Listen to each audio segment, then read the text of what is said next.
Hold on, I'm tweeting.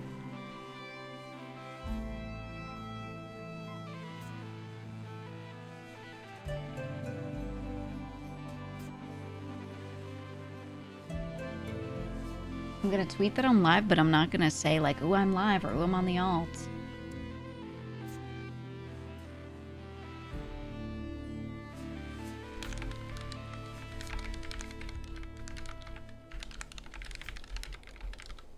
How about this? I'm gonna tweet a picture of myself, like right now, what I look like right now, and just say she's real and she's somewhere. You'll have to find her.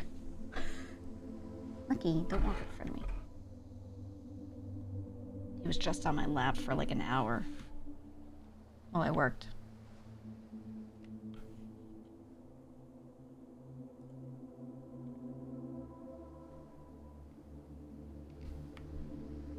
My God.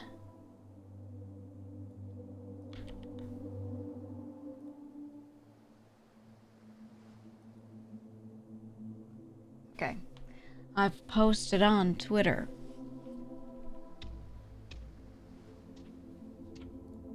I've done it. I'm not going to reply to it with a link because I want to see. Man, Twitter fucking sucks. I'm like, this is my place where I can let you know what I'm doing, and then when I let you know what I'm doing, Twitter's like, you got a link in that shit?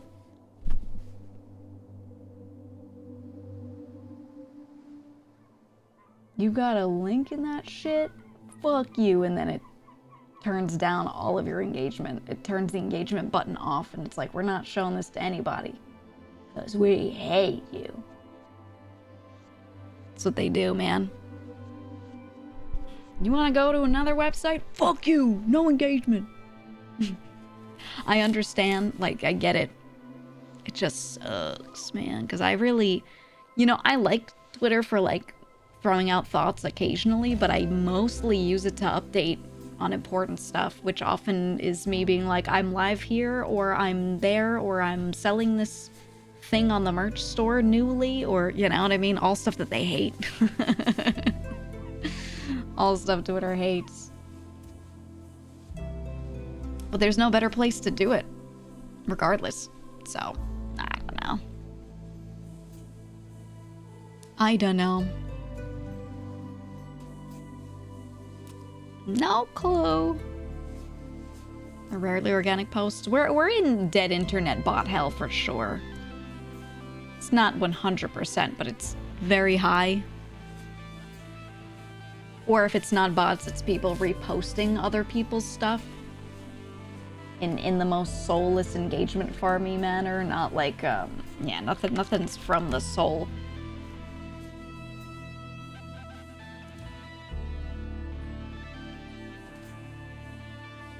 And that's why I'm very much just like, I'm just a stream watcher now.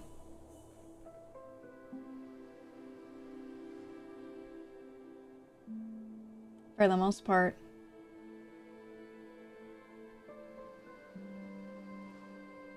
So I'm, yeah, I just watch streamers because they're like real. You know what I mean? You know what I'm saying? There are other people in other areas that are real, but like, at least it's, I can tell if a streamer's like real or not much more easily, you know? There might be some like bots speaking in chats occasionally, but usually not because they don't really make money from that, so they're not really in live stream chats as much, which is good.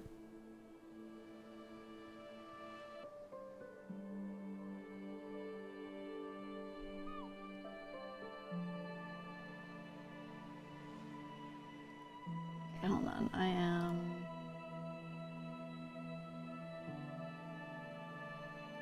checking something quick.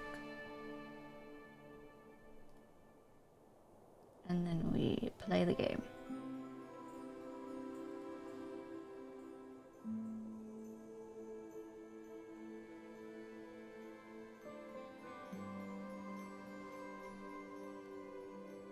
One sec.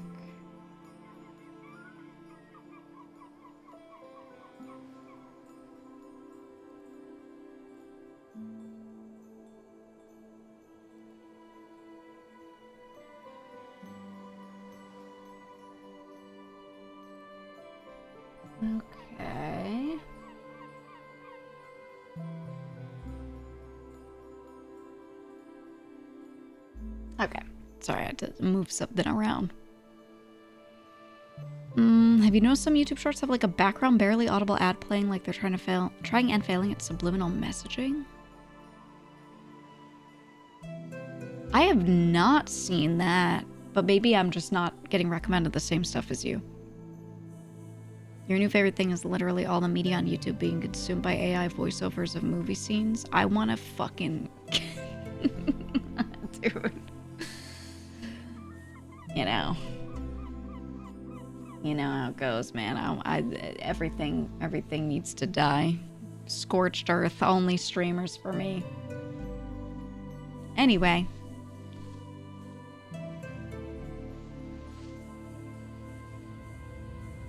Anyway, I think I put myself here, right? Because I need to be able to read stuff. I could be small in the corner, right? We'll see if I block anything.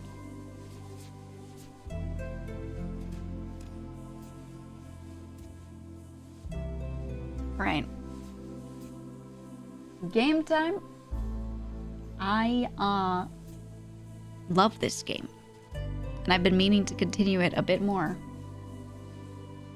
But I didn't want to not stream it or not record it.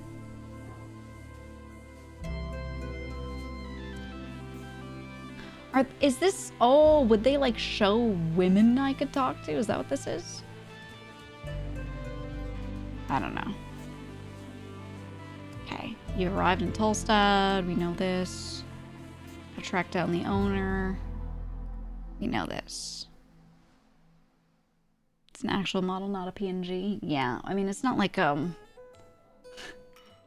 the highest effort one. not really like, you know, craziest one, but. Okay, oh yeah, we're in here. Okay, so it's nighttime on the first day. We're still on the first day because I've been trying to eke out everything I can out of the first day. Okay, here's my questing tree.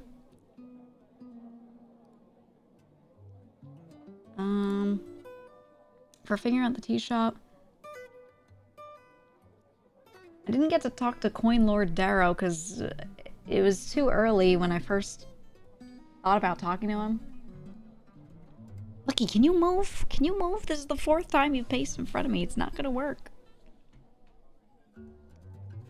Okay. It was too early to talk to him. And then I went into those caves and I got stuck in there forever and now it's too late to talk to him. Don't know where the Birdman shop owner is. Frank, son of Frank, we know which way he went. Kind of. And I talked to Lady Sageleaf and got Snell. That's all good. Okay, yeah. On the political party stuff, there's a few things. Lord Gorm of Norvik is missing. I want to find him. There's trouble down on Waterlane this evening on your first day in Tolstad. Maybe I should go there. There's that rally that they're gonna hold. There's some sort of milk job. Waterlane in the morning. In election week, I've said 4 times I'm apolitical, 2 times Arcanist, which I think is me saying I should be the boss. I think. And then 1 time something about a free strider. I've also self-proclaimed 5 times that I'm the cleric, 2 times that I'm like, ooh, I'm a rogue, and twice that I'm a druid.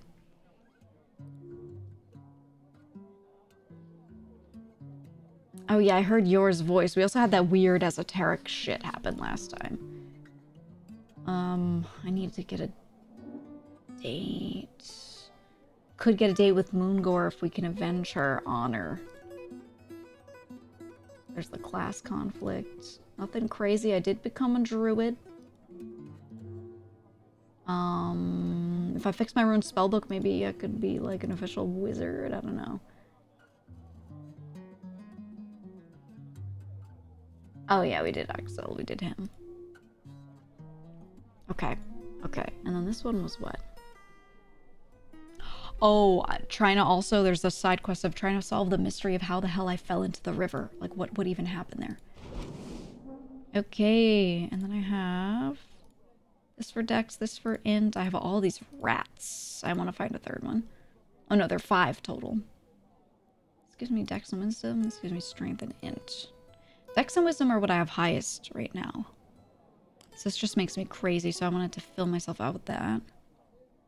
Con and Wisdom, -2 Strength. That's so bad. -3 Int. Oh, I want to bring the Cranium Ant to the right spot. Dex and Con.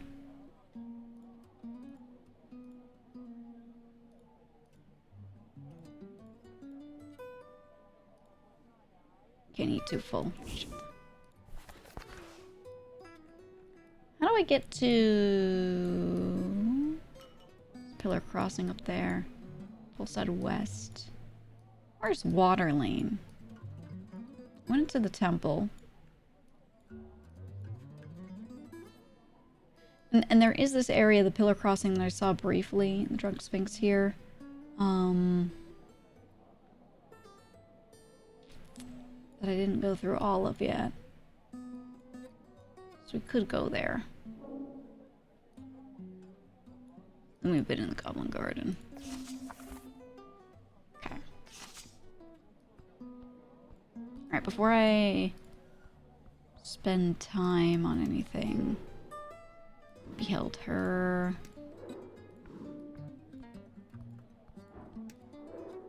Okay, I beheld all of them. Oh yeah, I beheld her. What if I steal from the donation plate? Let me exit. I came in through the other side. This is... oh, this is Pillar Crossing. Yeah, I wanted to see this area. So I walked in here through this. But I didn't actually go here. Dormitory out of commission. Freitas. Strength? Oh no.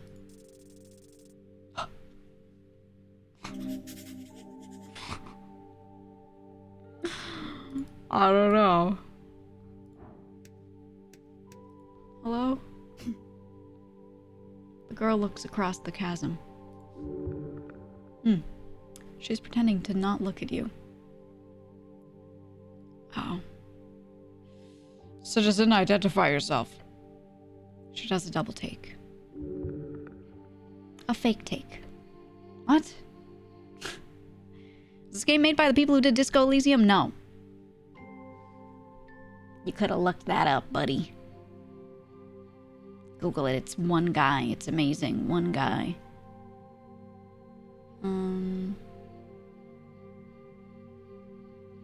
What do you think I'm going to ask you?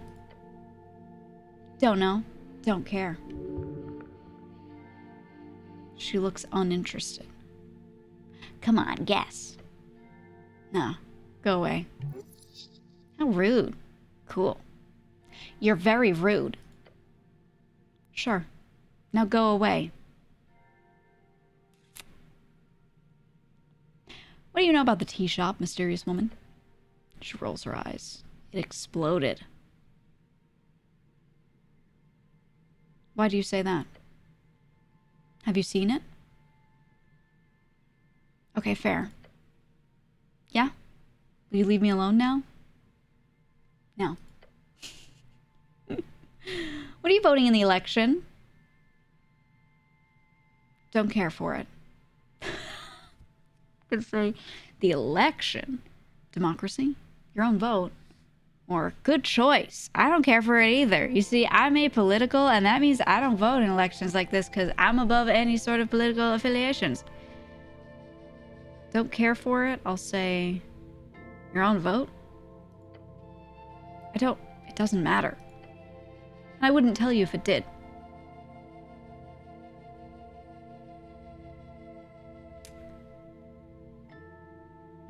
Well, I'm voting with Martin Norvik. Cool. Anyway, I'm a free strider. I'll throw my lot in for the Esgalists. They're cool. I see. You're also voting for me. Or, I agree with you. I'm apolitical on good days.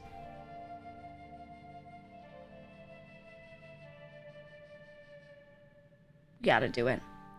I see. You're also voting for me. What? No? Fuck off. You're not even on the ballot.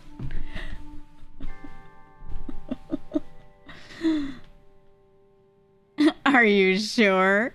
Smirk inside your helmet. Fuck off. I want to ask you some personal questions, but I have a feeling you won't respond in any meaningful way.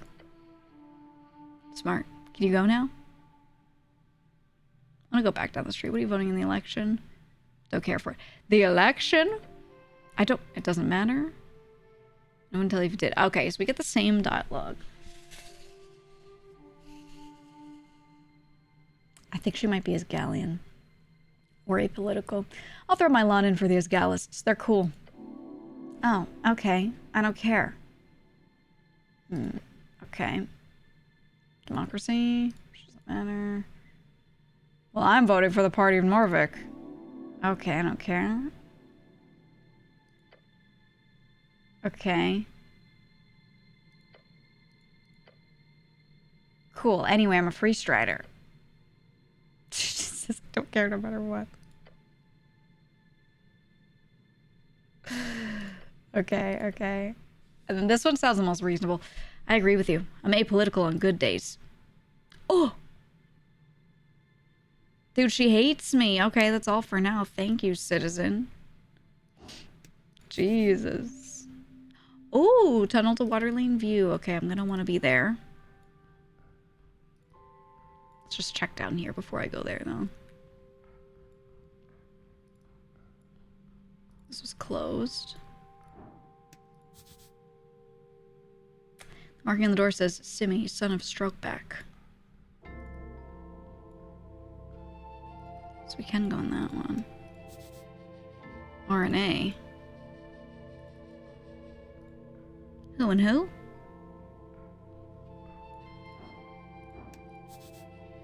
Snell. Oh! Snell's house. Maybe we could say it's Snell's place. My new path leads outside eventually.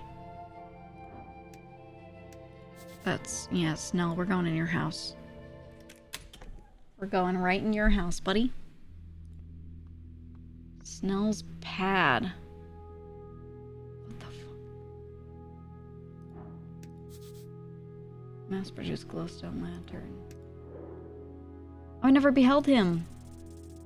Oh! I hit the DC 25! Oh my god. This goblin gets shit done, no matter the odds. Highly competent, but with a craving of validation. Just look at the way he dresses himself. He doesn't work for himself or for any ideal. This goblin devotes his life for his lady, no different from a religious nut.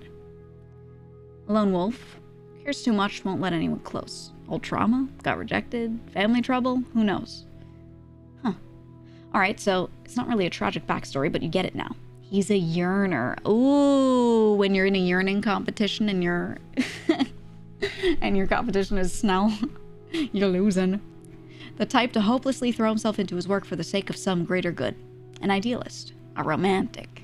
In the most goblin sense of the word. Self-sacrificing. Dreaming.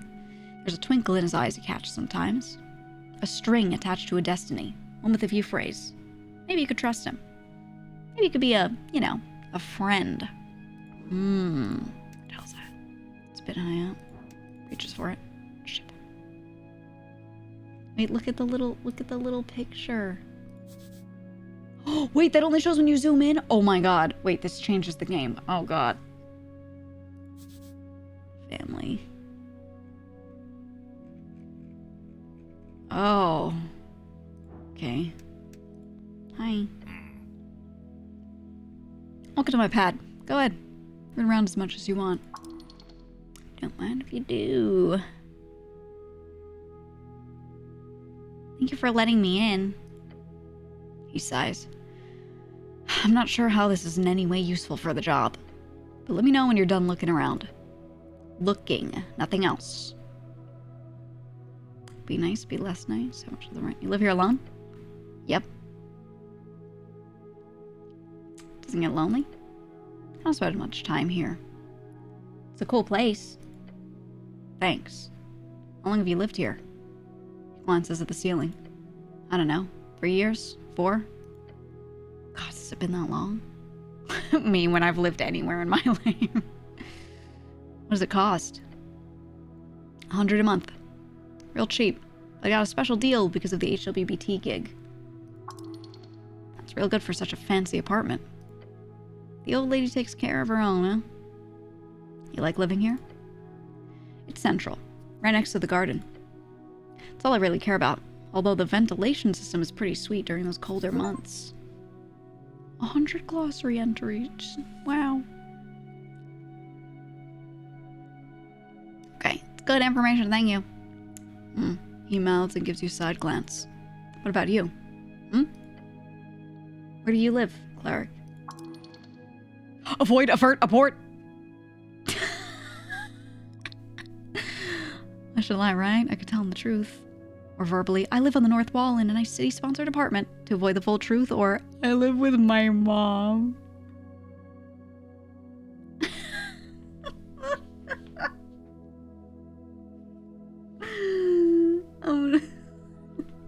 Could tell him the truth.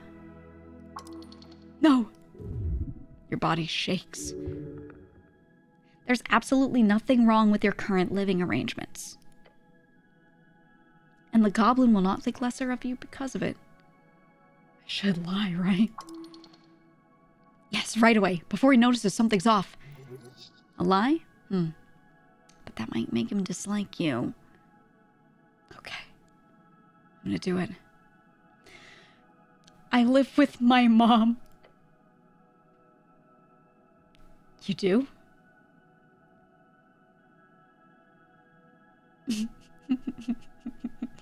Oh, I don't know. Stare at him. Huh. Well, I guess that's not too uncommon among humans. Oh!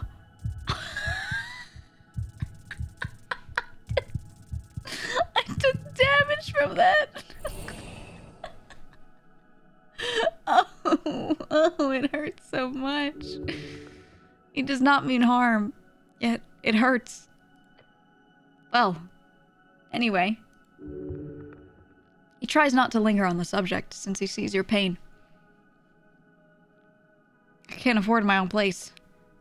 The economy's shit, I agree. She's not home a lot, so I'd mostly have it to myself. Oh, it also makes it more understandable. I don't mean to get all personal, but if I had to live with my mother, I'd probably end up like one of those energy zombies. Okay. I used to live in the towers, but they kicked me out. Huh. Can I ask why? Maybe?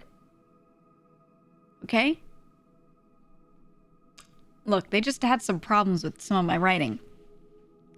Your writing? Well, it can't be that bad at spelling, huh? Idiotic comment. Spelling. Because you're a cleric. Casting spells. I think Charisma completely got that wrong. Light apostasy. Apostasy? I would say apostasis. But would you say apostasy? I don't know. The unofficial mark of a traitor. Oh. It's a whole thing. Or, I got a new patriarch who didn't like me, and then when I presented an argument for a Republican revolution without the influence of the free cities, they said it was a misuse of state resources, and they branded me with a minor case of dereliction. Really, it's all overblown, and Bjorn uses the same copper press all the time for a bunch of personal stuff, and he never gets in trouble over it, so it just seems really overblown to me, and yeah. Let's do that. He listens to your rant with an intense interest. So they can just do that? Toss you out? Shrug, apparently. Well, sounds like bullshit. But you're still employed as a cleric? Of course. This was just a disciplinary action. They've been mad at me since I refused to register as a member of the Party of Norvik. Oh, that's new info. Interesting. So this whole thing is sort of like a redemption run for you then. Solving the mystery of the tea shop that exploded and so on. Rejoin the fold. Redemption is within grasp, then I'll jump right onto the party room in my image. Ooh.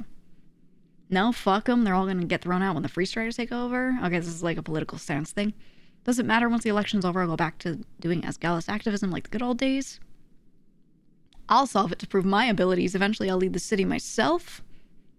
Or I don't care. I'll go be an agrarian or something. I'll just go be a farmer. I've been liking this one. Eventually, I'll lead the city myself. Right.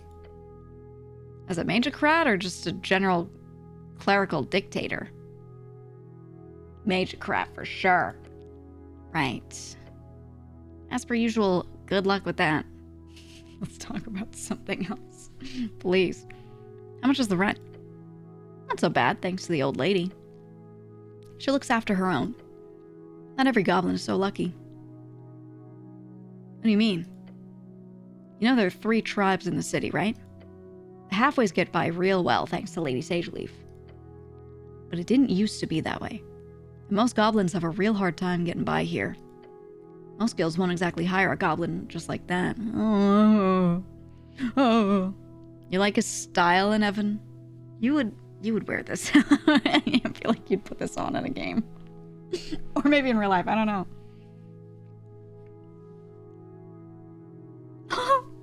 Wait, this actor's terrible. I see. They must not want goblins due to the goblin-y nature of them. I mean, you guys. Oh, shit. I'll go, what? That's illegal. I know.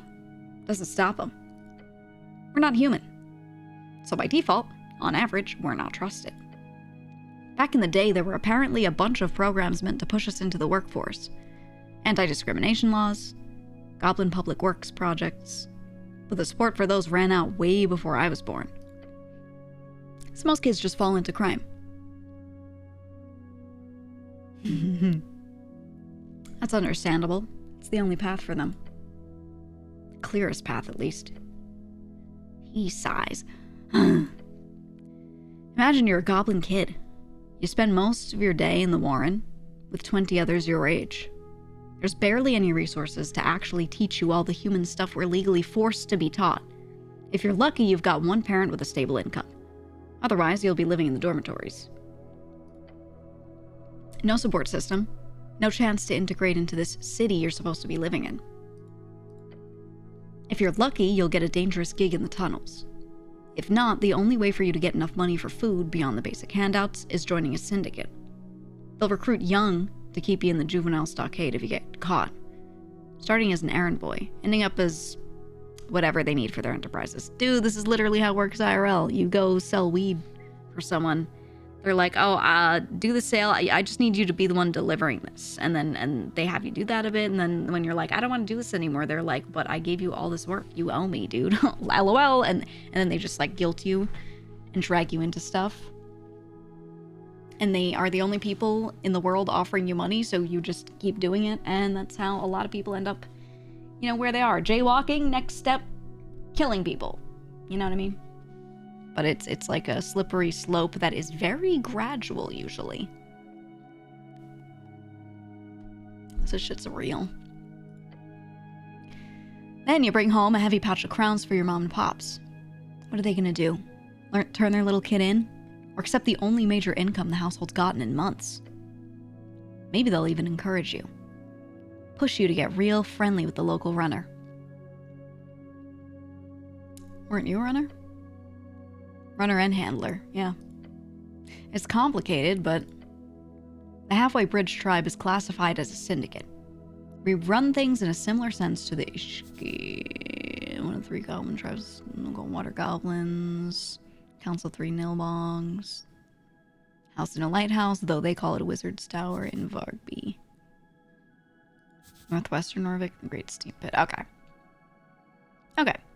In similar sense to the Ishki and the NMBT. Except we do things strictly by the book.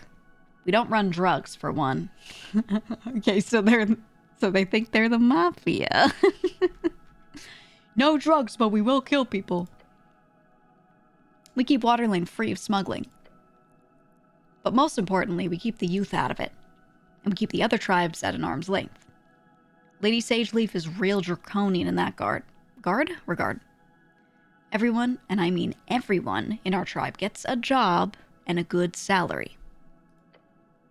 We've tried pushing this method, our support system, onto the other tribes, but it's hard, and not always popular. We're the small, annoying, cultish tribe of Tolstad, after all.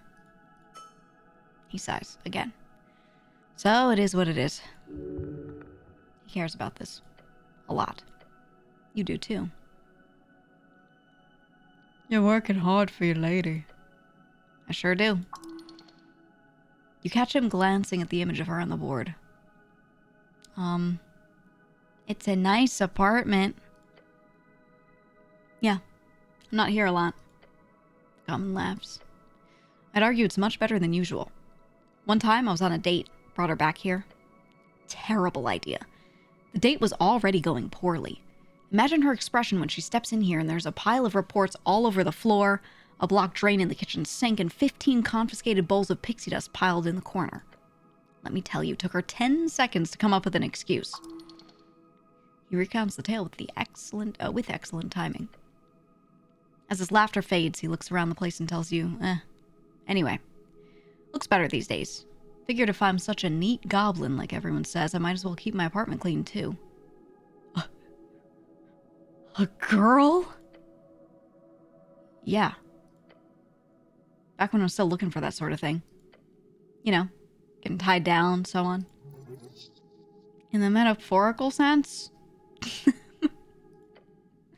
What about you? The question cuts tiny holes in your inside skull.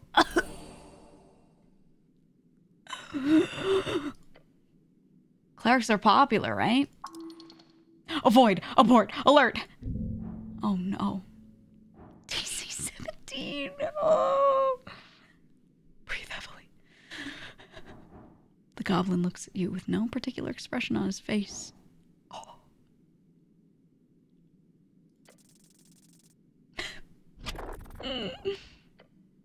Just change it. Now. What? But won't that be weird? Weird. The nerves are withering. You're shivering in front of him just from him asking a simple question. It's already weird. Now speak.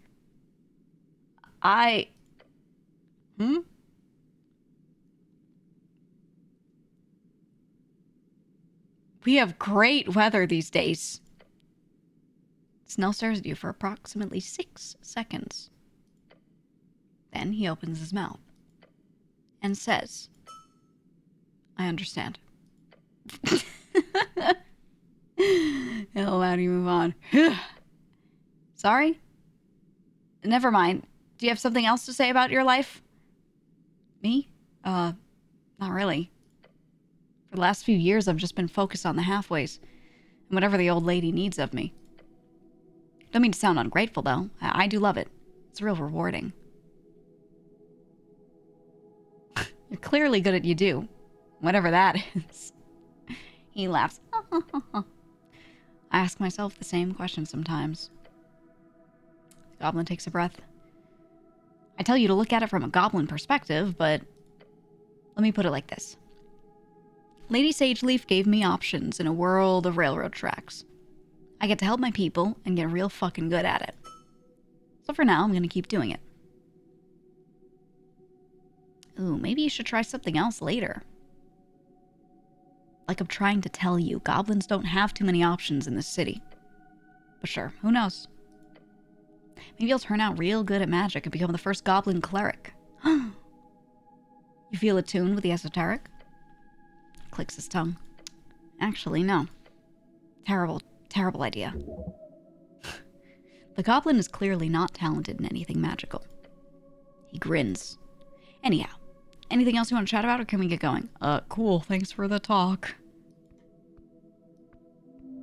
Yeah. Engages with the lamp, a glowstone lantern. It appears to be non-functional. I'm gonna fuck it up. What's wrong with it? The glowstone inside must be malfunctioning. A common issue with these cheaply post-war era produced lanterns. Hey, Snell, you need help fixing this thing? That's okay, cleric. The goblin does not know what's best for him.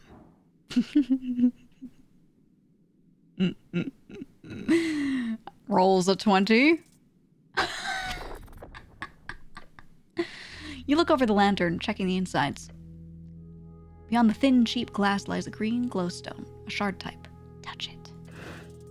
Ah! As you do, it burns your hand. Oh. Oh. Ah. Ouch. Cleric? The thing has been acting up for weeks. Let it be. I'm gonna throw it out soon. Nah. Tried. You do not need to relieve yourself.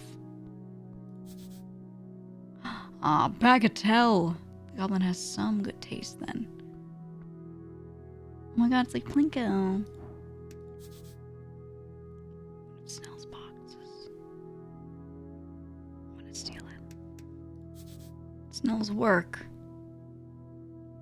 Pepe Sylvia board with the lady. You stand before a wooden board covered in sketches of various people, each of them connected by long red threads. Look closer. You see several faces you recognize and some you don't. A birdman with a black and white pattern, along with the note, tea shop owner.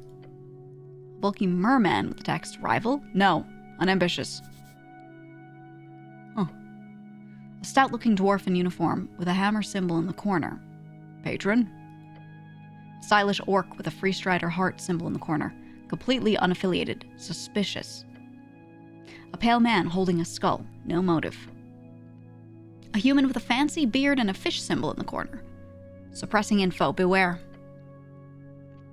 Then finally you look over at the central piece. The beautiful rendition of Lady Sageleaf herself. The sketch is wonderful. A depiction of love. Oh my god, he's in love with her. Her note reads, enemies? Spies? City conspiracy. What's this, Snell? Huh? Looks over to you from across the apartment. Ah, yeah. Project Visualizer. Helps me keep track of jobs. You can check it out if you want. I haven't done much other than a basic outline on the tea shop yet. I've been busy with all this running around. Looks like a ton of work. It's not really. He's me. With all this stuff here. Haven't had that much downtime yet. Once we're finished, I'll make sure to compile it into a proper report for the old lady. Interesting. Bed.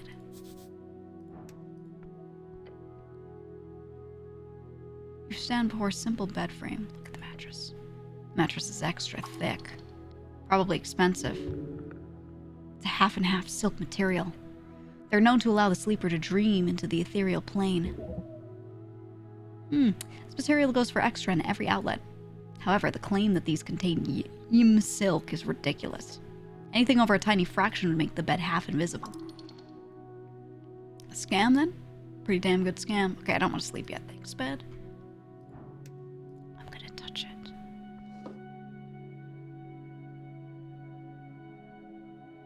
I'm not gonna take his stuff. Okay, let's hit a save real quick. Overwrite. Okay, so we could sleep there if we want. I want to check out... Oh, there's a snail there. I want to check out the other ones that we could go into. This was R and A. Just some random apartment. Okay. Simi, son of Stroke back. Path is barred. And that's the dorm. Okay, I wanted to try going to Water Lane because there's supposed to be a thing.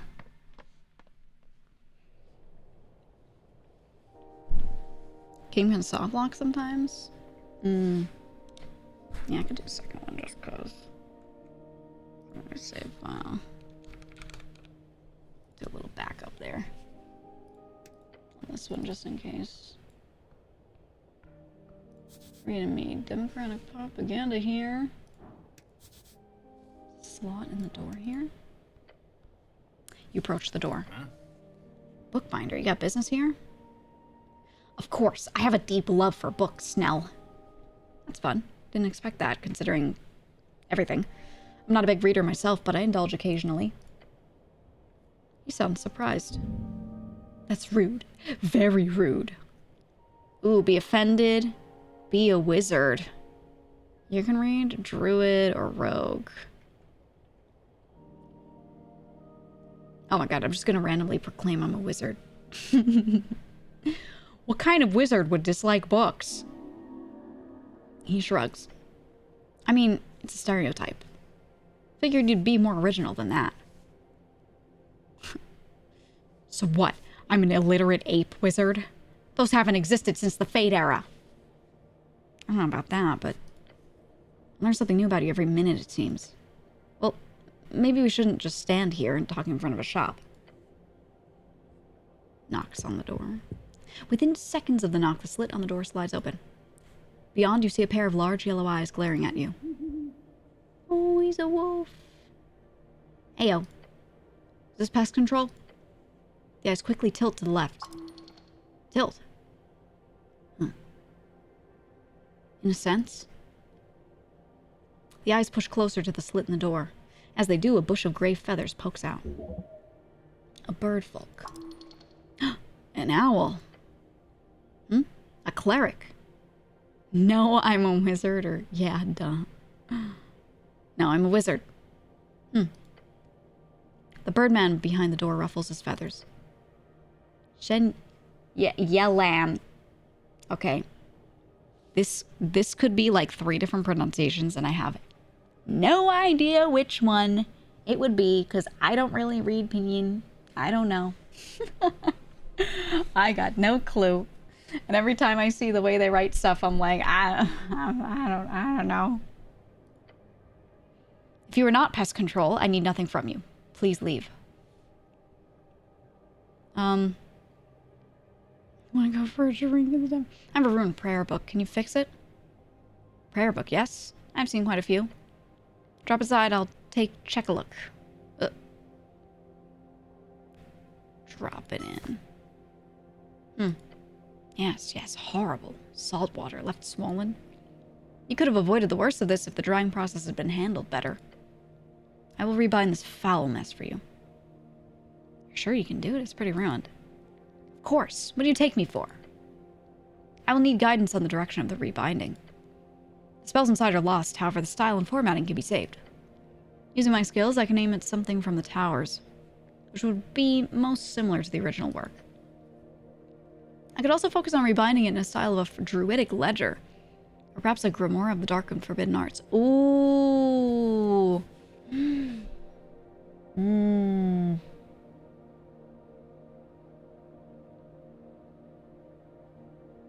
Int upgrade, wisdom upgrade, or charisma upgrade?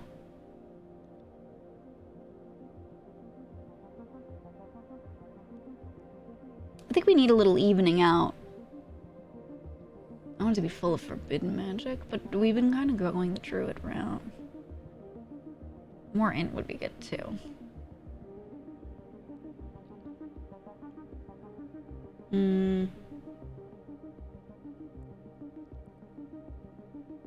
I don't know if there's... Is it better just go like full down one route? Or even out? I'm gonna go full down this one. Make it a primal druidic ledger. That I will do. Return tomorrow, not while the sun rises. I'm either resting or working intently during those hours. Anything else you want?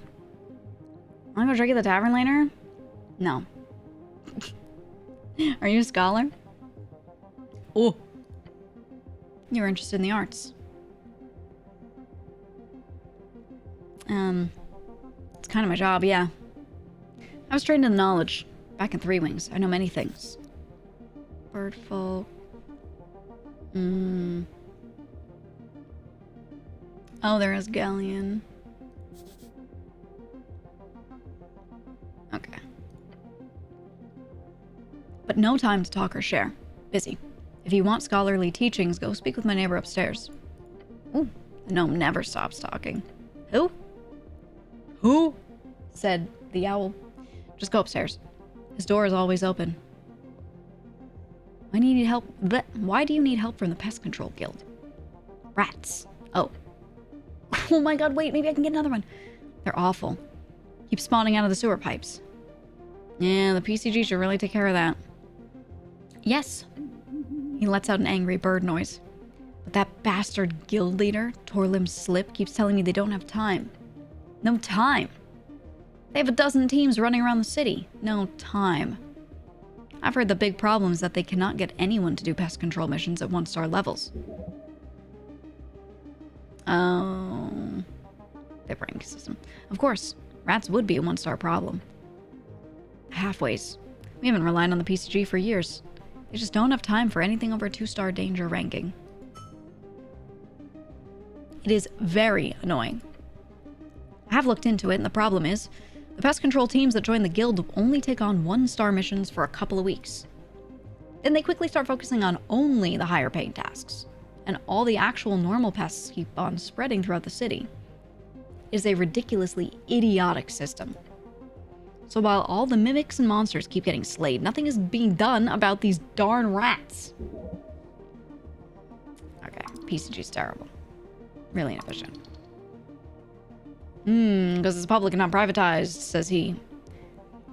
The bird takes a few breaths after his rant. Worst part, my nephew has a team himself. The White Doves, they're called.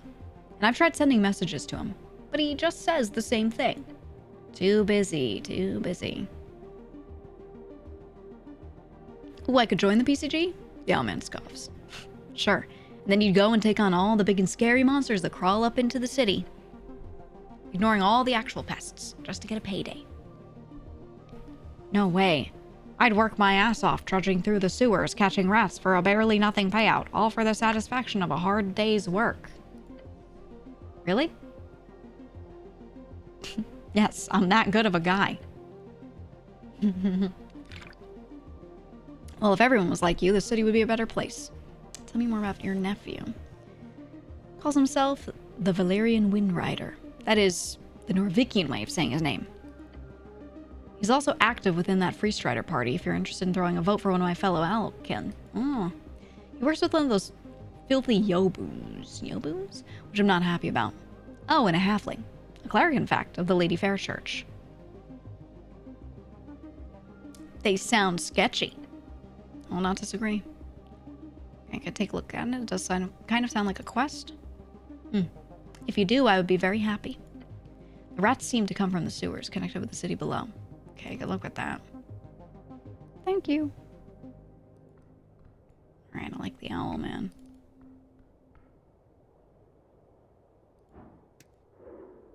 Rolo Malak. Please. Oh.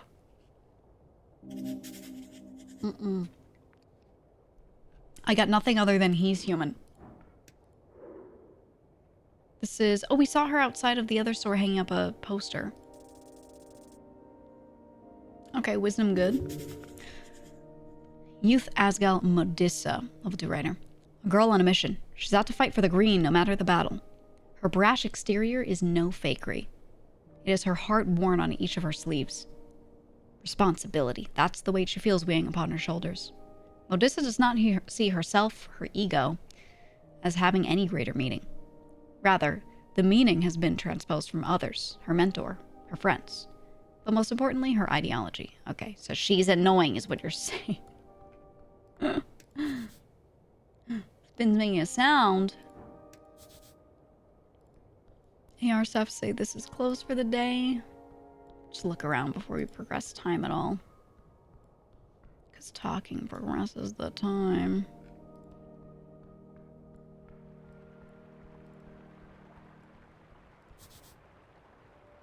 Conquest by river, by land, by heart.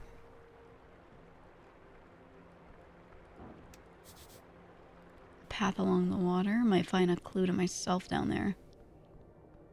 It's getting close to midnight though, and I think if we hit midnight without finding a place to sleep, we are cooked. Not fully cooked, but we're gonna take damage. Stairs down to the docks. Torn offers the river guilds. Kenny Reed's trading company. Oh, that's what ANR is. Beware of those fangs and the rest too. Oh, if he doesn't speak Norvikian, I can speak to him though, because I speak with animals. Okay, this is a Free Strider compound. Dwarf gazes across the dockyard. Oh, I can't behold him?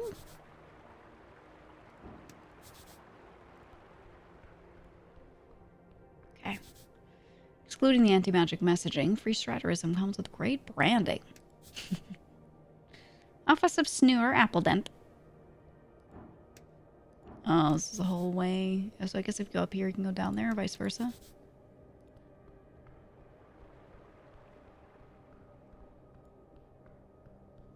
Okay, gonna see what's going on here. Tense scene. Oh, cleric. Just in time. 4 young guys, each looking a bit nervous. Except the angry-looking blonde kid. We've confiscated the illegal goods, he says, and bows his head. For the city. He turns his head towards one of the kids behind him. How's it going, Earthness? Niece? I'm trying, hold on.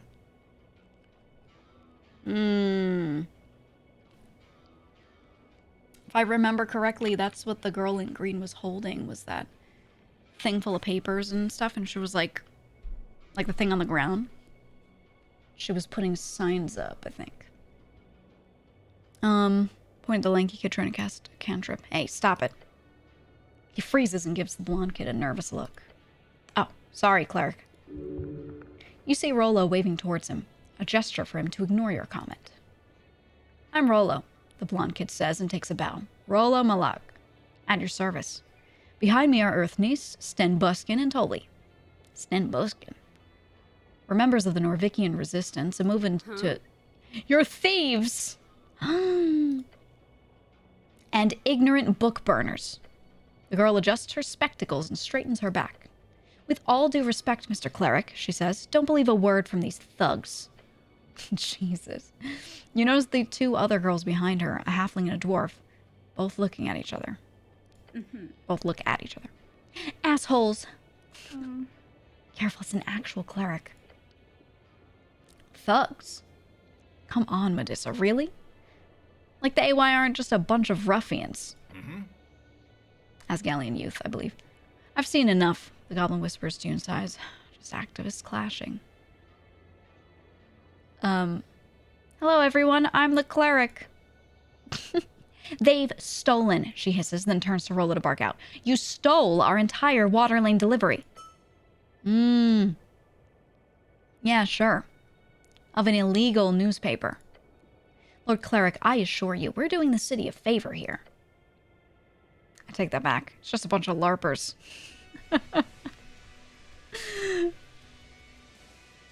Ooh. Ooh. I see. It's a lover's quarrel. What? No. He's blushing. The girl gives you an incredulous frown. She's disgusted. That's not... Cleric, focus. Okay, so I'm sensing a conflict here.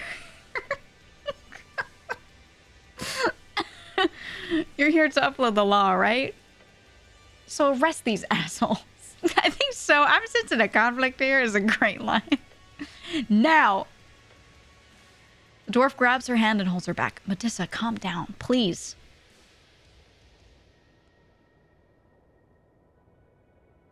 I could just say, okay, I've come to a conclusion without talking to them. Oh. I could ask them both. All right, you, explain your side, points at Asgal girl. She scoffs. Okay, fine. Her dwarven friend mutters, Medusa, in a concerned tone. We deliver papers for the Asgalian chant. Maybe you've heard of it. It's a pretty big deal. He chuckles. The paper's not terribly popular, but it is known for radical articles and political stances. She draws a sharp breath. We have a busy schedule, and right as we started delivering the papers in Water Lane, these pieces of shit started following us. Taking papers we've just delivered right out of people's mailboxes. That's illegal, right? Asks the halfling girl. Highly illegal. Somewhat illegal. Just a bit illegal, maybe. Just somewhat illegal. Of course it's illegal. She does not care for your opinion on the legality of mail theft. How rude. And then they grab one of our paper stacks from Zerba. Like, straight up assault and theft and... Medusa, it wasn't... They can't get away with this. Okay, she's like, true, but Karen. It probably was not that bad. Poor girl. Points at the nationalists' boy. Okay, you. What's going on here? First of all, thank you for listening to Reason. I know we look like some dumb kids, but we're not. Burning the written word does nothing to dispel such a notion. Yeah, no, these are dumb kids, no doubt. He gestures towards you and then toward himself. We're on the same team here. I don't look dumb. Give him a hug! The boy physically clenches his entire posture up into a defensive wall as you move forward to embrace him in a manly hug. Huh? Whisper, we're in this together, brother. Okay. Release the hug. The blonde kid backs away from you with a bewildered look on his face. He does not get hugged often. Oh boy, they're going at it. Halfling lets out a cheer. Oh boy, they're going at it. Wait, she's a Fujo. Kiss, kiss. Medusa scoffs. Right out of Skyline, boys. Oh, what if I die on the spot? I didn't. She called me gay. That makes you feel bad. So, we heard about the Asgal chant being delivered on Tolstad, where I did, at the guild. I work at the fishery, and I see every day how Earthfolk get radicalized by dwarven nonsense. So, I figured I'd get the boys with me and we'd, put a stop to it. Through violence and terror? Or you want to stop the production of a copper paper? We, couldn't figure out where the thing was printed or anything. A lot of copper press zines don't really have official companies behind them. Especially trash like the chant you hear coming from the short kid in the back. Go fuck yourself, Tolly. Hey, relax. I'm telling our story here to the good Lord Cleric. Turns back to you and coughs once. Of course, it's illegal to distribute unlicensed papers in every official district, so I ask around. Apparently, someone saw these girls at the university going around delivering it. It wasn't that difficult to figure out. It was Medusa doing the deliveries. Fucking Medusa. She's not allowed to do that, the large kid says in the back with a nod. Wait, you guys know each other? There's history here. Yeah. Back at school, everybody knew who Medusa was. The Asgalist annoyance, the blonde kid says with a grin. Such a terrible nickname. Unimaginative and boring. Also, fuck you. Anyway, that's how we got here. They're delivering an illegal magazine and we've put a stop to it. He grins, wide and proud. What does the law say about this conflict? I ask internally. The Asgal chant, or whatever silly name its anonymous publisher gave it, is not licensed for distribution in Tolstad. Requiring license for public distribution is a typical method to repress journalistic intent in Norvik. At the same time, it is also illegal to steal delivered newspapers from mailboxes, even if those papers are delivered illegally. It's a lot of illegality. Both are in the wrong. In different ways, yes. Although it's clear that the boys are the bullies and the girls are the victims. Yeah. What are you guys voting in the election? Not the time, Snill says, rubbing his eyes. The Workers' Party, she says. Duh. Same for me. Dwarf raises her hand carefully. Yeah. And these stupid boys are obviously voting for the party of Norvik. No, we're not. None of us are. Yeah, fuck that. What? Yeah. No. The silent kid in the back raises his fist into the air. Fuck the establishment. Rollo nods to the cleric. There are deeper forces at work here. Divine forces.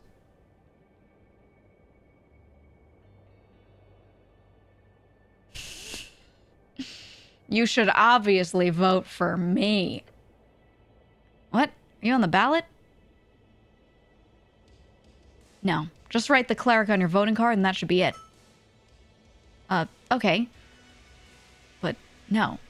You're no longer apolitical. Instead, you are now an arcanist. Gain 100 experience.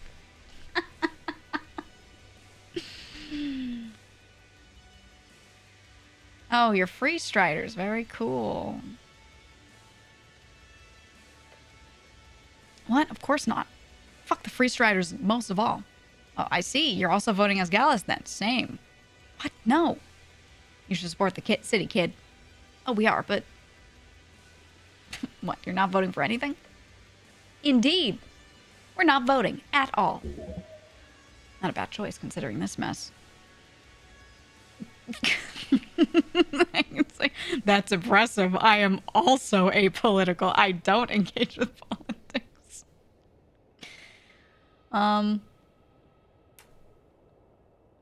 Fair. We, the blonde kid says, gesturing to his three friends, we are fighting the evil powers, ready to establish a true resistance to anti-human sentiments. For Earth! The girl with the creased brow sighs loudly. Take my god out of your mouth, kid. Ooh. He stutters and looks to the guys behind him. Sorry. I could just charm one of them, right? That would be a solution. Tell them you made up your mind and then cast on one of them. Okay. I've come to a conclusion. Good, she says and nods. She's hiding a nervous expression. Great. Good. He's outwardly very nervous. I think they're both wrong. Isn't there a compromise to be found here? Perhaps, but you must engage in a deep meditative form of empathy in order to achieve it. Okay, well, I do have wisdom. I'm just so exhausted. Find a middle ground solution that nobody's happy with. Let's try it. Oh my fucking god. It is time. It's time. Lock in. We're going full wisdom on this. For a compromise. Both of you, listen up. Your calm and determined voice rings out across the street. Tell the girls you can't deliver your paper. Then tell the boys, and you can't steal it. But you can't deliver it. That's what I've been saying. And you can't take it. Just listen to him. Come on. The blonde kid grits his teeth. Then he grabs a stack of papers and tosses it across. Oof! Odessa grunts as she catches it. Then she immediately turns to you. What do you mean? We have every right to... No delivering without a license. Fine. The boys quickly disperse, muttering among themselves. Don't, the dwarf girl tells Medissa as she strolls up to you. Hey, Mr. Cleric? You know we're just going to deliver these anyway, right?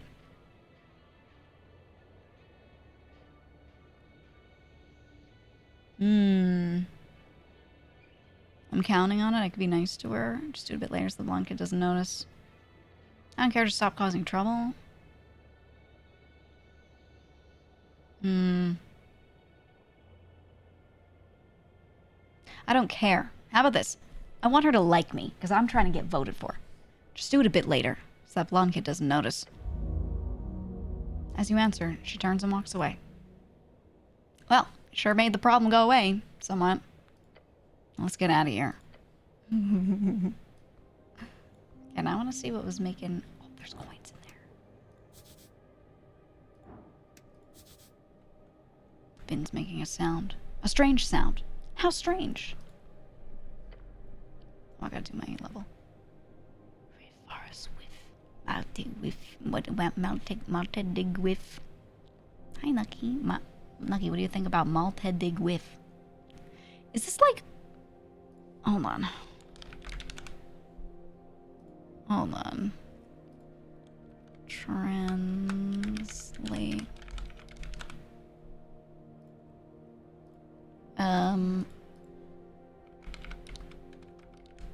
Checking something.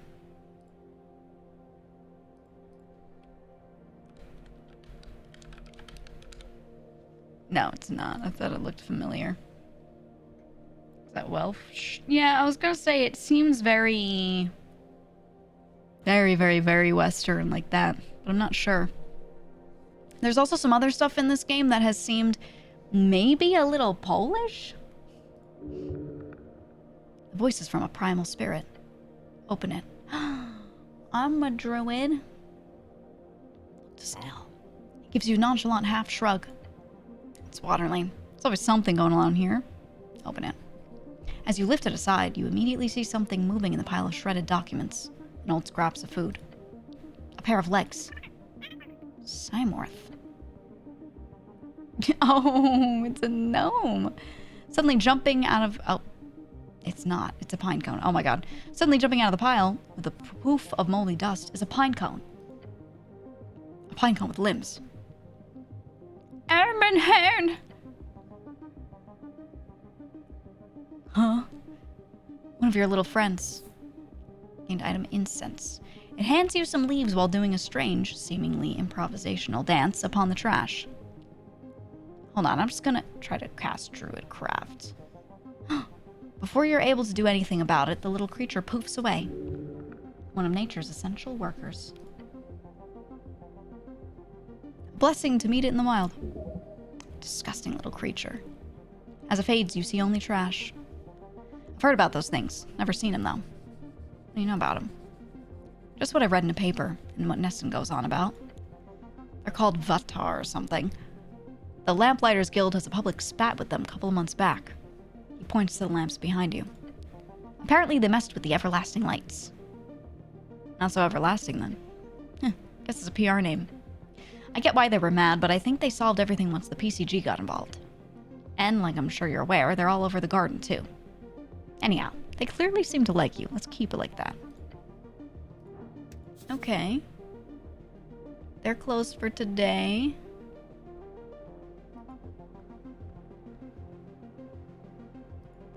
Let's do this really quick. Our strength is so bad. Staff proficiency in these, I should start increasing something else.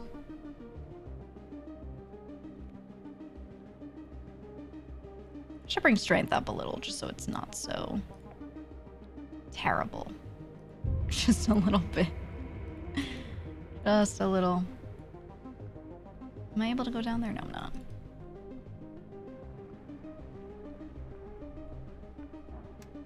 I'm gonna trifle. I'm gonna take those.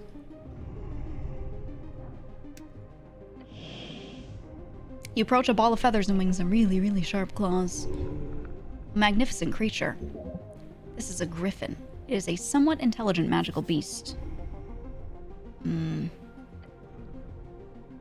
Yeah, speak with animals, okay. You see a pool of drool forming underneath the open beak of the beast. Wait, look behind it. There's an entrance to the warehouse on the other roof. If you want to get inside, you're gonna have to get past this bad boy. The mythical beast snores gently before you. I don't even want to ask what the plan is here. Wait, the animal gently through understanding and empathy. Okay, I think I need to sleep for the night, so I'm gonna do that and not engage. My cat pressed button. Stop Nucky. Or I could save and just try. Just in case. Just in case. But I think the timing, it might run out. It's 23:39 there, so it's like almost midnight.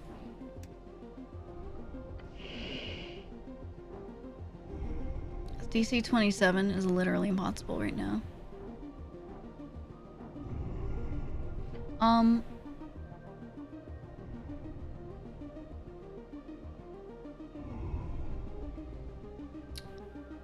Oh, I have to be in my thingy for it. Huh? Take root. This is con colored. This is charisma colored.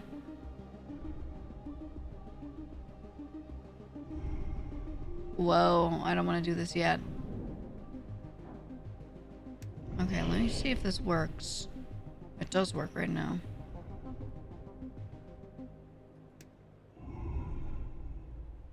I'm gonna see what happens. Your spell causes you to feel lighter for a moment, as if connected with the soaring dreams of the griffin. Then it fades as a deep, growling voice enters your ears. Griffin friend? You foolish biped. The griffin gets up from its slumber with a dark groan. Ugh. How many times must I make it clear? I require rest, or do you wish to taste my steel? Holy shit, you can talk. It's like, good morning, sleepyhead. Steel it is then. The beast spreads its wings. You may address me as oh my god, Giorgio Valzantigo. Master Giorgio Valzantigo. Oh my god. If griffins could smirk, he would. Bow. Hello, Griffin. Your manners are in the gutters, along with your bloodline. Harsh. Even by bird standards. Now, I'm in a good mood after my nap. Go ahead. Ask me whatever inane questions you might have. How'd you get that name, Giorgio? Oh my god. My father was Tislamieri Valzantigo, of House Valzantigo. What the hell? We are bred to be perfect, the griffin growls, leaning his beak in towards your face. Interesting. This griffin must be one of the Veta de Re. Typical racing breed. Oh, and I can clock him. I see. So you originate from the Veta de Re. That is correct. Of course, you've heard of my home kingdom. BDR is the greatest city on the coast. The gnomes who live there have served my lineage for over a century and a half. Once I finish this obligation in the West, I will return to rule my house once more. Soon enough, soon enough. You're kind of chunky. Why do you call me biped? Why? For that is what you are. A two-legged featherless biped. Do you disagree?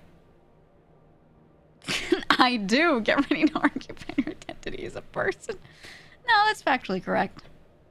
It is biped. What do you do around here? I handle scouting for the boat bipeds, though they do not hold any interest for my valuable information. Some of the less rugged ones I even move around from time to time. I traveled with one a few days ago all the way to this strange cold land. In return, I get fed a glorious amount of sustenance. More than you could ever wish for, biped. Ah. Who did you fly with here? A biped of your size, approximately. One with a gaudy sense of style. Some type of ground delver of a human, I believe. The type to head deep below and not come back for many, many days. Oh, maybe it's our guy. Frank's son of Frank, maybe? It's sad, really, to be a biped like you. We could find its owner below then. Who's your owner? I have no owners, you foolish thing. You need to wrap your mind around a superior being, not needing to slave away all day. Learn from me. That'll do you good. Got it. What a lovely creature. Sleep well? Until you showed up, yes. I had a dream where I kept smacking bipeds like you around. It was wonderful. You're kind of chunky. Fed well. Yes, thank you. I am very rich indeed. That's it for now, thanks. The voice disappears from the griffin immediately. Had a good chat? Didn't sound like you were best friends exactly. Wait, what did it sound like to you? You've essentially been squawking for a while now. I would have laughed if the noises coming from that griffin didn't scare the shit out of me. Sounded like you'd be gutted any second. Oh. The griffin and I came to an understanding, I think. Sure. Let's go before the bird changes its mind. Good. Okay, hopefully he stays upright, but it's about to hit midnight, so I think we have to do a sleep. Otherwise, we're officially not sleeping for the night, which means we're not recovering all of this damage we've taken, which is very bad. Not good for the whole living thing. No, Snell's place is the next one down. Be a chicken. Hey, if you want to see something different, you can play the game. No, the Coin Lord wasn't midnight.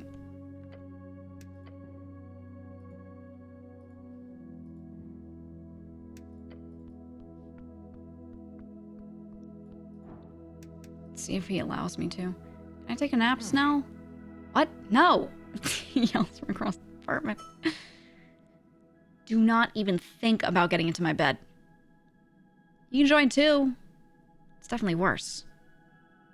I need to get better at persuasion. I really hope you don't, considering your average proposal. Thanks, bed. Fuck. Where do we sleep? Shit. Hmm?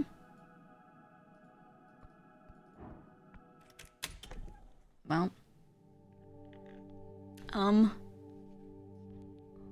Was there an inn?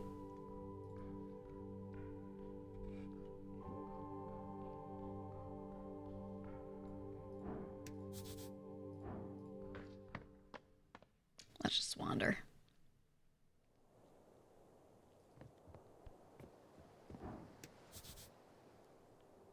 Oh, that's how you get down here. Hmm.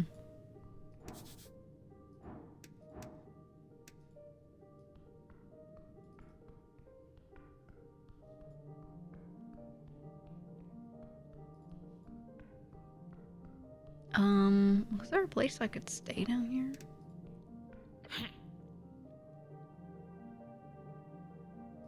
No.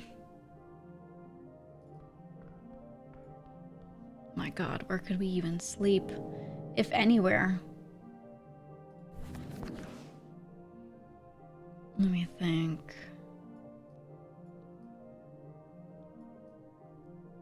Could stay at Viskin's place, my buddy.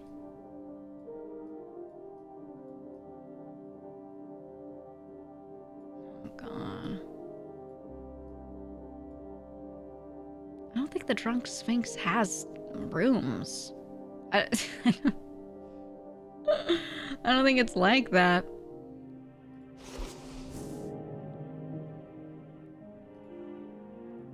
There's nowhere to spend the night quest.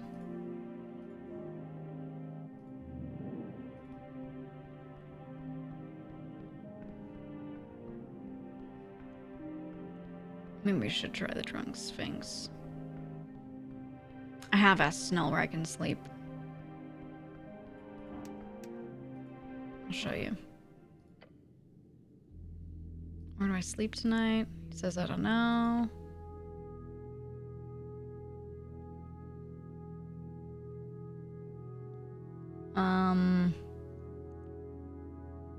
I've tried this one. I guess the Coin Lord. Yeah, I don't know. I don't know. I could check, but I thought they said that after midnight he was not available.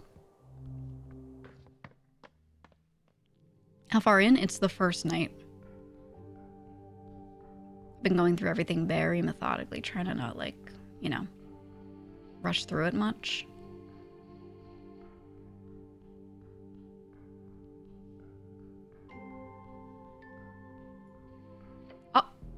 What the fuck? Oh, we're gonna pass midnight. Your muscles tense up.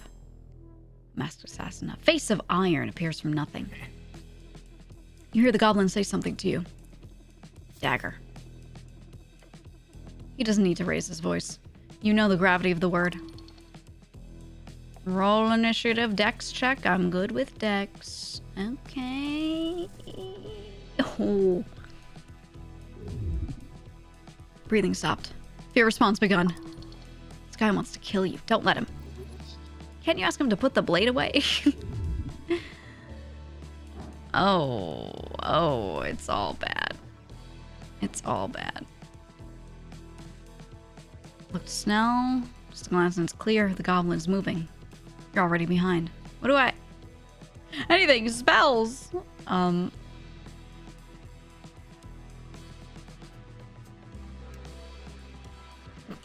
not gonna help me much.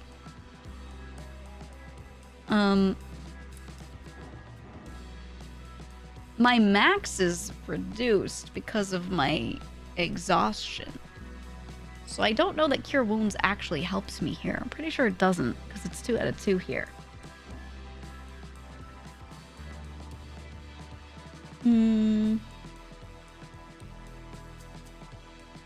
Yeah, I don't have anything good. Attempt to regain composure. Intrusive thoughts and fears spread through your mind the moment you start breathing again. The heart beats faster. You can't control it. You simply must do it. The body is in control. Be polite now. Reach forward to shake the masked one. You hold out a hand towards the masked one. Very nice of you. You smile. You're wearing a helmet. That bastard can't see it. Snell gets ready to act. His eyes quickly assess the situation. The goblin's quick. The goblin gets a hold of your garments and pulls you aside. In one fast tug, he's managed to move you a bit to the side. Not by much, but... is it enough to save you from that blade? Let's hope so. The masked one is ready. The masked one immediately rushes forward, the sharp dagger thrust toward its target. Fortunately, the target, you, has been pulled aside by Snell. The dagger misses you by an inch. Ooh. Cleric, wake the fuck up. After the initial attack, the masked one goes in for another attempt. You got this. Do whatever comes to mind first. It's probably correct. Quickly check your wound. You tap hand against your neck. The area hurts, but more importantly, it is not wet. You will live. Dude. It's this one's impossible, this one's nearly impossible. I'm doing it. Disadvantage. Spending a few seconds actually thinking about it, you realize what this is. A failure to communicate, maybe. This guy's trying to kill you. You should ask him nicely to stop. Hey, stop that! The masked one flinches at your request. Your goblin companion jolts his arm to the side and a thick string appears out of his sleeve. It's a long woven cord with a pouch at its center. Along with that iron ball. Oh, it's a sling. Lucky. You're blocking me. They can't see me. It doesn't matter. Yeah! A loud thud explodes from the lower left hip of the masked one. He squeaks. Direct hit.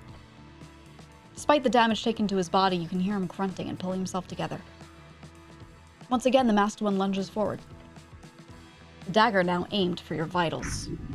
This will not break you. His movements, they're desperate. The masked one does not do this out of devotion. It is fear. Cleric, look out! The dagger hits. Oh, freaking dead, dude. Nucky. I'm trying to play this game, but he's actually sitting on my arrow keys. Freaking died. Well, I guess we'll load our save.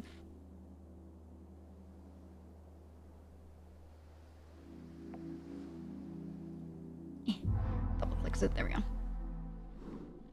Welp. Okay, so we were here. We realized we can't sleep here.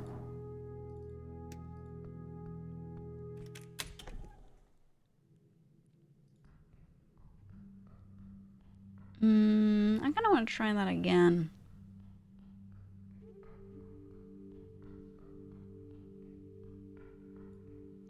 Take a short rest. Don't ask questions. I'm living my life. Yeah, it would be 1d8. But it only does 1 level of exhaustion. So I haven't been doing short rests because I'm at 9 exhaustion and it would just barely set me back or set me forward. So doesn't really matter. Doesn't really matter.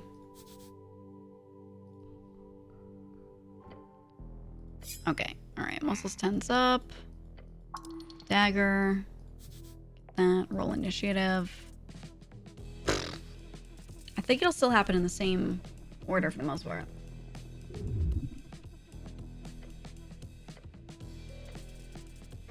Okay, so this gets me. Oh. Oh. If he makes any of those rolls, I just die. I just die. That is all.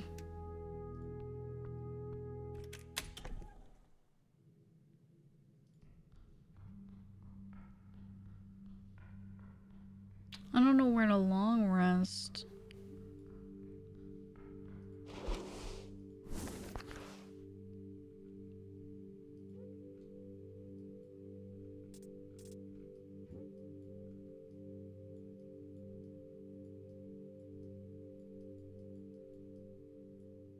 No, that's where the snail was. Okay. City, there's folk, geography, history. I think it'll be under city.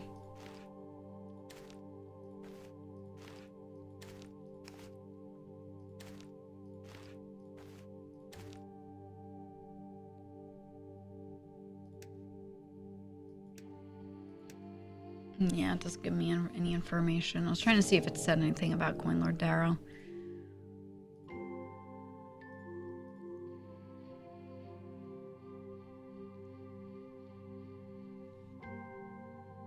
Yeah.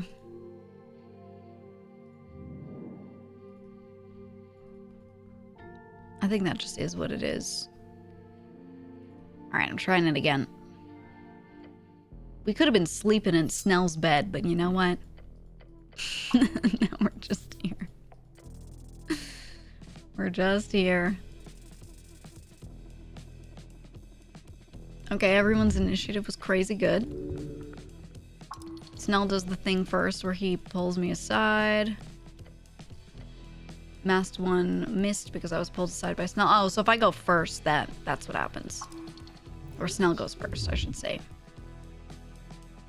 Okay, attempt to regain composure. Oh! A deep breath. You close your eyes. Feels like a minute, but with your body's current bioperception, there's no doubt it has only been a few split seconds. Now you are ready to strike. After the initial attack, he goes in for another attempt.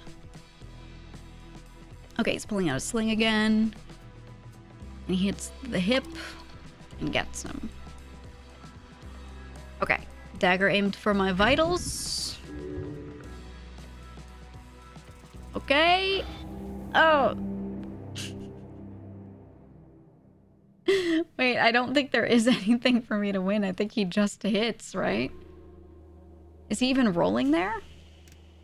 It was rolling for the damage, but I don't think the guy is rolling for the hit.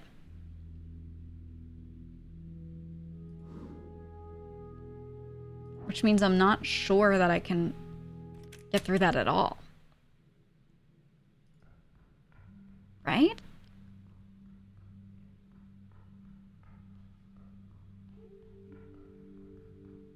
I just don't think it's possible. Okay, I gotta go elsewhere. Hold on.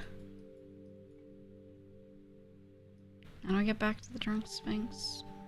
I need to be here. I need to go back to Tolstad. Let's do Tolstad from...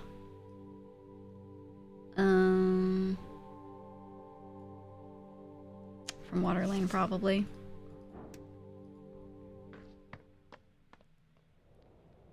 Illegal movement, yeah. Go through the open caves. Hey, I will figure it out. Don't tell me shit.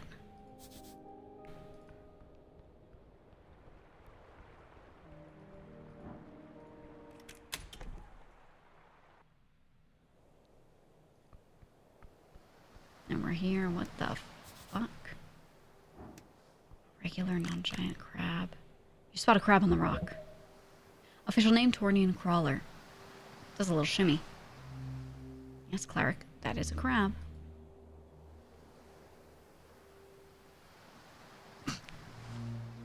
Pet the crab. You reach forth and the crab immediately snips onto your index finger. Huh? Panic. The crab pincers grip your finger hard. Hard. Your index will come off soon. Help! Oh.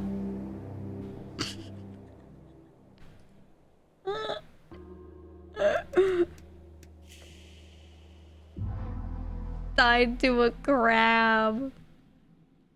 Could I have clicked one of those fast?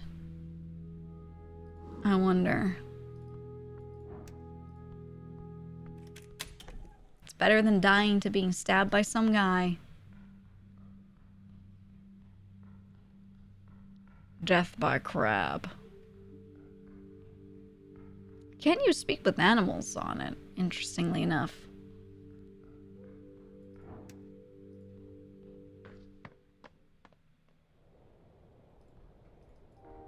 Alright, back we go.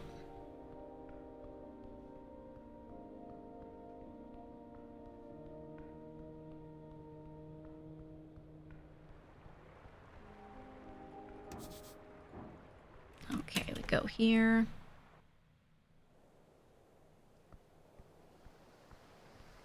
I'm gonna save here because I really don't want to have to do that run again if I decide like, oh, that wasn't it. Let me just try again and go past him this time. I don't want to have to do the run no matter what. But I want to see if you can like quickly click the thing. Okay, he grabs my finger. Everything's terrible. Get out of the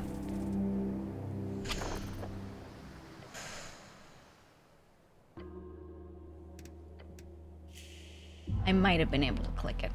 Maybe. Or not. I want to try again.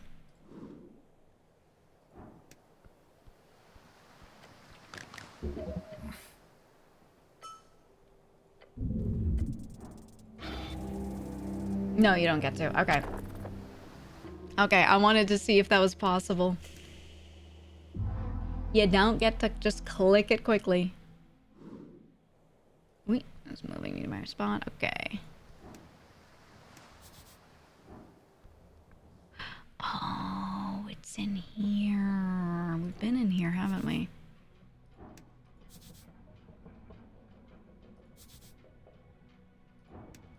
Several stale baked goods. Yes.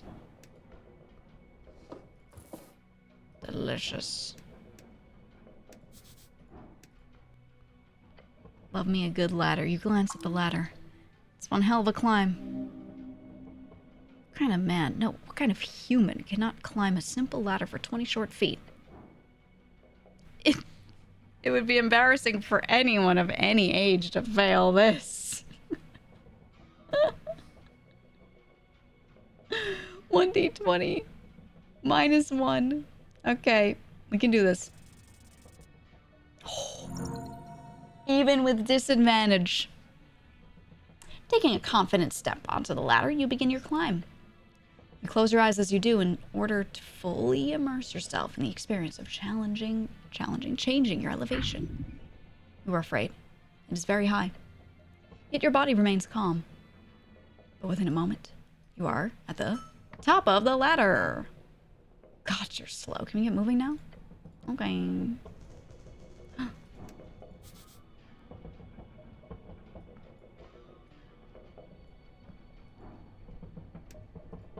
We've been here before.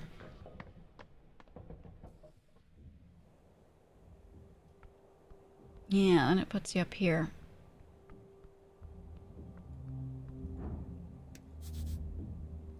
Letter. Did we find this before? Resistance note. Oh, I see. I see. I have been in here before, though.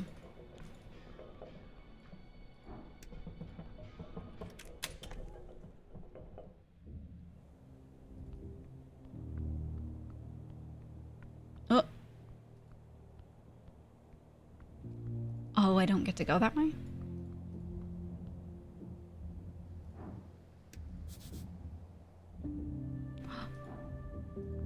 There's an arrow on one of them. Is that an arrow? Okay, I need to not go there right now. But I'm very tempted to, like, grab onto it. Darrow House. Should be this way.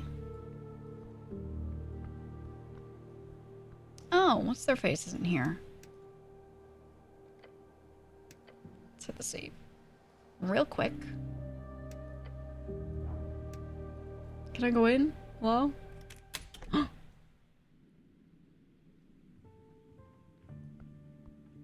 Oh my god. This is, what's their name? A deer? It is before midnight. Hello? Master Nicholas Darrow. Charisma check. Oh, not too bad. Level 3 Coin Lord. Here he is. The Coin Lord of Norvik and Magistrate of Tolstad. The smile of his is a facade, of course. An expression simulacra. Heavily trained over the course of 20 years on the job. He's an expert in his field, and his field is politics. He will respect you only if you serve him loyalty like a hound, or if you prove yourself competent and ruthless. He has no time for fools. Uh-oh. But a man of his stature does not retain power if he does not recognize talent when it barks in his face. You have been beheld. Wait.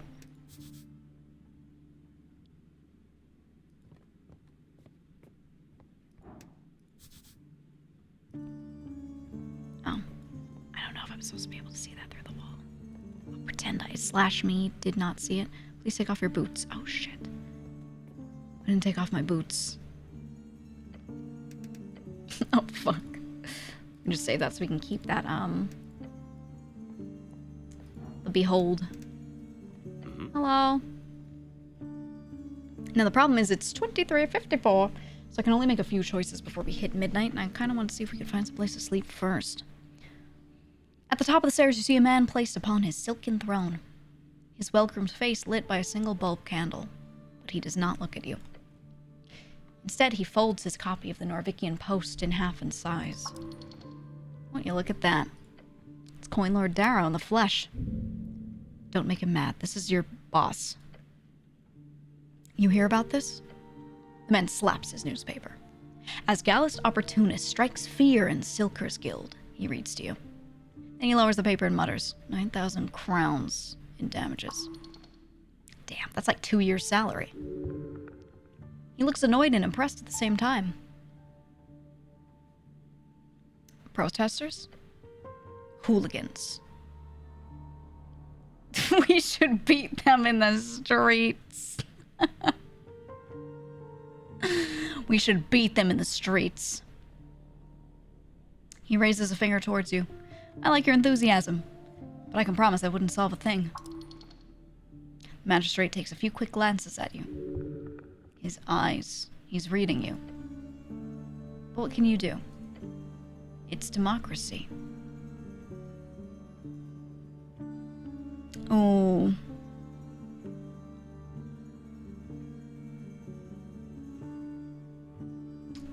Clearly he's saying he like doesn't like that it's like that. But I don't want to go too crazy on it, so I'm just gonna nod. Darrow lets out a sigh, folding his paper in half. Again. It's the age of crowds. That's what they call it. And the loudest voices keep shouting at me in particular, it seems. He furrows his brow. The moonlight makes him look like a marble bust. He's certainly playing the part. He shifts his eyes over to your companion.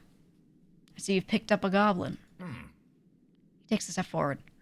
Lord Darrow, Lady Sageleaf has declared a joint operation. She...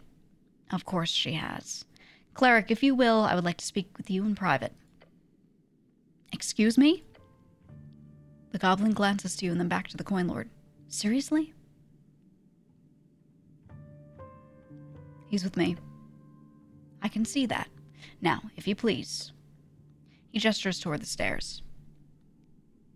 Your services are not needed at the moment. Thank you. He's goblin cyst, man. He's goblin cyst. Snell lifts his head into the air. Uh-huh. Don't piss off the goblin. You want him to want your back. Snell would appreciate it if you stood up for him. No good option here. Someone's gonna get pissed. Nucky, don't hit space. Tension, sweat. What can you say? Snell stays. The tall man glares at you. Your asshole puckers. Ugh! Glare back. You hear a chuckle from your companion. It's fine. Late anyhow. Gives you a knowing glance. I'm heading home. First thing tomorrow, cleric. The tone of his voice gives it away. He respects you a little bit now. Snell gives you a quick nod, and he turns to leave. The coin lord glances out the window and remains quiet for a moment. I feel compelled to ask. Once you hear the door closing behind Snell on his way out, he continues. How was your meeting with our dear goblin chieftain? I mediated. Good man. The coin lord then looks at the time, exclaiming, And you're early. Good. Oh. We did want to be here this time. The party meeting finished up before midnight for once.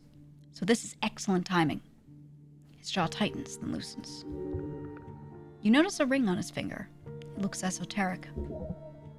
The coin lord carries an iron will ring, as all good politicians do. Makes any mind-altering spell you cast on him useless. Don't waste any spell slots. I must apologize, cleric.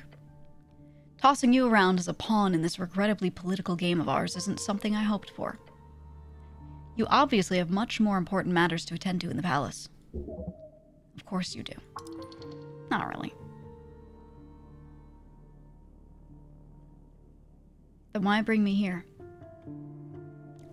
He clicks his tongue. Straight to the point. Good. First things first. I'm obliged to offer accommodations during your stay here on Tolstad. It is customary for clerics on a job to be given free housing by their employer. What do they say for this? The house district where the poors live. Oh, man. You may stay in the old guard tower. Coin lord tosses you an iron key. That key will get you access to the tower. Tyr uses one of the floors. You take the top one. Whisper to him, I'm sharing with the weird eye lady. He stifles a laugh. Is that what I'll call you from now on, Tyr? I prefer not, you hear the angel mutter from below. I prefer not. The magistrate gestures to his ears. She's not just eyes, trust me. He shuffles about, looking annoyed for a moment. Now, about the incident.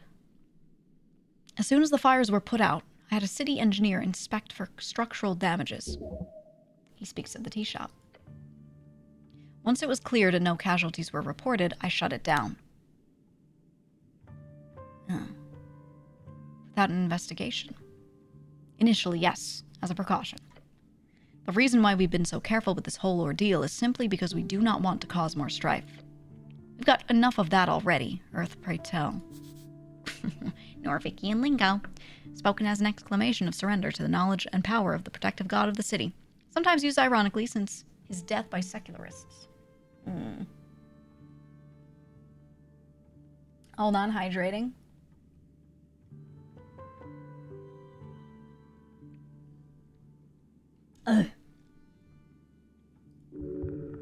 Suddenly, you see how very tired this man is. And his breath smells funky.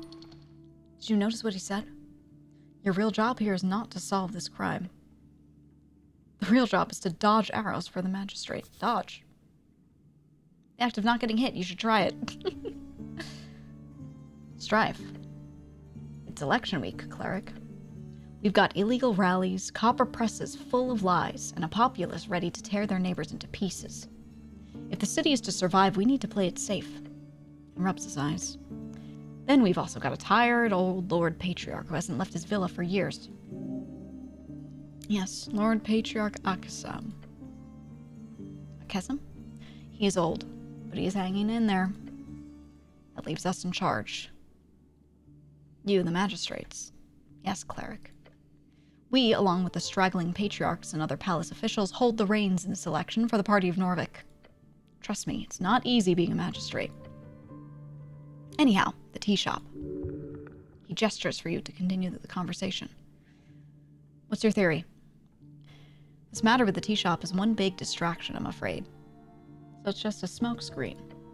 Well, my purest guess would be someone with access to arcane artifacts, or at worst, a rogue spellcaster. Someone who would benefit from scared goblins and angry Asgals. So, a radical. It's classic. Not a bad guess. However, he's clearly attempting to not place focus on any real powers in the city. If a party was to blame, that would cause a headache for him. What information do you have? Aggressive spread of fire, a loud explosion. Militia rush across the halfway bridge and put it out. He looks out the window. The owner is missing. But no one got hurt. Got it. Keep him talking. You need more info before you ask about the tea shop. Well, it might be smart to go for the tea shop question straight away. Who knows how you'll fuck up if you keep on asking questions. Okay, true. You require more information. Ask. Gulp. So, you're the coin lord. For now. Post-election, I might end up on a very long vacation.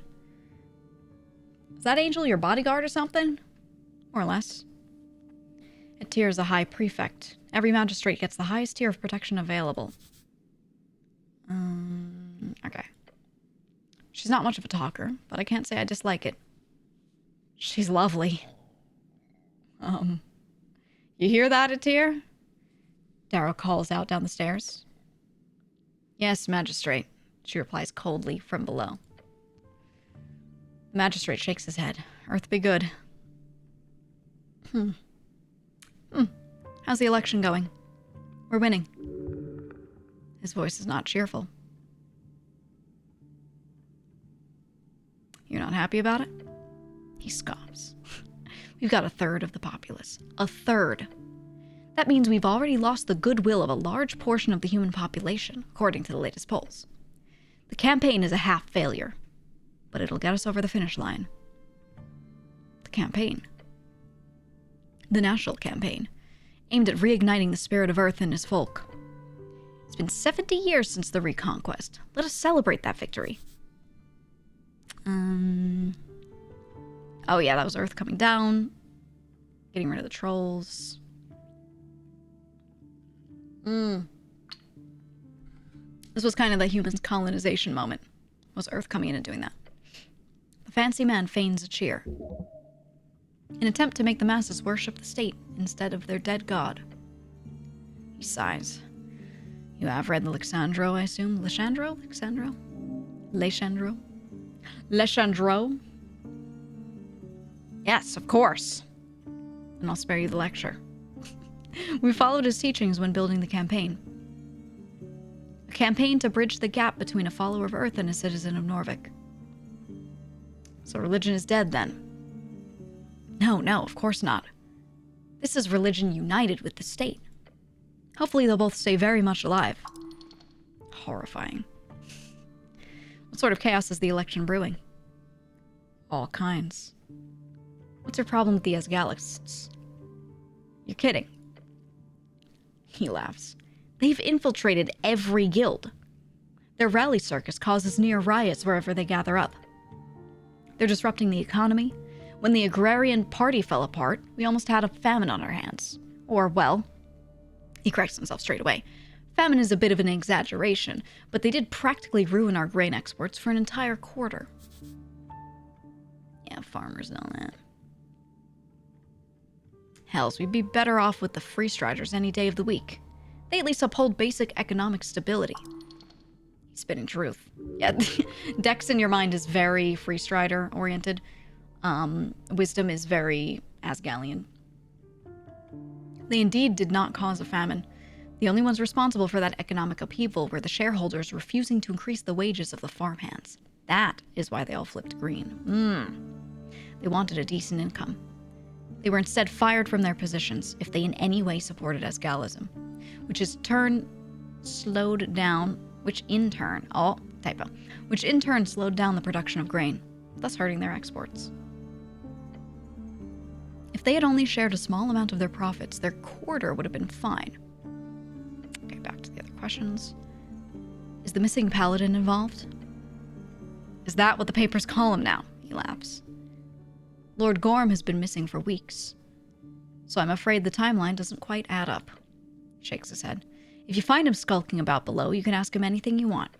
Just let him know he's been kicked off the campaign, okay? He sounds pissed. Paladins would often delve too deep into the tunnels below Norvik. It's tradition, really. Fighting for a reward, maybe?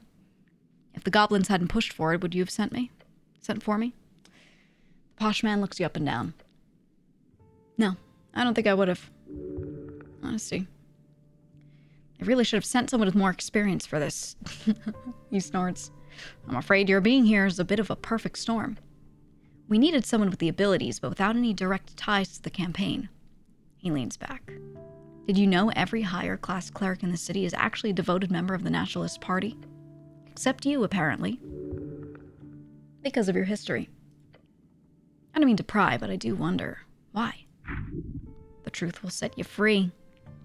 So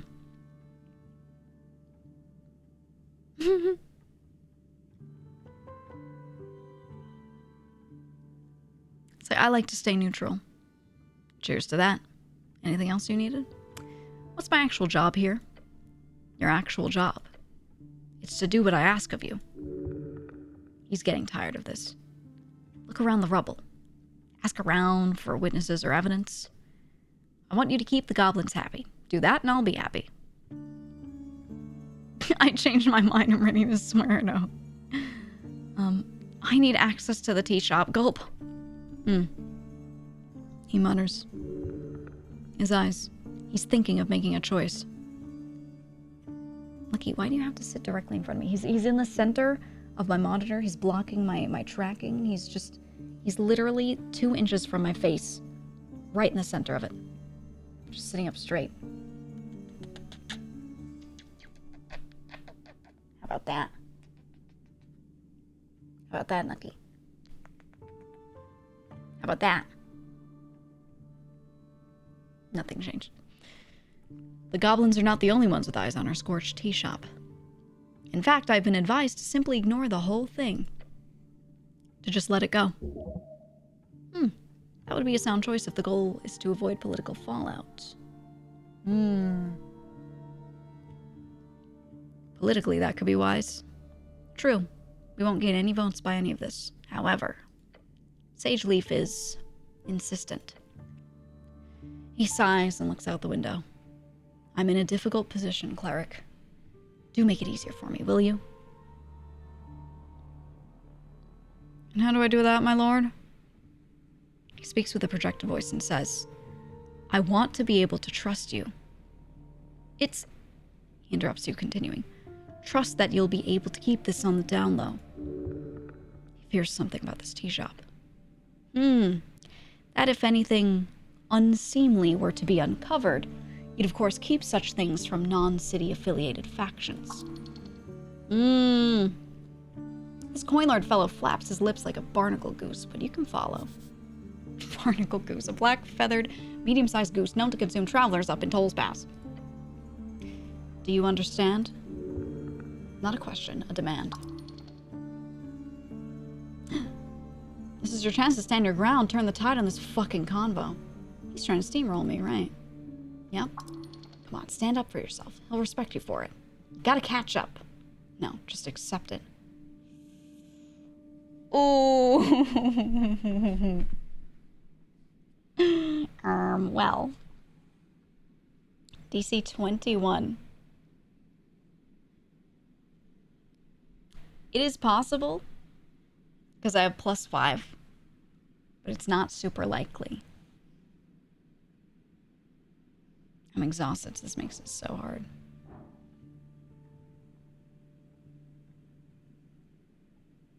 I'm gonna try it.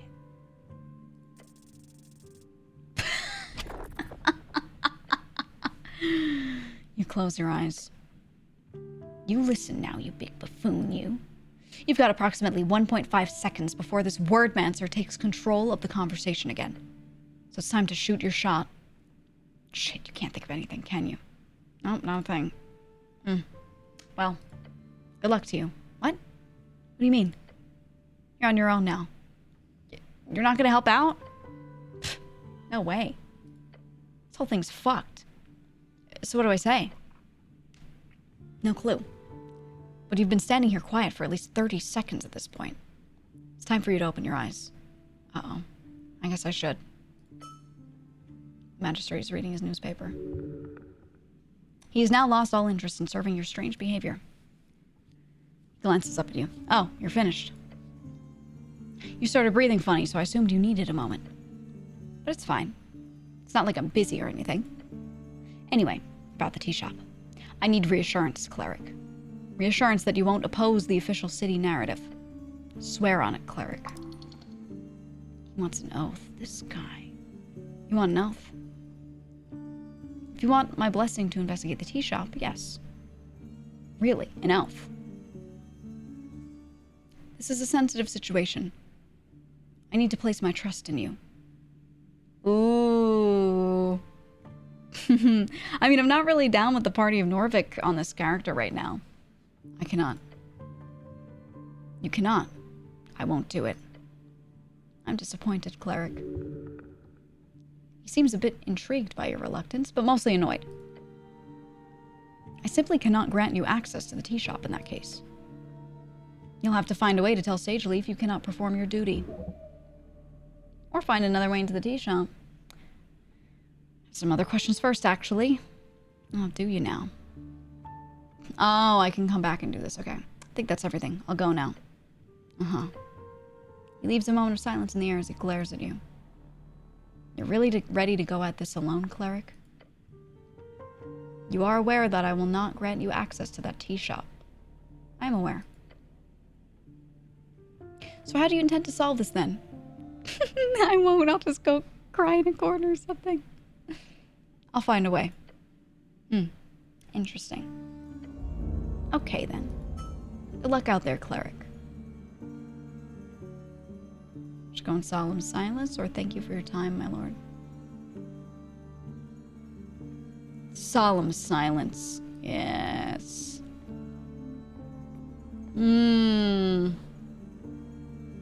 Interesting. Interesting choices. Hi, Atir. You want to be friends? The angel stands tall. She's blocking the hallway leading further into the Coin Lord's mansion. She looks like a giant here, despite the high ceiling. Is she just tall or floating? Nope. Okay. I spoke with the magistrate. She nods. Be finished with your business here. Oh. The magistrate will not have time again, cleric. Darrow's letting me stay in your tower. Show her the key. The spinning eyes stop for a moment. Lucky, can you move?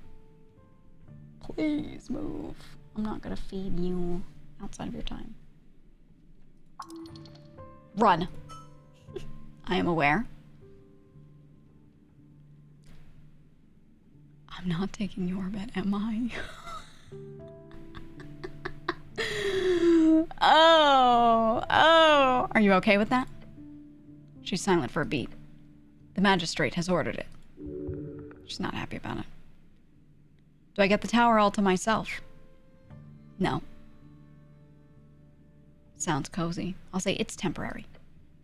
The angel appears to sigh. Mimicry.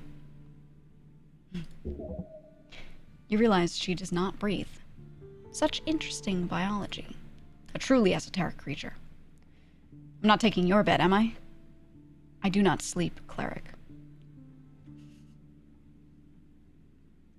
Ah, so that's why. Gesture toward her face. She bows her head slowly, but does not respond. I'll be going to the guard tower then. There is a bedroll on the upper floor. Do not touch anything. Translation, touch everything. Listen to her. Obey. Gulp. Okay.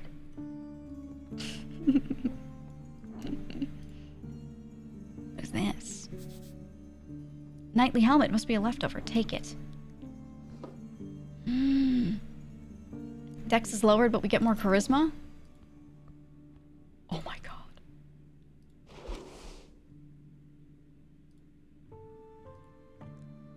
This one lowers our charisma.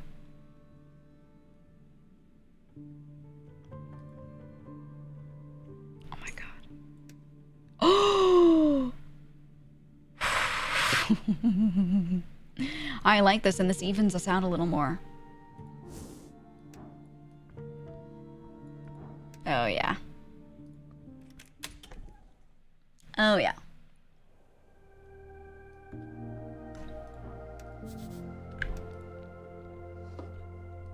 You weren't when you talked to him. Probably a good idea. Can I talk to it? See anything suspicious lately? The tree does not respond. If you truly think this is true... No, I don't have Druidcraft equipped. I'll come back and talk to it after... Right? Oh, no, wait. I can just do it. Druidcraft. Okay.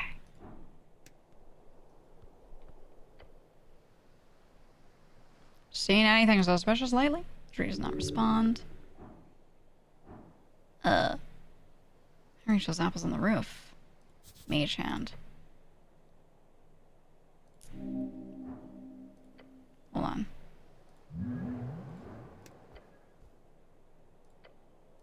Oh. Just get in touch with the primal magics. That is kind of what I was doing, though.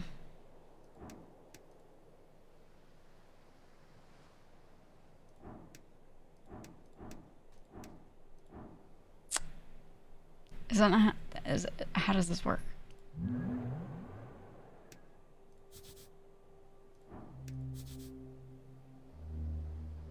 I have Druidcraft on now. I think I just don't have whatever I need for that. I don't think you just click Druidcraft and it works. Okay, we're in the guard tower. Pile of ledgers. Yes.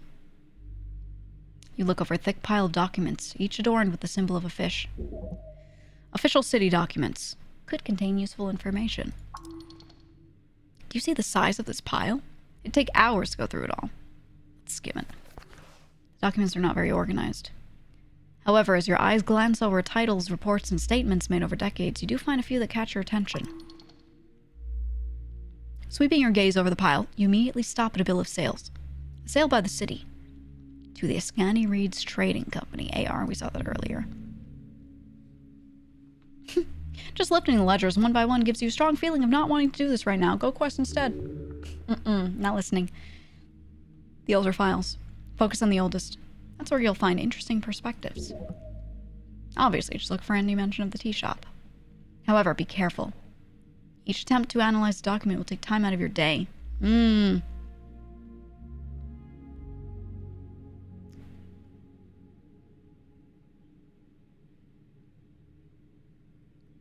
Damn, okay. I feel like I should sleep first.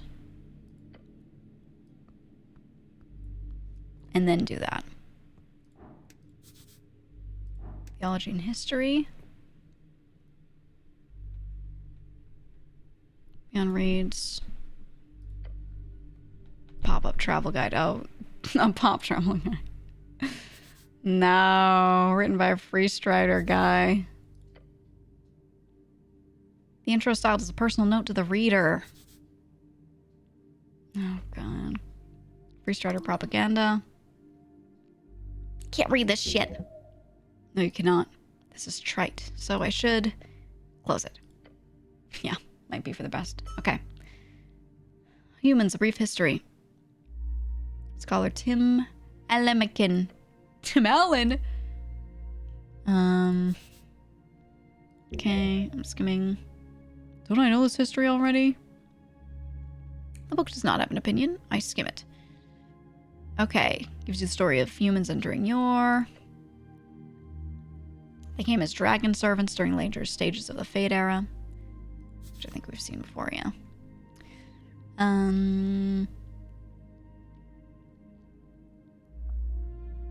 Okay, so they're brought in just fully as dragon servants, is what it's saying. They were slaves to them, but each dragon was a different master. Full chapter going with the Draconic Civil War during the Divine Era. Rise of Doug Dolan-Dim. The Coast War, its destructive qualities impacted human civilizations. In short, as the Arcanists rose to ever greater power, humans journeyed into Old Dimenor during the Great Consolidation. An offer of power and wealth to all men, no matter your background, was attractive to say the least. At its end, approximately 90% of all humans were wiped out. And then what we've read in the game so far has told us that, like, this happened, and then they established this city, and here we are. Here we are. Okay, and then after that, talks about unique phenotypes within the human folk type. Then those who survived. Oh, these are all the different types of people. Types of humans that survived the Coast War. Let's do them all. These ones are agrarian. Tall. Intermingled local giants.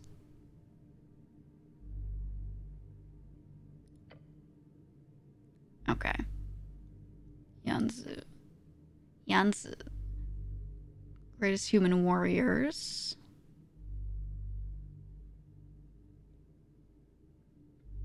Yeah, I was gonna say it's in like Pinyin, so it's the same as the owl folk. They all left their original home. Short, dark-haired.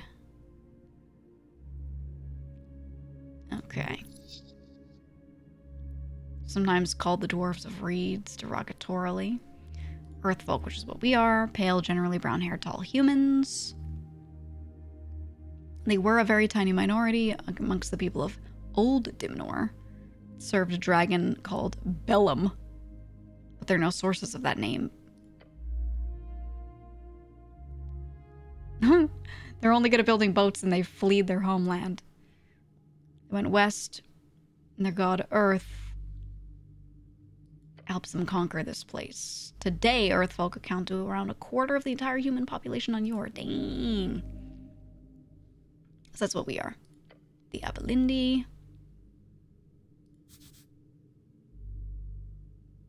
I'm not going to read all of this out loud. I'm going to skim a lot of it. Some are the people of the mountain. Pretty rare.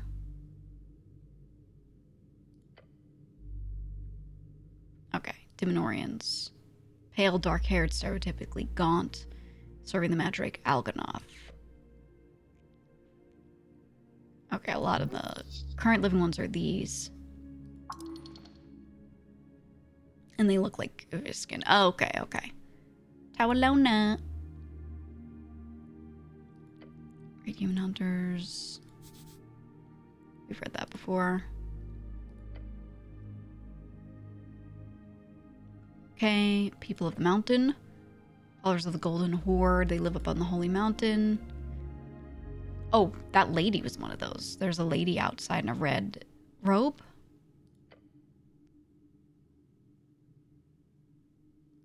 Oh, their eyes change depending on their placement. Okay. Yeah, Chamar. Her. Chapter on the certs.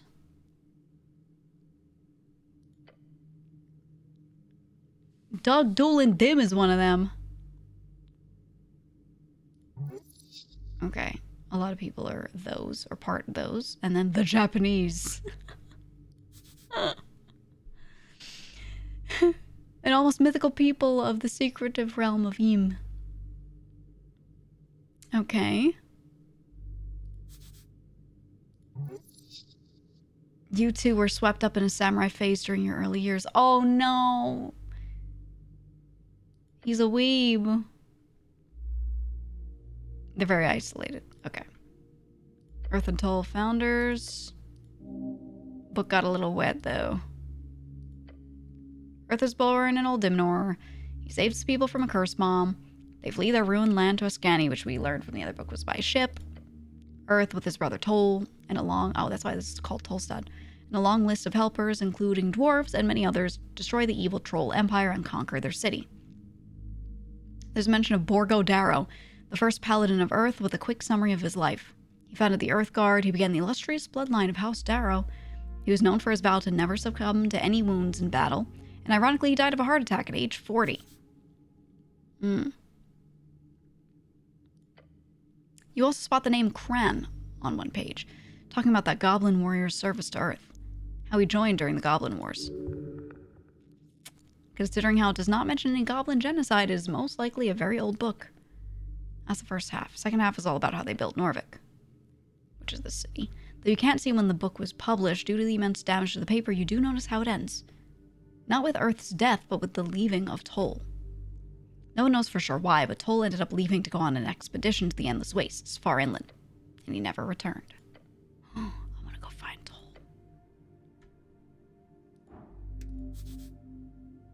A copper calendar. Your mom had one that would glow on birthdays. It spins. Okay, what day is it? When's the election?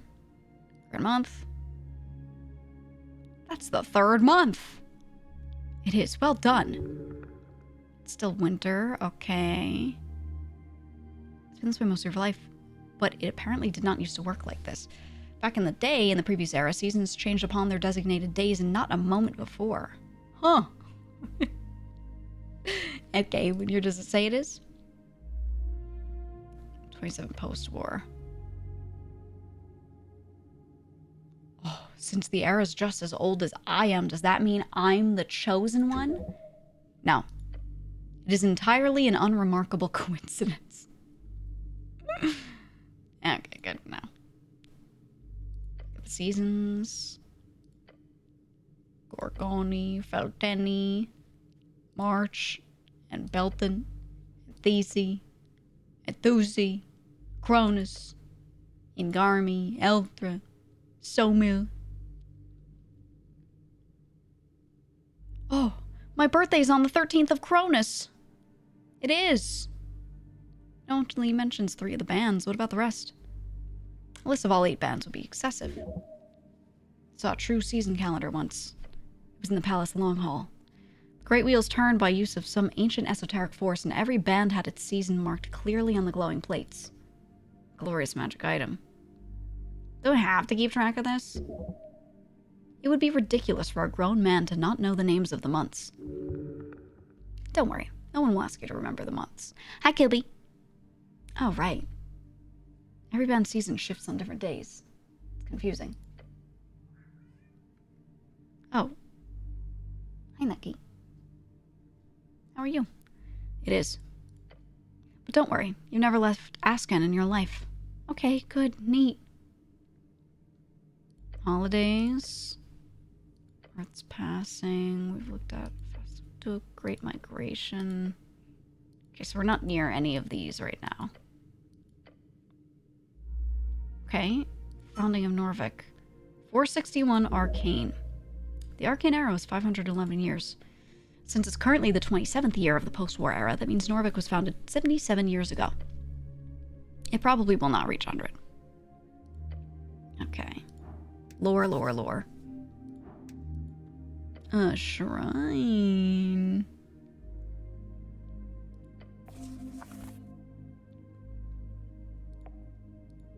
I like these on.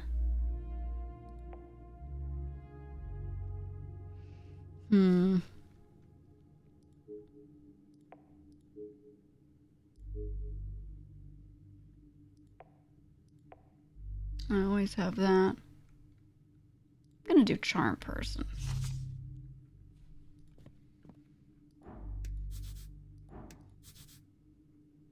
Oh, I'm not gonna be able to reach this. Need mage hand.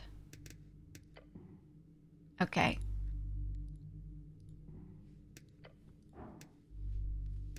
It's time. There it goes. First day on the job. Before you lies a bedroll.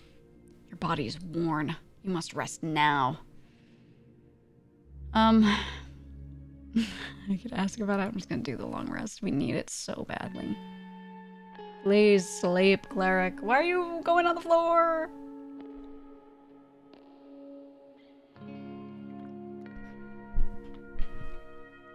Okay, this should give us a lot of daytime if I don't go to sleep too late. Okay. Now let's see.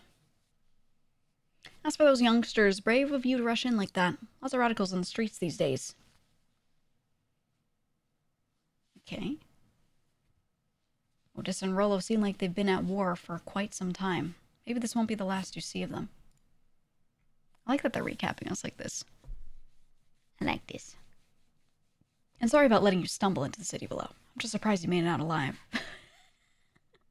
I wonder how many people don't go through that pipe.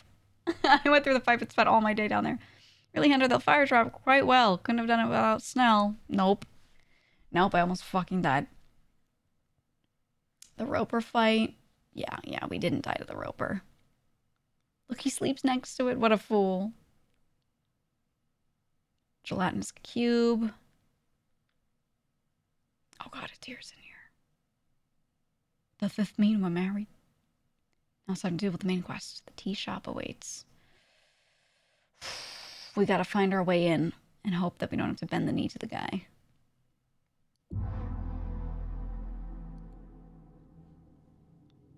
Okay, we woke up at 9:26. Ugh. Your muscles strain as the second day begins. Today you need to gather more evidence. This mystery will not solve itself. I'm not feeling too good. This is literally how you feel like 50% of the time. More sleep would help. I fell asleep quickly for once. Because you are, and we're, exhausted. Gotta keep running around if you want to get shit done. Ignore those tired legs. Keep on running. I have the weirdest dreams. Do you? The stress of a new job. Get yourself together. New city. New tower. New bedroll. Newish. You'll be a little scatterbrained. It is what it is. Some say dreams are the mortal mind's way of receiving divinations. But that's bullshit. Just don't think about it, okay? Question, who cares if I actually complete this mission or not? Your patriarch, for one. There are rumors that the Law Lord is putting a lot of pressure on your superiors. Did they say his name? Swentel Alemican. Yes, Alemican has been very thorough in his management of the Earthguard as of late, in preparation of this foolish election. If you cause trouble, if you don't handle this, there will be trouble. Even more so than last time. Last time was bullshit. Everyone knows it. I'm gonna start my day. Oh, I wanted to spend time on these books, but I can't with a tear here. Okay, one sec. I need to get a snack. Give me a minute. I'll be back. I'll be right back.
my gosh, so many pregnant Mega Men!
Have returned. Ugh. I have returned. Oh, she didn't turn on. Alexa, turn on triple. There we go. I got a snack, but then I also got a drink that doesn't go with the snack very well, but I want it, so I'm going to eat the snack and then drink water and then drink the drink, and hopefully it's not like weird and disgusting. We'll see. I gotta say, was at a friend's house once, and they had two things that went horribly together, and I would say this is one of the worst mixes you could ever have. Eat an Oreo, and then drink red Kool-Aid. And then eat another Oreo. By far the worst mix of things you could ever put together. Absolutely disgusting. They were like, trust and believe, I eat this like this all the time. I was like, no way you drink red Kool-Aid with that. And they were like, yeah. And I was like, first of all, like, all of this is sugar. This is like insane. But you know, I'm at a friend's house party. Like, I'll try it, whatever. That shit was disgusting. And I like knew it was gonna be bad, but you don't know how bad it's really gonna be until you try it for yourself and you really understand the type of bad. It does have the toothpaste and orange juice kind of vibe to it, where it's like they cancel each other out in all the worst ways, and it makes the Oreo taste like sand, and it makes the Kool-Aid taste like fucking poison. Like, it's just so bad. Oh, people that drink sweet drinks and eat candy are fucking insane. A lot of people do it. It's really common. I'm not a big fan. Most of the time when I say, like, I'm on stream and going, oh, let me eat my snacks, I'm just eating normal food. I just have a little left over of, like, normal food, and I just heat that up and eat it throughout the stream. It's like meat and vegetables, you know what I mean? I don't know.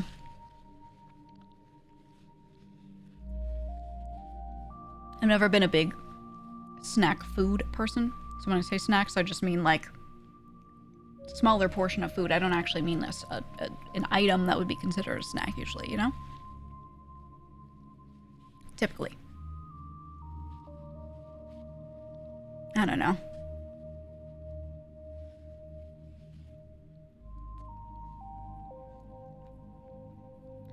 So, well, at least never mind. I don't know what you were gonna say, but restraint is a wonderful thing to practice. That's good. I got brain fart? Never mind. Remember now, you stupid idiot.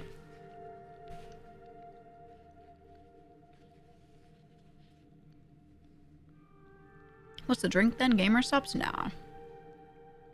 I like Gamer Supps, but it doesn't go with most things.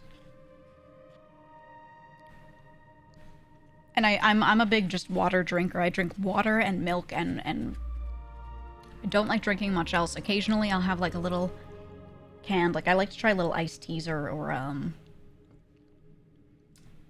ginger sodas and things, you know, occasionally, but even then I try to go for stuff that's not too sweet because I'm not really good with sweet drinks.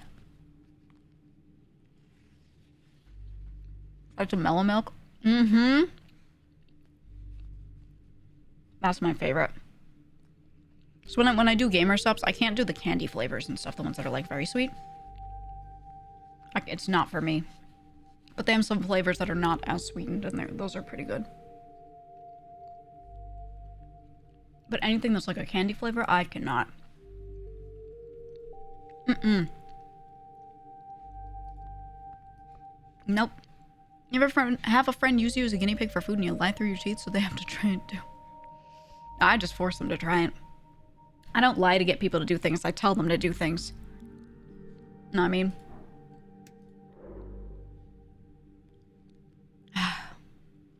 Ready to roll it too. Oh, wow. Cold, stern, glorious. She follows orders, the type of orders that grant eternal fulfillment. There's a sadness in her existence. Broken wings stuck among lesser beings. What does she seek? I could be the one for her. I could save her. Hi. The Celestial appears to focus on her work. A stack of many, many documents, with her many eyes. There is no acknowledgement of your presence in her many, many eyes. She's avoiding eye contact in an effort to avoid conversation. None of them are looking at you? What are the odds? I am busy. Just look at her documents. There are detailed notes about the tea shop. You don't mind me asking some questions, do you? What's it like being an angel? No response. Can you fly or just float? Glance at her broken wing. The wing twitches to the side. You feel a sick fascination with the crippled wing. Dread in your extremities, but you want to touch it. Do not. She's not reading your mind. She's reading your clearly telegraphed intentions. Really, don't.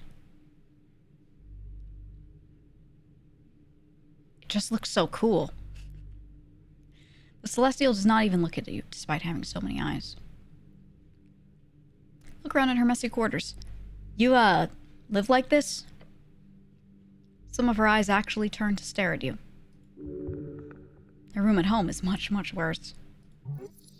Yeah, but she's an angel. There's probably a higher standard involved. This mess is a sign that she's an industrious worker, clearly. Yes, cleric. This is my base. It's a bit messy, isn't it? She does not respond. You've offended her. Can you cast spells? She just keeps working. Most Celestials have innate magical abilities.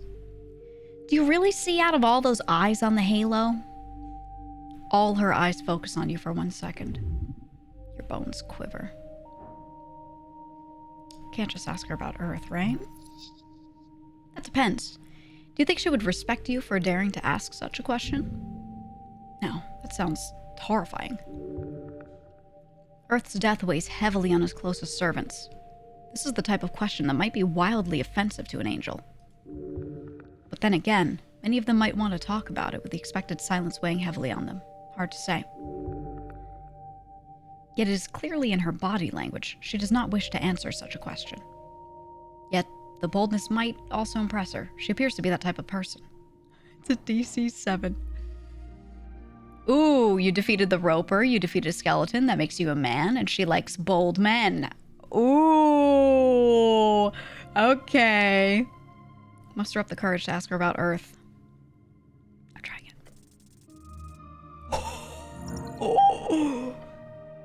You clench. You pause unnecessary bodily functions, and some necessary ones, like breathing. Then you focus on the goal. Speech. Tell me about Earth. She stops writing. Looks like a harmless pause. Just be careful. Bald men, eh? She likes bald men. She mimics a sigh. She does, even though she doesn't have to breathe. The faded man god. Earth of Norvik. That's the guy. Yes. She lifts her hand, pointing toward your chest. I serve his remnants. Oh, this is Polish. Isn't it? This is the one I was thinking of the other day. Hold on, I'm gonna translate it.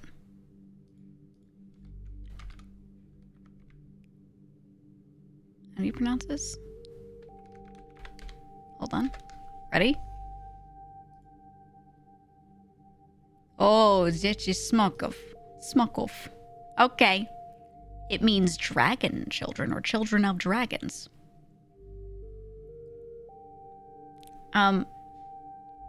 Smoke a what?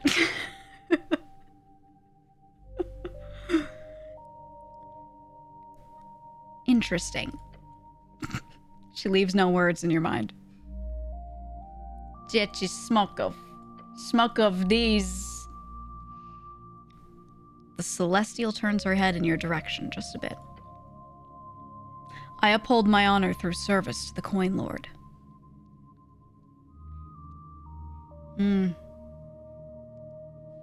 Sounds like a shitty job. A job. It's not employment, idiot. As an angel, she's got to do some kind of service. It's like their thing. She does not feel she has any other option. She turns back to her documents. I am unsure about many things.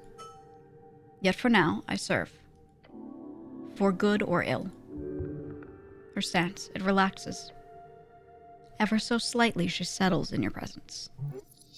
You've got it in! Ooh! She's a fascinating creature. Ask her more. God, she's terrifying. There we go. Now she will speak with you. For real. Okay, ask internally. What do I know about Celestials like her? Celestials, a gathering term for creatures born out of and from the Good Plains. There are many such creatures scattered across the coast. Oh, the Golden Horde. Okay. I should keep talking to her. She is lonely, but her demeanor does not scream, please socialize with me.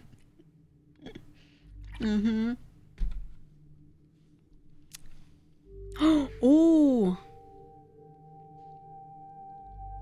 Okay, I should ask her the others first and then maybe do this. What do you know about the pale man in the morgue? She closes the book floating before her. Avoid that creature. There's a darkness there. Her halo spins erratically for a moment. I have been told not to not interfere. Both with the mortician and his helpers. The pale man's reputation is insane. What the hell is he? Something is certainly off about him. Oh, there's a DC 16. Shouldn't I keep an eye on him then? If you wish. I suggest not engaging. Don't. You don't have the skills necessary to actually cross that guy. He's something else entirely. Oh, but he seems like such a normal guy. Avoid Viskin. Helpers? Mercenaries. Creatures who roam below. Dark spirits. They are unofficially sanctioned. None opposes their presence, for Viskin keeps them in line. Huh. Another reason not to get in Viskin's way. Do not engage them unless forced. Did he have something to do with the tea shop? Not likely. Why? Viskin has been a presence here for almost 4 decades to my knowledge. During all this time, he has never caused any issues. Beyond that, Viskin is also in tight cooperation with the Halfway Bridge tribe. Since they are the main drivers in this investigation, it would be strange if Viskin was behind it. Although, if you find any evidence towards his involvement, let me know.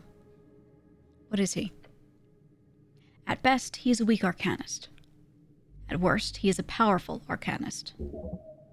A true arcanist would be fascinating. It is not impossible to imagine.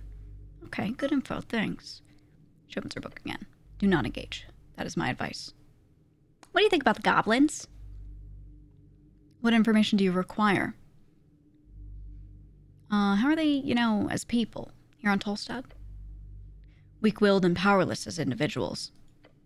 A creature that survives through reliance on the group and on greater creatures.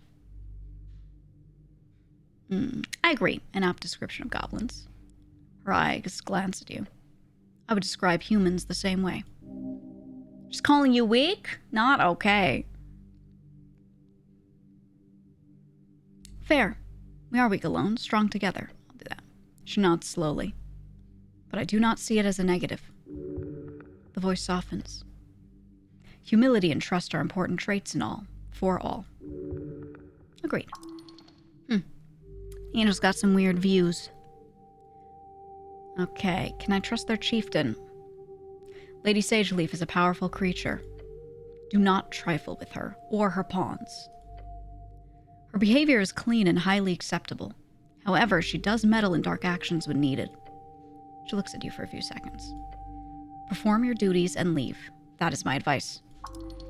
She's smart. Avoiding gangs like that is the only decent way of preservation. They'll chew you up and spit you out. Okay. What do goblins do here, just in general? The goblins perform manual labor such as militia duty, construction, various public services, mail delivery, and manning many defensive perimeters in the city below. Over the last decade, they've taken up nearly all such posts on Tolstad. They're also overrepresented in crime statistics and are several times more likely to join and form crime syndicates than the general human or dwarven populace all across the city. This appears to be primarily due to segregated housing areas, lack of access to higher-paying jobs, and general cultural elements. We know this from Snell. The goblins are a troubled yet slowly integrating part of Norvik, from what I have observed. Feel awkward. It appears to be a highly politicized topic. I apologize if I've made you uncomfortable. She's correct. Goblins are scary. They scare you. You have very cool armor. Thank you. She's welcome. She's practiced the formal way of answering a compliment because in her culture one does not do such things. No, thank you. She just keeps working. Do you sit here all day or what? No, cleric. What do you do then? When the Coin Lord does not require my services, I attend to the archives. From dawn to dusk, normally. Then I perform a patrol, as is described in my service contract. Written declaration of an oath, okay. So, you stay here all day, then you go out all night. Yes, I work, cleric. Her kind do not require sleep. Can I come with on your patrol? No, cleric. You are unable to fly, and I am unable to carry you. Sounds contentable? Contentable? That's the best you could do? Yes. DC 18, I couldn't come up with a better word. Those feelings are very human. My service is to the Coin Lord. She is bound by duty, but where does her heart lie? Oh, we gotta flirt with her. We have to. You are an ethereal yet also imposing woman. Attempt to flirt. Imposing. Ethereal. Ethereal. Her telepathic voice gets dropped down several octaves. All the way down your back. Your spine. DC 28! Ugh.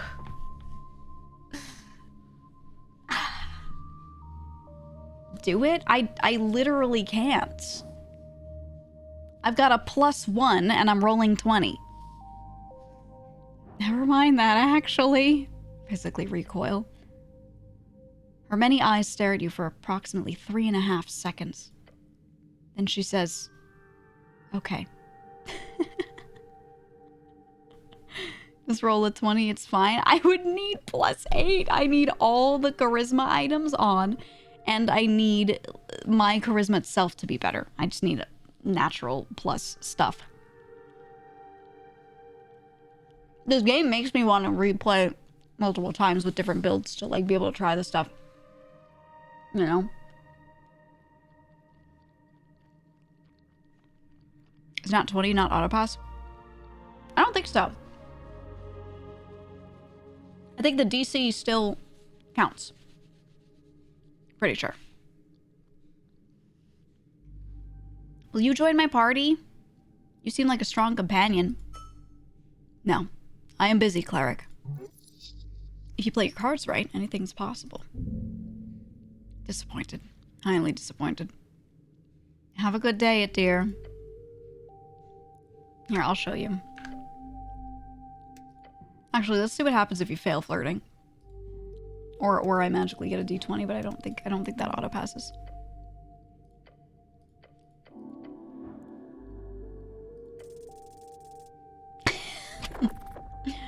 Ready? Why are you doing this to yourself? You feel as if the world is against you. This woman, she's simply too powerful, isn't she? Like, as pertains to planes of existence, yours is in a different league from hers. The type to crush you like an insect, and yet you're trying to win her favor? Nah, not gonna happen. Oh. Yeah. Oh, indeed. This is what happens if you try to speak with women. You might as well just turn to dust. Dust? That's... You do not need to fight so much. Do you remember what she told you? The day she ran into the crowd with that scowl on her face. Oh no! Oh no! We're gonna have a bad memory. It's time. Are you ready? Lock in, guys. Lock in. Oh no. Myron. It didn't start out violent. An oppressed mass gathered on that day. It was not an Asgalis thing. There was no real Asgalism in those days. Not with the human workers, at least. 500 textile workers, mostly women, marching the streets in protest of horrendous working conditions. A powder keg set off by the latest indignity thrust upon them by the factory owners. A mass of unseen skilled labor, spawned out of cheap generators. They did not even employ any wizards to maintain the magic. Normally, these invisible esoteric spirits would not be able to handle the workload of the average textile seamstress. But the simplification of some of the machinery made it suddenly possible.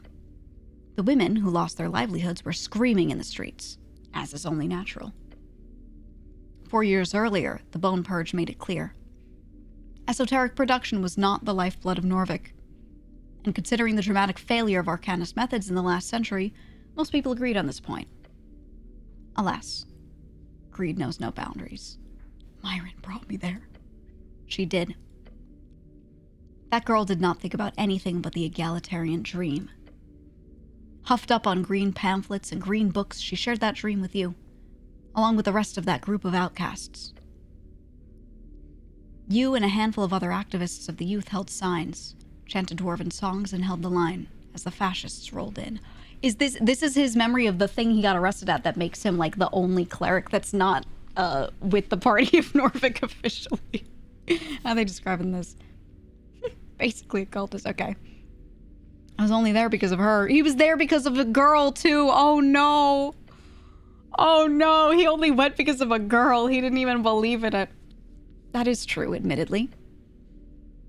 This is so him. This is so cleric. Like, he went to a rally that a bunch of women were doing because this girl that he liked, I guess, was there or something. And, and they got arrested at it, and it changed his entire life. That's what it's sounding like. As the Earthguard peacekeepers pushed into the crowd, bulky pavises, breaking bones and dislocating jaws, the group scattered. One by one, those outcasts left to live in the system, instead of attempting to smash it with an adamantine hammer. Ah, shit. And I stayed behind like an idiot. You stood by your principles, or you stood by her principles. She had a lot of those. When the bricks began to fly, it was far too late to back out. The roaring crowd surrounded. The batons pelting, the mass crying. The state won. That was the last time you saw Myron. Oh, did she die there? Former leader and founder of the Asgal Youth, currently the only female foreman. May she rest in peace. What? She did not die. Oh. Last you heard, she was leading the Asgallian front. She's their only female foreperson.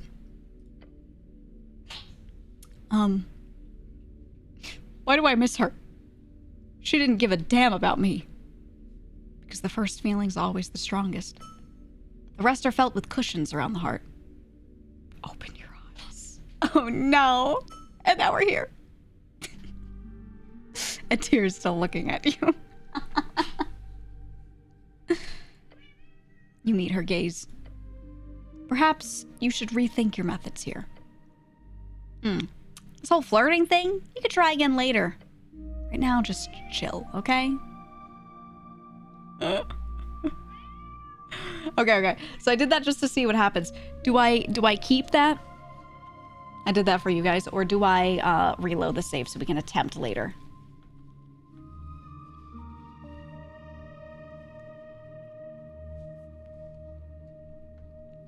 Keep it? I could keep it. Might have time later to try. I do get 45. Alright. We'll keep it in mind. One day she shall be my wife. I'll keep it.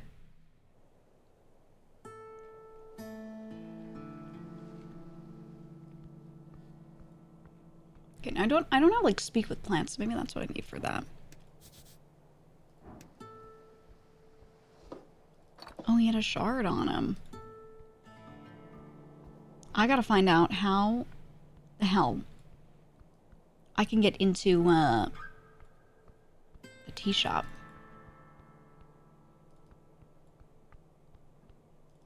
Okay, these are all NPCs I can't talk to.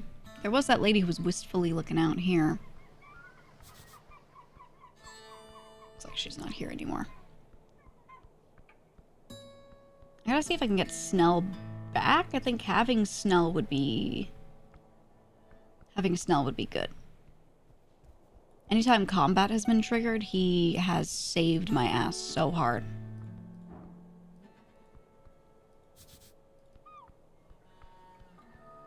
And you know what? The question marks, I think, don't show up based off of like stuff like this. I think it's how close you are to them physically, your character. So them being on screen doesn't matter, but you standing next to them does. Which means you should walk around like this. Oh, it's where you cast your ballots. My ballot boxes. And this is just set up the queues later. What is it, 4 days until the election now?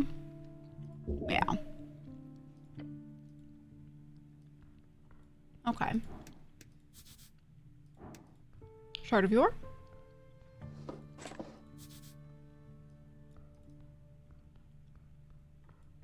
The duck is still here. Now, the duck said, on the day of the incident, they saw Frank, son of Frank, fake name, dressed in yellow, go down here. And as we went down, we found word and traces and things that made us feel that he went even deeper below, which I don't know how to get to, so maybe we try to figure that out. Anything new for me? I never did this. Okay. Sure, warrior, he's off duty, whatever that duty is, it's everlasting. Oh yeah, because he's undead. I'm not gonna try fooling him. I didn't ask everything. Who are you? He's silent for a while. Feel a light breeze pass through your armor. The duck. Excuse me? I am the duck. That's wild. Quack! Laugh.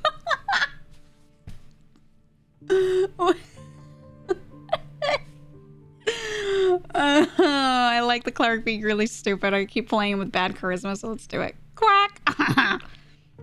The knight does not respond. He does not wish to share more. Are you Lord Gorm? No. I see. I'm looking for Lord Gorm. Have you seen him? No. The truth. Are you loitering here, knight? I am not. The cold voice echoes throughout the chamber. What are you doing then? I'm on my off hours. He speaks as though he's reading from a script. Squint glare at him. You earth folk? No response. Yeah, we know he's undead. We can kind of tell. So him hanging out near is a little weird. I, too, would like to hang on the steps of the temple. His helmet turns slightly. Scary. Can I hang out with you, please? His helmet turns away. Some metallic creaking is all you hear from the knight. Serve this man, damn. Where'd you get that cool armor? Knight sits completely still and does not answer your question. Come on, I won't tell anyone. No response. This creature holds no grudges, yet his hollow disposition taunts your senses. You feel invalid next to this man. You must learn from his ways. Oh, yes. DC 10. We've got a -1. Attempt to have a firm discussion about masculinity.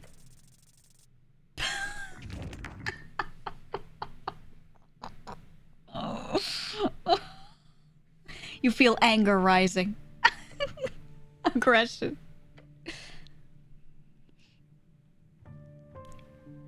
Try to contain yourself as well as your bulging masculine power. I... He does not even look at you. No! I must fight him. You take a step towards your target. The knight does not appear to react. This is war. Roll initiative. No! I don't want to fight him. I like the duck. The knight moves slightly, sending an echo of metal through the chamber. This is an amazingly terrible idea. Silence, coward. Well, you've managed to be quicker than this tin can. Not sure how it'll help, though. What the hell are you gonna do? The only thing you can. Fight. We gotta go for wisdom, because we got advantage and we got +5. Will you be my father? I mean my master?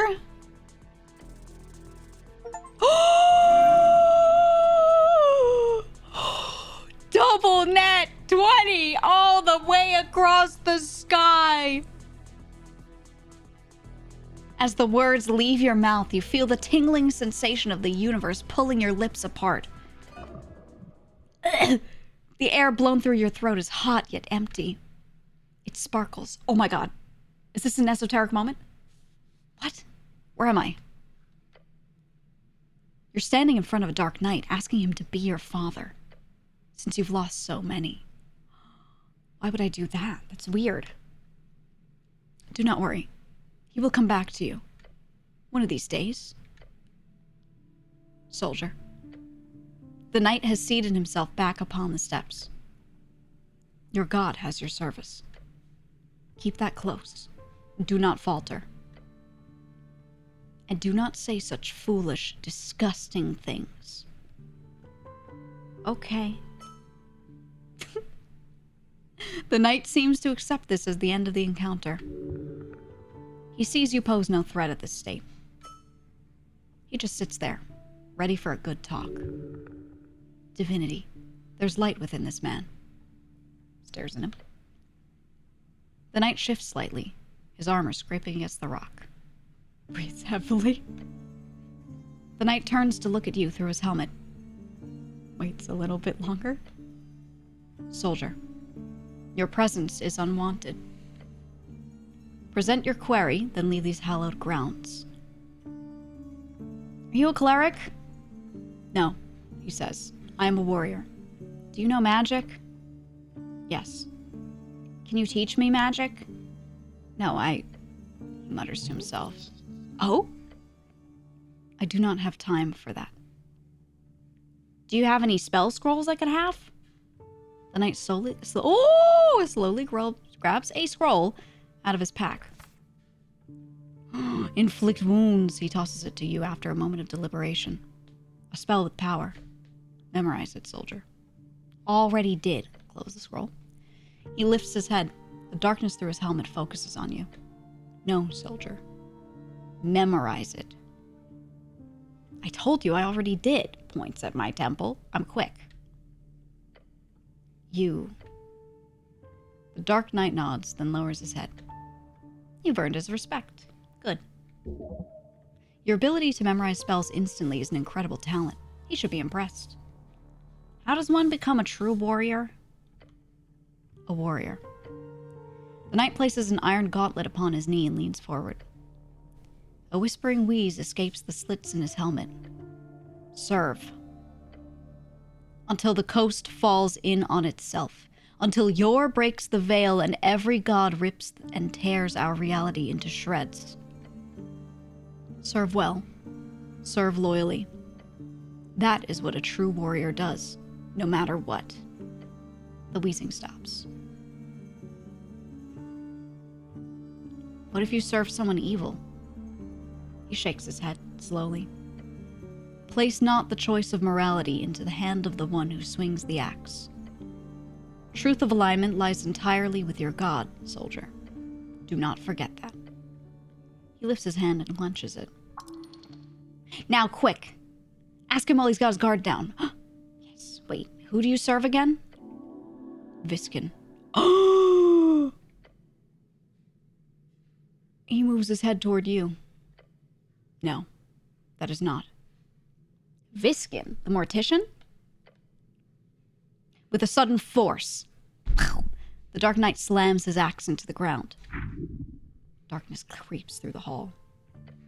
Within you. Do not speak of that, soldier. Just nod. He returns to his still position. Do not. The knight is now waiting for another question. Lucky you, he didn't kill you. Citizen. It's my new dad. Yay. Okay, so Viskin, so there's a lot of dialogue here. When we start the game and we look at Viskin, we can tell something's fucked. But we don't know what. And then, as we go around,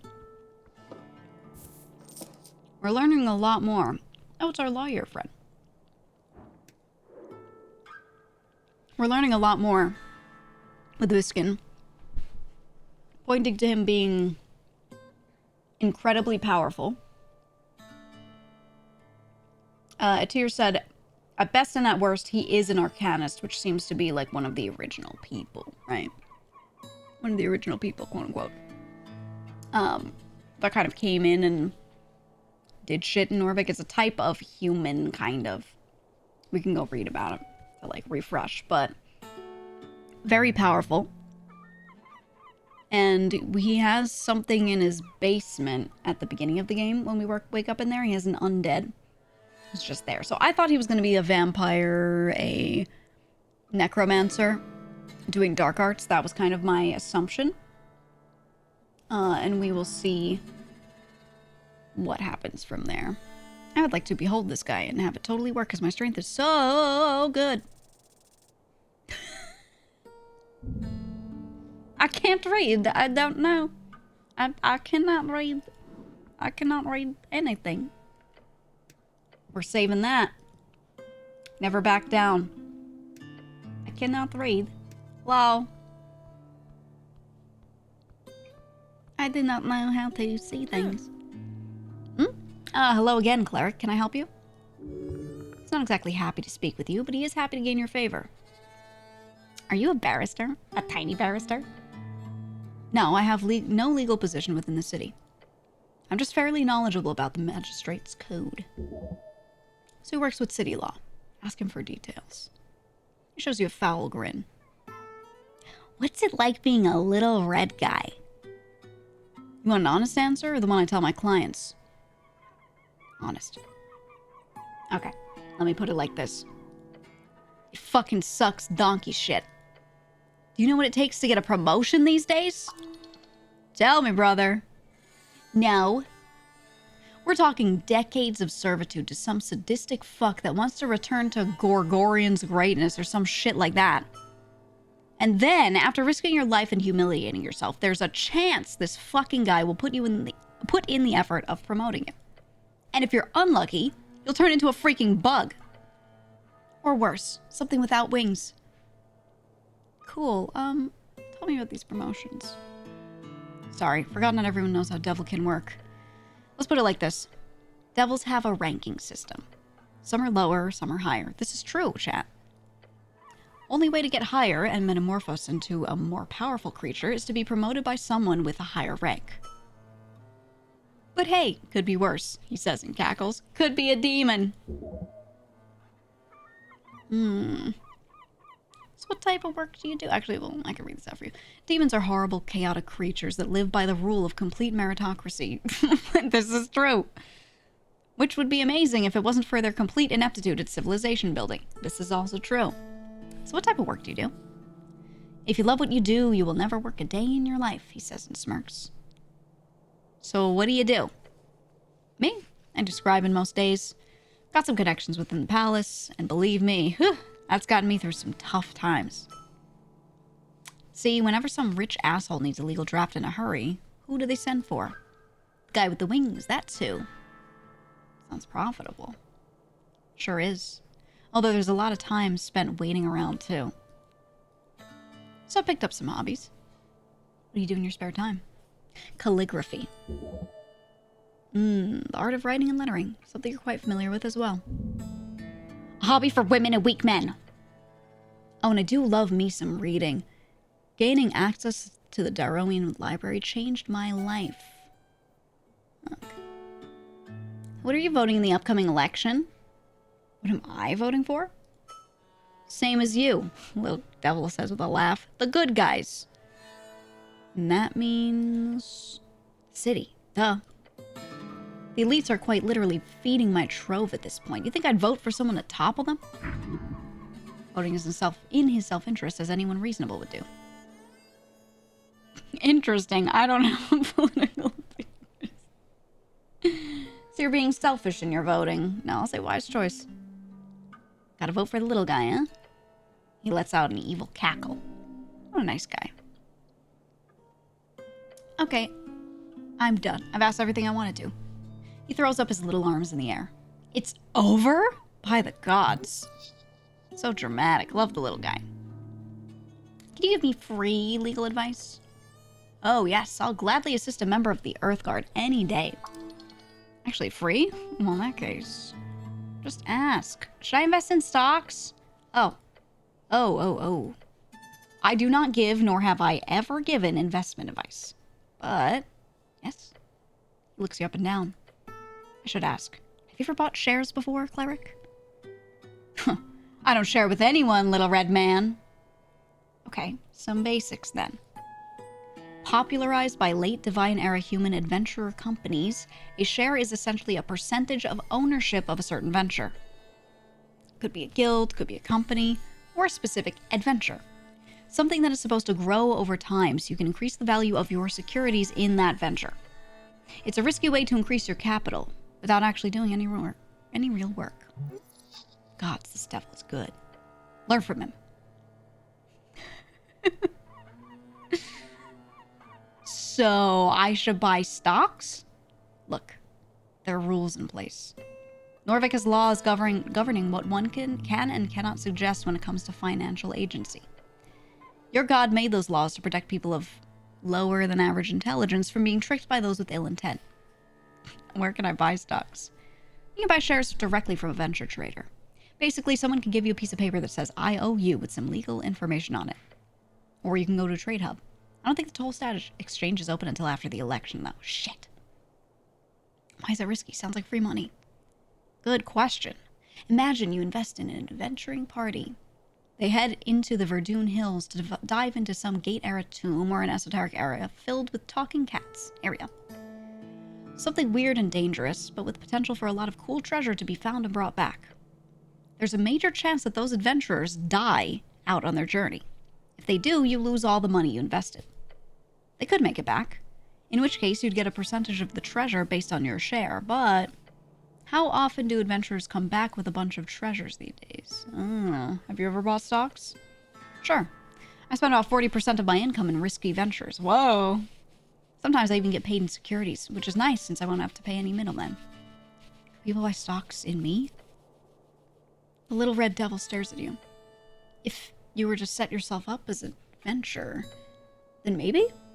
I mean, if you could convince someone to invest in you, you know, without breaking any laws regarding investment advice, I'd be impressed. So why not?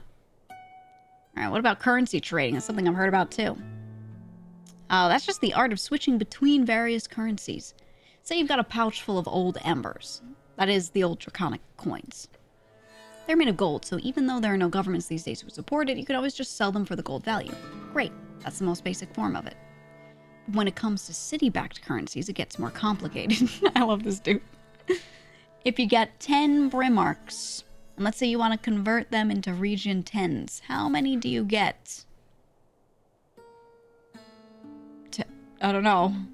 Me neither. The value of each currency fluctuates day to day, as does the exchange rate to each other currency. Not to mention the location as well. 10s are powerful because of the far reach of the Free Strider trading charters.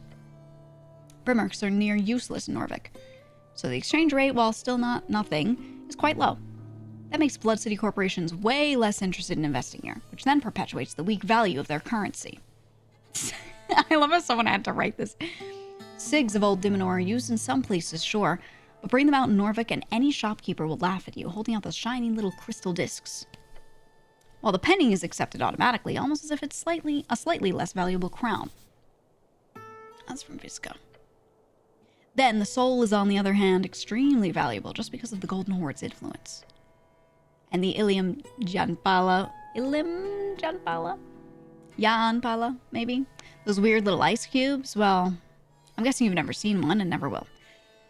Take one to an exchange station and they will quite literally think you're messing with them. But yeah, that's some info for you. He has been factual. He has been long-winded. You talk a lot. He nods and grins. Economy, you know? That's even fun. That's all I have to ask about stocks. Oh my god, he says so much. What about alignment? Ah, yes, the overrules of morality. Norvik does not moralize over alignment. Officially. Nor do most of the city-states across the coast. And you being a devil are, you know... Yes? You're evil. Oh, yes indeed. It is pretty easy to spot. He flaps his wings. It can be pretty discriminatory at times. People assume I have their worst interest in mind just because I'm ontologically evil. You don't have their worst interest in mind? Look, evil is not some objective thing. It's entirely internal and aligned with your subjective opinion. There are good people who ruin the world, and evil folk who do their best to maintain it. That's the deal. What does the law have to say on resurrections? That's one hell of a question. He smirks for a while. The imp's enjoying his pun before moving on. What a sociopath. Higher tier resurrections aren't illegal. They're just not available anymore. Revivify.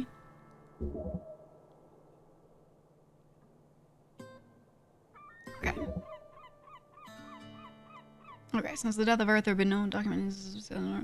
Okay.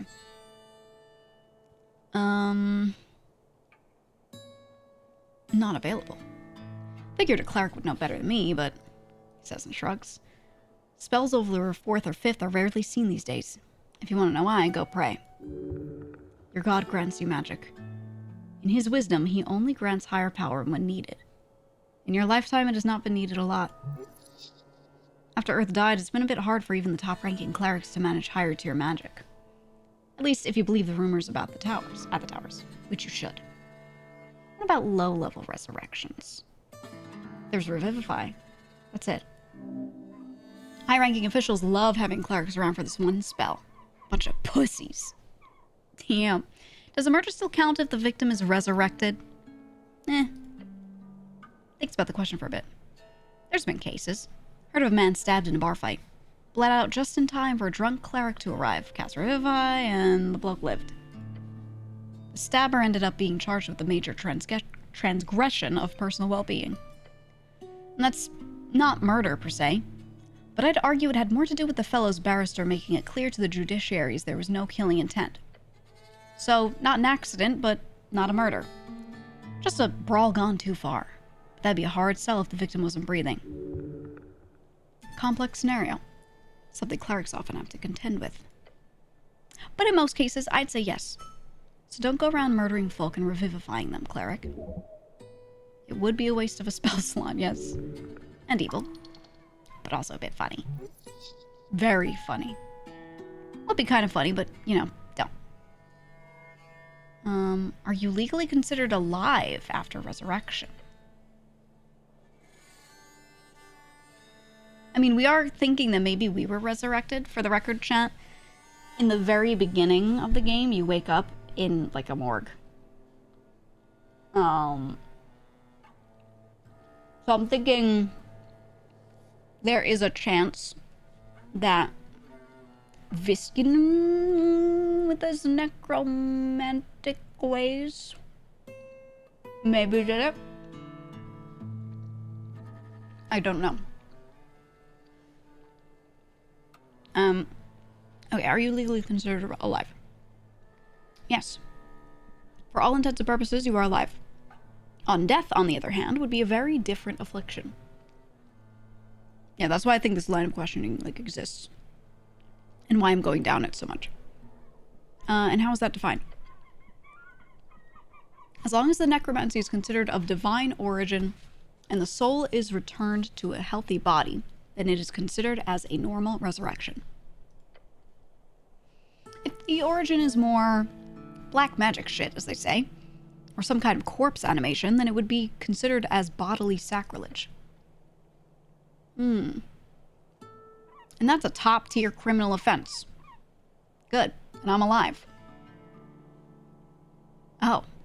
Okay, so they confirm we are asking for ourselves, for sure. He laughs. Haven't met many talkative zombies in my days, so yeah, you're alive, cleric. Does death absolve your crimes?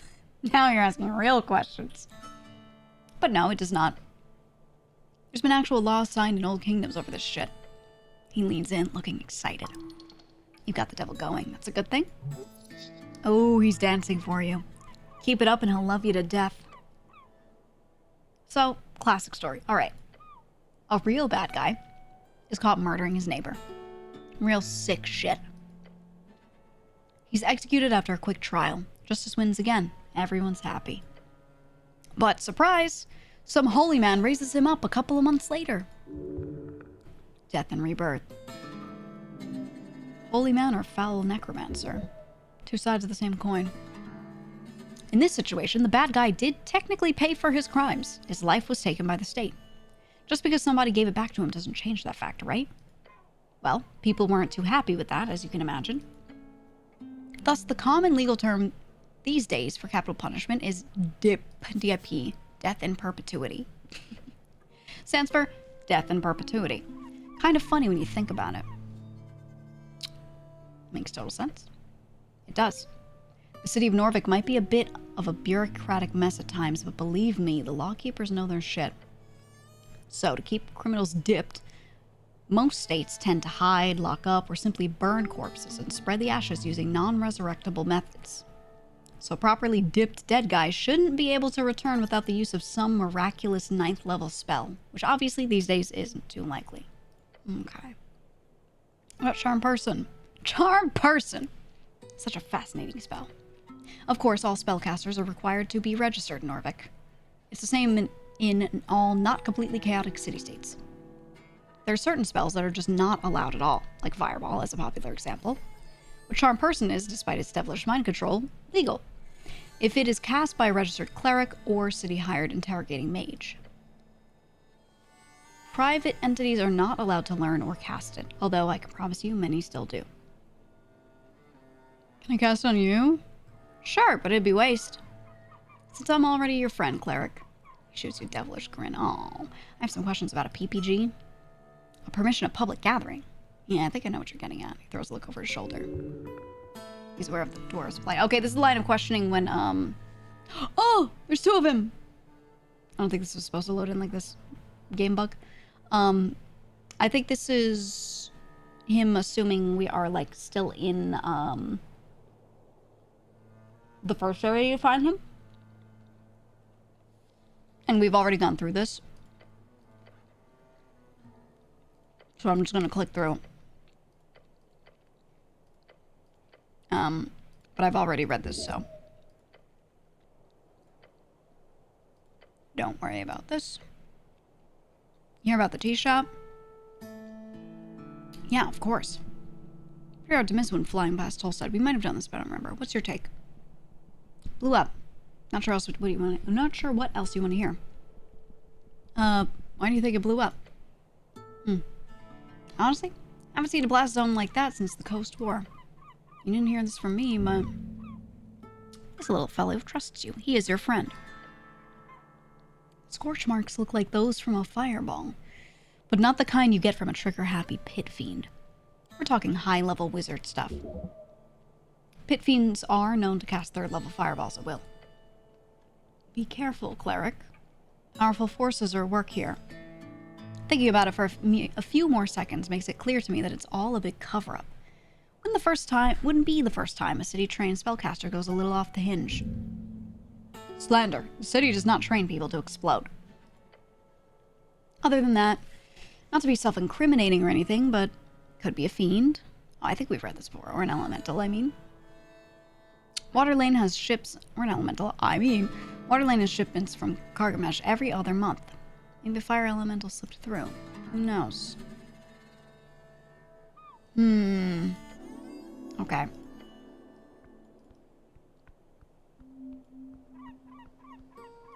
Okay, so we've included a little more on ourselves here. Now, we have spoken to this bird before. Let's see if we don't have to redo that. Double dialogue.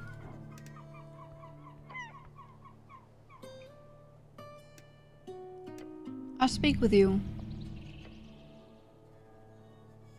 What are you looking at, you dumb featherless walker? Shut up, you dumb bird. It speaks. Jolson looks at you sideways. We've talked to him before, so I want to see if we get anything new. I'll answer with the other stuff. Who is this? One who speaks so bird-like it does not carry wings? I'm from the local government. We have some questions for you. The bird lifts its neck up high. Proud beast. I am Faye, defensor of the coast. Servant of the Saint Sea. Yeah, we've read this before. You are no feather, not enemy unless you break the oath between our worlds. I don't care about this, I just have some questions. Good. Okay, is there anything new? Oh, he doesn't have anything new. Oh, my spell slot. I was hoping you'd have something. Was this in the cat in the demo? Yeah, I didn't find the cat again. I have yet to see the cat. So if I do see him, we'll talk to him, but yeah, I don't see him here. But I assume he's, oops. Somewhere else or not here at all? Oh, they stopped setting their thing up. And this is where the devil was, which is why he looks over his shoulder when you ask him about the thing.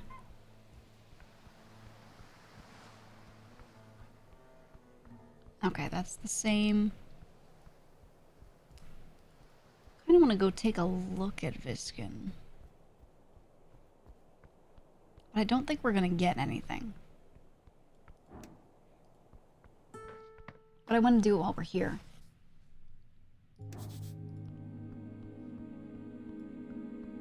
There he is. Now, I did manage to trick his kobold into giving me his crossbow, which is why he's not holding a crossbow and why I have his crossbow right here. That's where that comes from. Let me see if he's got anything new. I have some questions. Who are you? I don't need this. I don't need this. Hello, Viskin.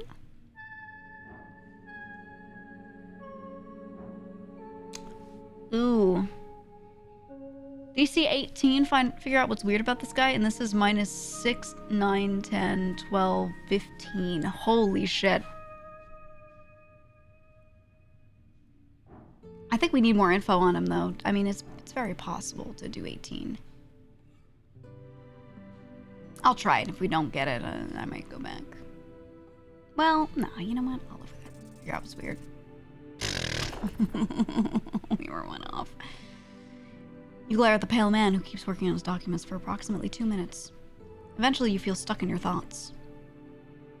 I don't mean to imply I know more than an honorable Earthguard member, my good cleric.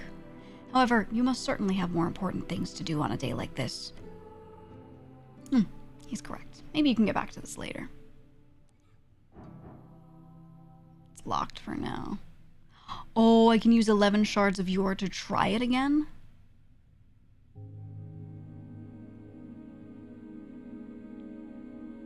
Oh. Oh no, I can use a shard to unlock it. Oh, I've never seen this before. Okay. Yeah, it uses 1. Failed at figuring him out, so it did a -1 for you. Okay.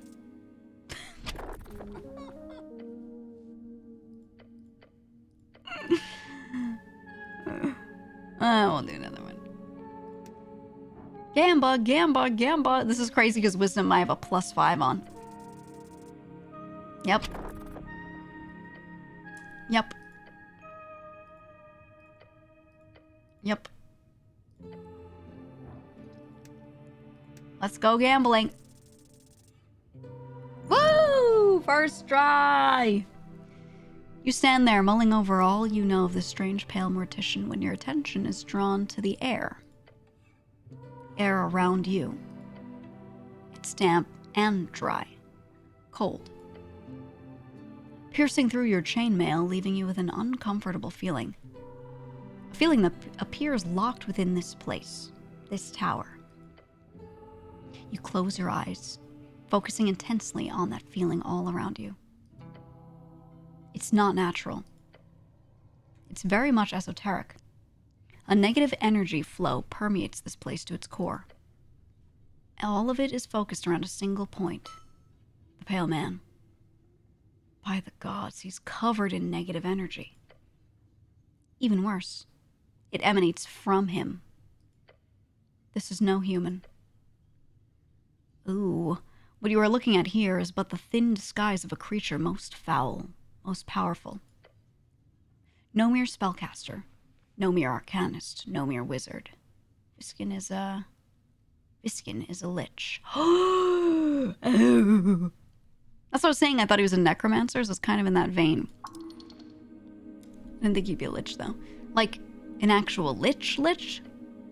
That eat your soul and play with your bones type lich? Yes, you're afraid so. But what do I do with this information? You have a choice. Either try to deal with this directly, or contact relevant authorities.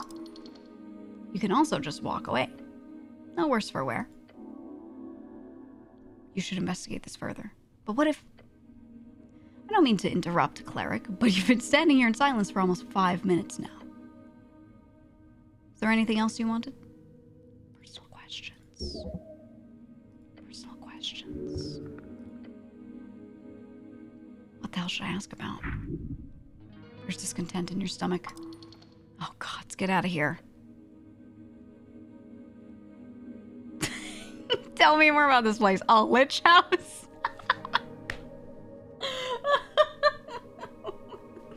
God, that's terrible. No, I want to investigate first. Investigating sounds fun. You could just rip off the band and go, hey, some kind of lich house. Do you ever wonder about the world? His eyes light up. Certainly. Now hit him with a deep philosophical statement. Feeling No, you do not have the ability to produce words able to describe it. Not yet.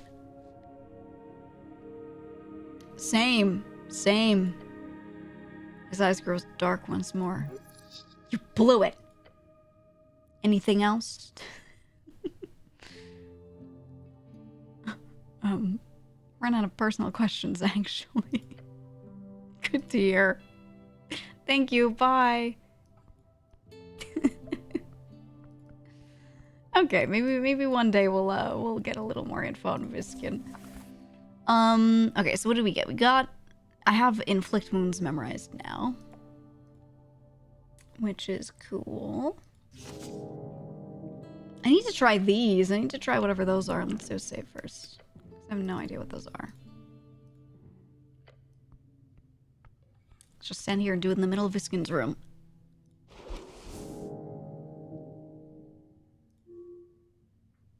So this is Young and Dumb.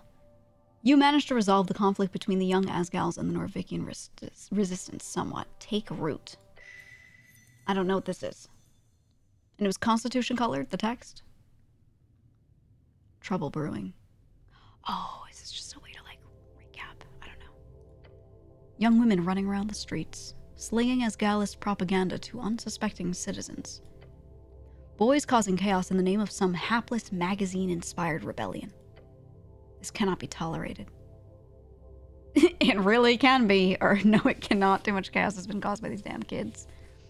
I think the way I've been playing the cleric,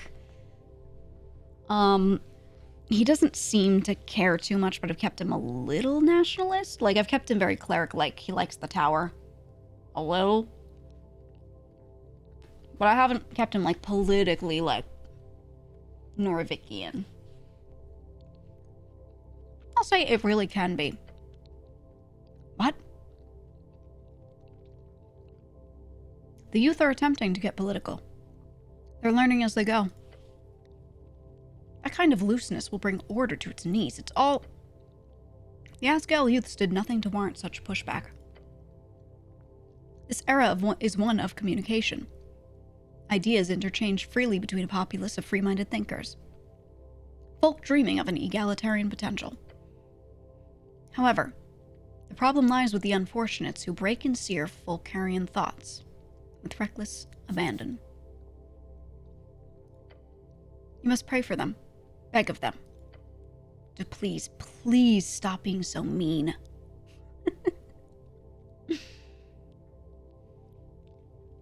I could say, do you really think that would work? Or appealing to their better nature? Great idea. Sarcastically or not sarcastically? Appealing to their better nature. Great idea. Sarcastically. To believe in the better nature of these boys will not hurt. Those boys might be unkempt and rough, but they are proud citizens of a great city. They're performing a service, albeit a crude one, or beyond the realm of law. One beyond the realm of law. But the youth Asgals, they're even more unlawful. To a much steeper degree. How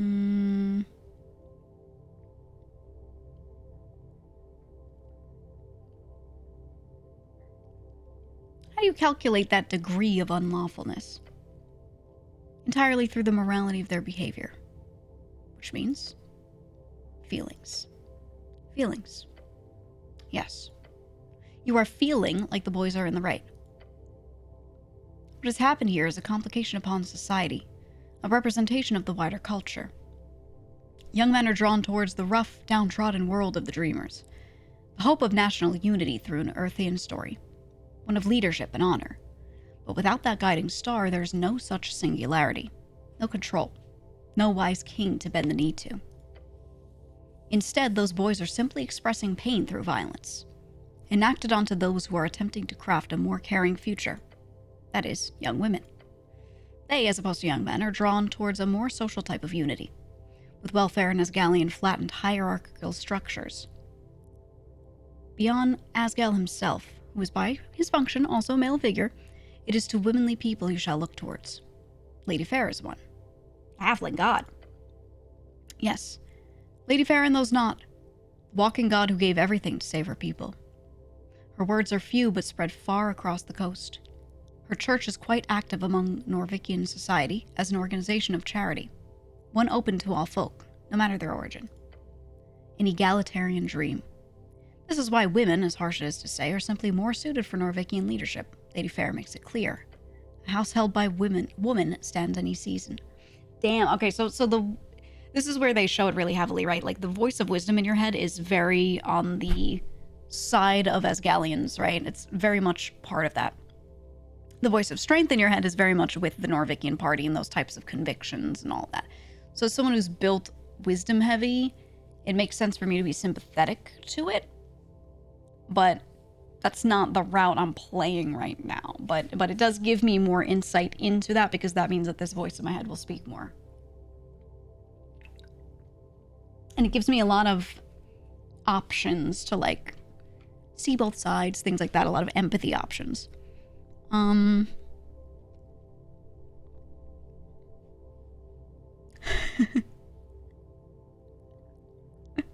But I want to lead in the future, and I'm not a woman. Does that mean? You can bring wisdom and goodness to the world as a man. But if a woman rises to the occasion, you must make an effort to enable her rise. There's something so powerful about dreams. Ideas spreading from man to woman, woman to man. But the Asgallian dream is not a blessing. It is a smile wrought in pain. A vision of 1,000 layers of intersected nets and labels, tangling every person and snaring them to oppressor or oppressed into. And there is oppression. There are unfair hierarchies. The world is corrupt. But not fundamentally.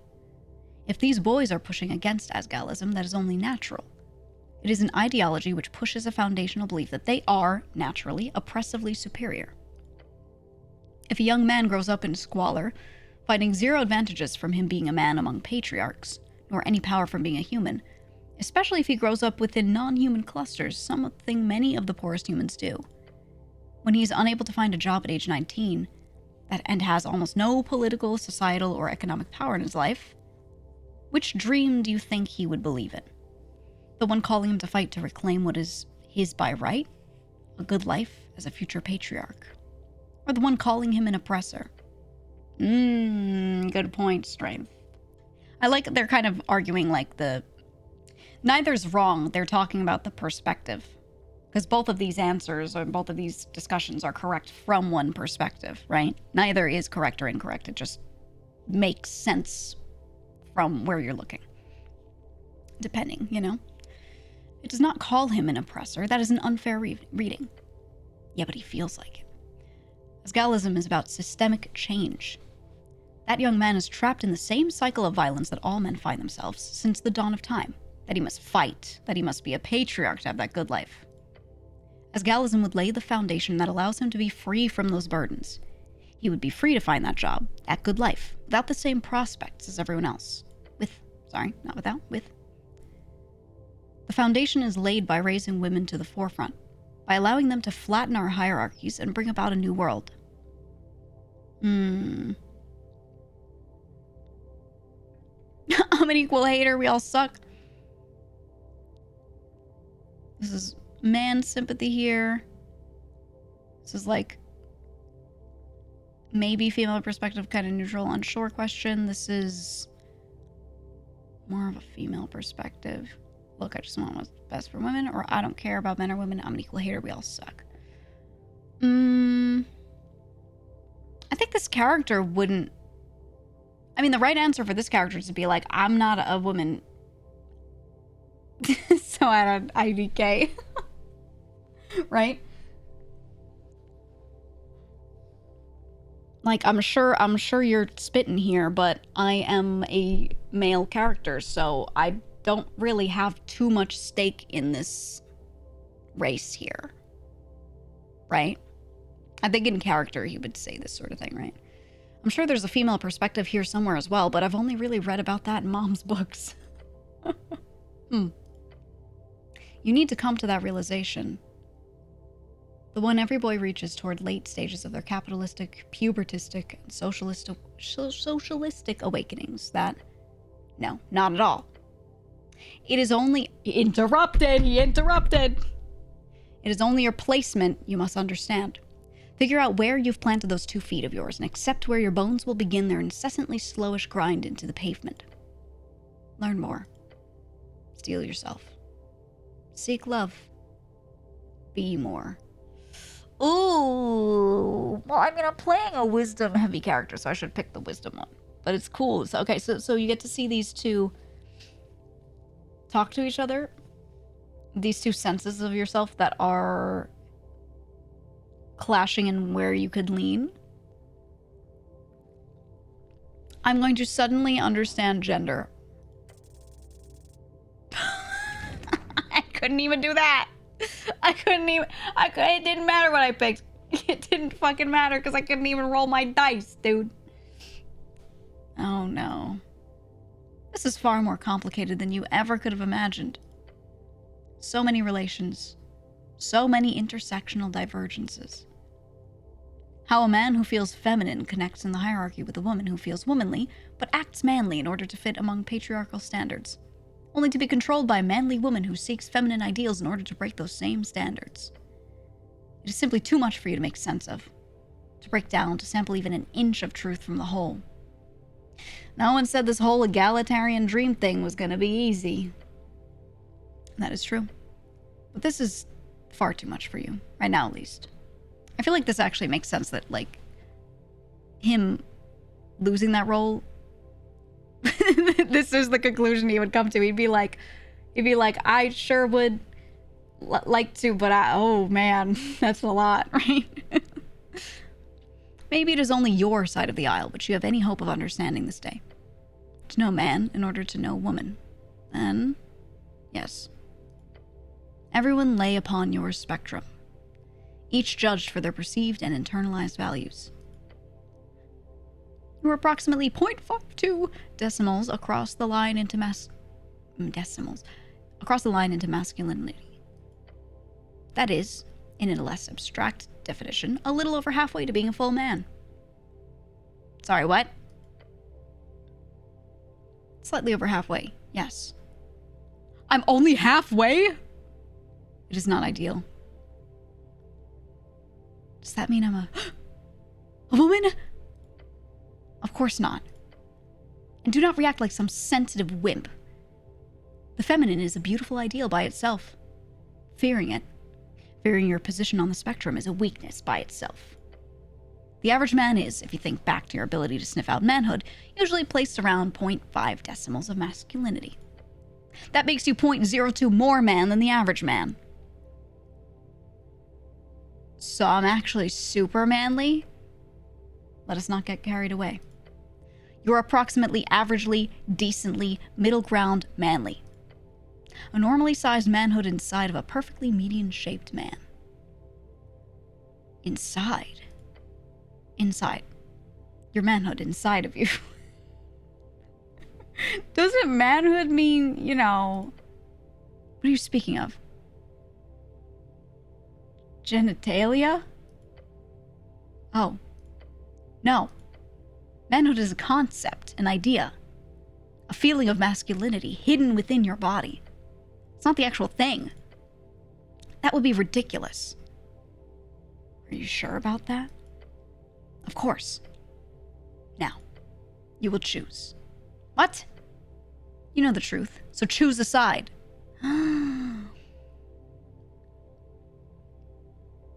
Choose a feat. Oh! Tell me more about Lady Fair, and we'll go through them. The halflings built a region out of feminine love. You can do something similar. Extra proficiency in roles when speaking with feminine characters. Oh my god, I could get girlfriends. Okay. Future patriarch. A brotherhood. A patriarchy.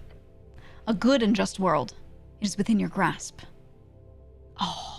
Oh, but I could dap up all the guys. I could talk to the duck and he'd be like, you're so cool. What should I choose? Like, which one would be the most useful? Int comes into the conversation for the first time. In all honesty, you must think of this as a representation of your future struggles. In other words, the person who blew up the tea shop. The one you must discover. Will it be a man or a woman? It could be either. A man. A sorcerer would be able to sling such esoteric force, but a man is more likely to enact it. What does feminine and masculine mean in this context? It means where the target land on your gender spectrum. They will always be on one side of this esoterically decided middle point. If you disagree with that judgment, take it up with your. This is the probable outcome, yes. But do not always assume the gender placement of a target. The world is often more complicated than you initially imagine. Okay, I'm ready to make a decision. Do so. Stand tall. Do not be afraid. Ooh, okay, do I want extra points when talking to female characters or male characters? I really want all these girlfriends.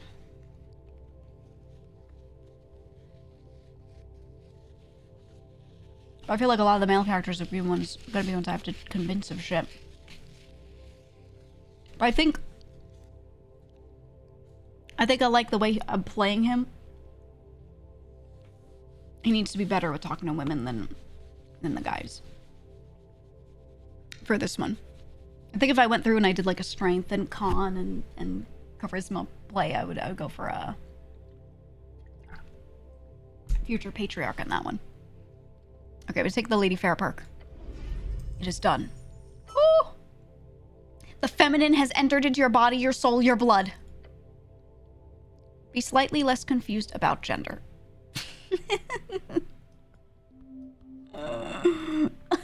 Okay, we gotta do the other one. I loved that. It's like kind of long, but it's really funny. Okay. Democratization. You have successfully spread the idea of democracy simply by asking people what they are voting for. Everyone's now better off thanks to your extremely helpful behavior. You are a real hero. It does pass time. I know I could see it's 11:41 now. Oh god. Oh god, I'm ready. Is it Dex? Hey! You've been doing great work out there. I'm assuming this is about the asking people about the election thing? Hells yeah. You know what that makes you? A herald. A democratic herald. Doesn't that sound nice? Oh no. I don't like that at all. Too bad. Shrug internally. Look, this is what the new world is all about. People talking to each other, sharing ideas, debating, listening. Every conversation is a little spark of democracy igniting. And you're fanning those flames. So here's the thing. All that talking, it's energizing. When you engage with people about what matters, when you get them thinking, discussing, caring, it fills you up. Makes you feel alive. Oh, I could just take it. Tell me more about Democratic Herald. Every time you ask someone what they're voting for, you feel a surge of vitality. It's the excitement of democracy in action. Democratic Herald, you regain 1d4 hit points each time you ask someone what they're voting in the election. Wait, that's awesome. So here's the thing. All that talking, it's energizing. Oh, okay. Wait, I don't get any other choices? Great question. In this case, you're just way too aware of the fact that you have absolutely no chance of ever subverting, changing, or affecting this particular democratic process.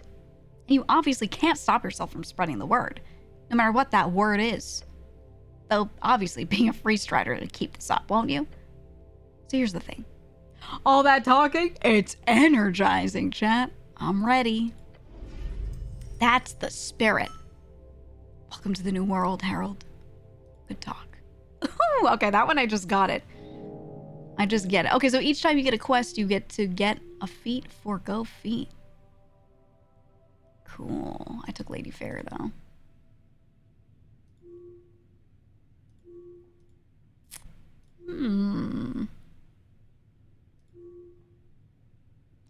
Oh, now I see this connection.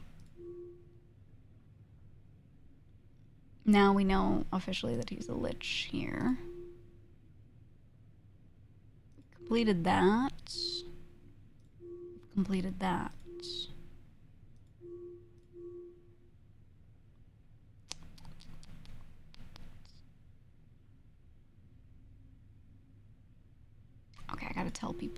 being a druid a little more. Look, I've been trying out all of them. I could not say a knight or a... I don't know what this one would be, actually. I have no clue what the other two are. What is this? There's one that I haven't done here. Nationalist, Free Strider as Gallus. So this is the party of Norvik being with the state.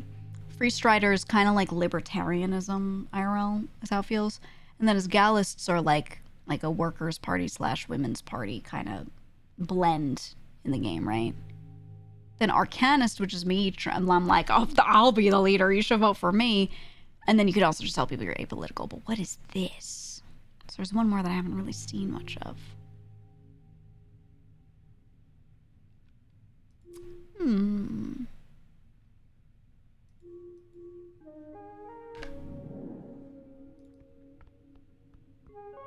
I gotta find the milk deliveries in Water Lane, though. It's important. Somehow just imagine the cleric asking someone how they're voting and then just talking over them. Yeah, just being like, citizen. I like the cleric. I like this character a lot. Okay, here's the tea shop.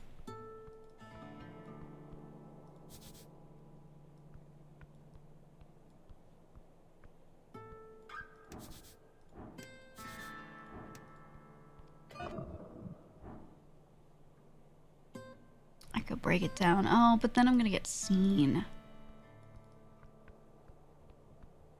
That is an option, though. I want Snell. How do I get Snell back? Ah. Let me go.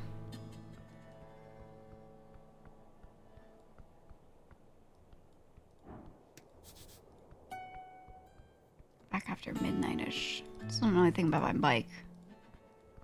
Hello?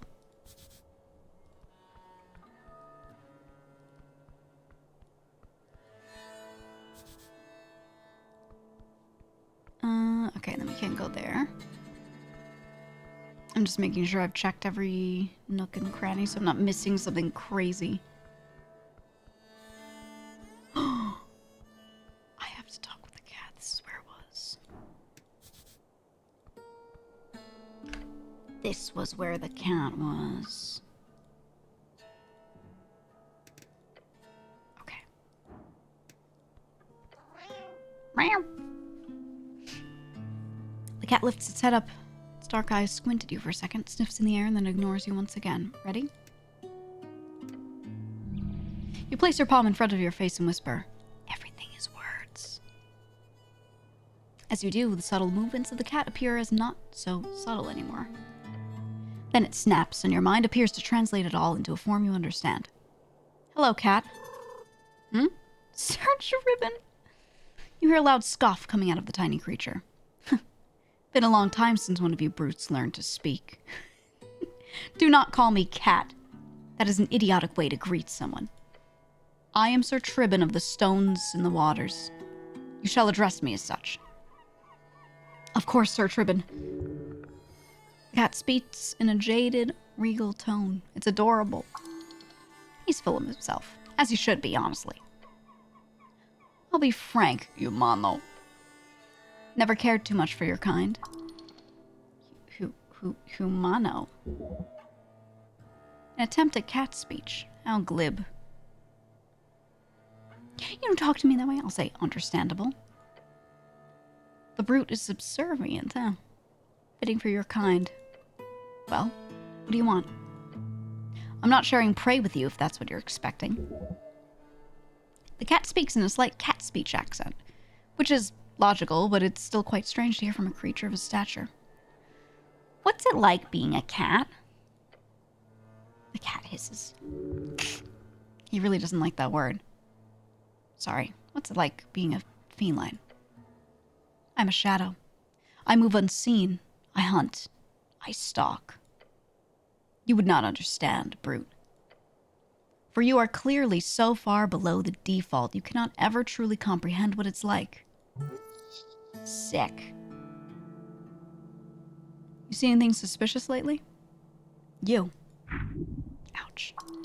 He's right, though. Live out here? Of course not. Don't be daft. I live in a wandering chicken under the earth. as any respectable creature would. Sorry, what? Can you repeat that? No. He makes an annoyed sound. Now, vete. Vete. Can I come visit you in your chicken house? I suppose I cannot stop you. Though my homestay servant is quite the eccentric woman. So do with that knowledge as you wish. A cat lady being eccentric. You've never heard of such a thing. All cat people are good. Feed his ego enough to get actual answers. DC -7 because I was subservient to him. Oh. Okay. Yes! You want real answers? Feed his ego. Easiest way to do that is to compliment him.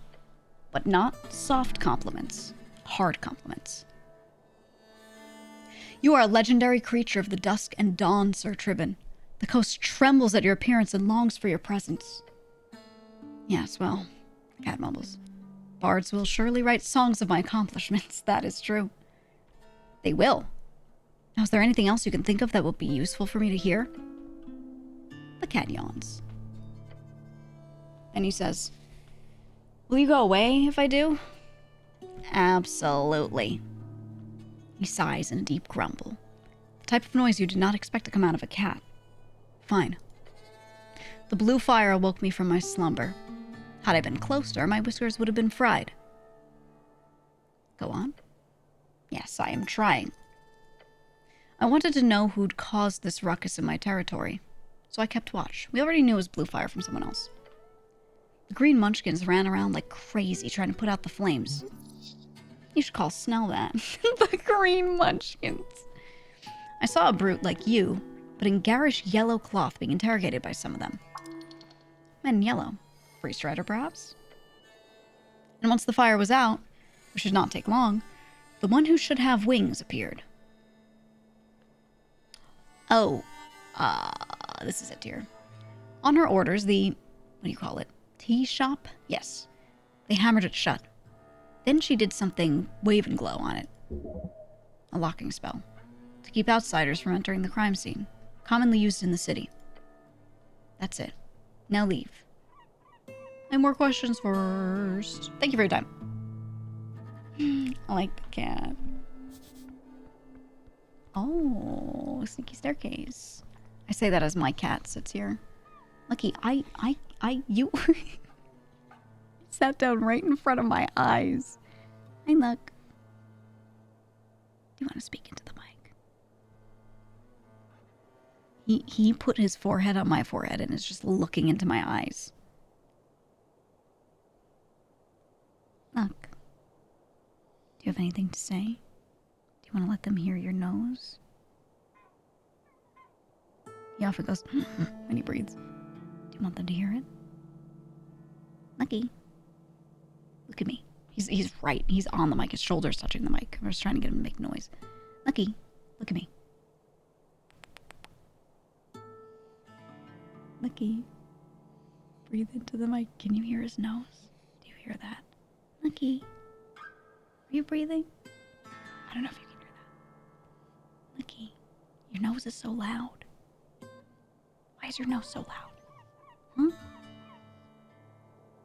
Can you mute the game? I can. I don't know if you can hear him, though. Lucky. Ah, he's so quiet. Look. Are you a good boy? You being good? Let me see if he'll say anything. Lucky, speak. Speak. No, I don't have food in my hand. You tried. Heard for a single moment. His breathing is loud. Like when he starts, when he's about to purr, before he purrs, he goes like, you know, and he really like, he just like heavy breathes and you can hear it. And I can hear it from like, I can hear it from across the room, you know? Sometimes it'll be silent. I like to work in silence often. It'll be silent in here. I hear nothing and I just hear from the corner, and I'm like, oh my god. He's here. That's how I know he's present. Is this? Oh, this is a step down. I see. Okay, there's a lot we can do here. There's a lot of branches, but with the in-game time, it's 11:58.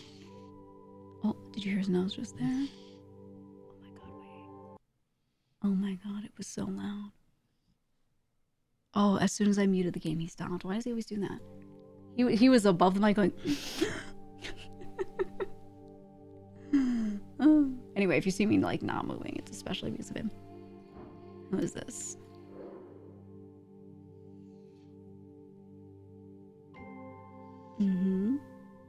Okay, we saw him in... Oh. That's him. That's my cat. He just sniffed the mic, and I heard... I have monitoring on, so I can hear like what is said into the mic. I have a really, really low monitoring track on, so I can just hear him snorking into the mic. That's what I was trying to get him to do. Good boy. I told you he really sniffs. You get that grunt from him. That was so good, Nucky. That was so good. He's got a big nose. Very talented. Anyway, we saw this guy in the bar, but we didn't talk to anyone in the bar. Oh, do we get a multiple... Oh, each day we can try to behold more, I think. Oh, well. Well. I tried.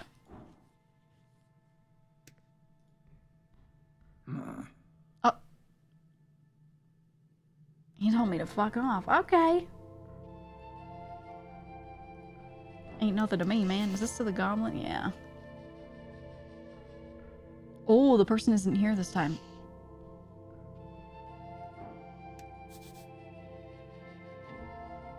Let's have an esoteric experience. We'll see if we can trigger one. The pillar of yore towers before you.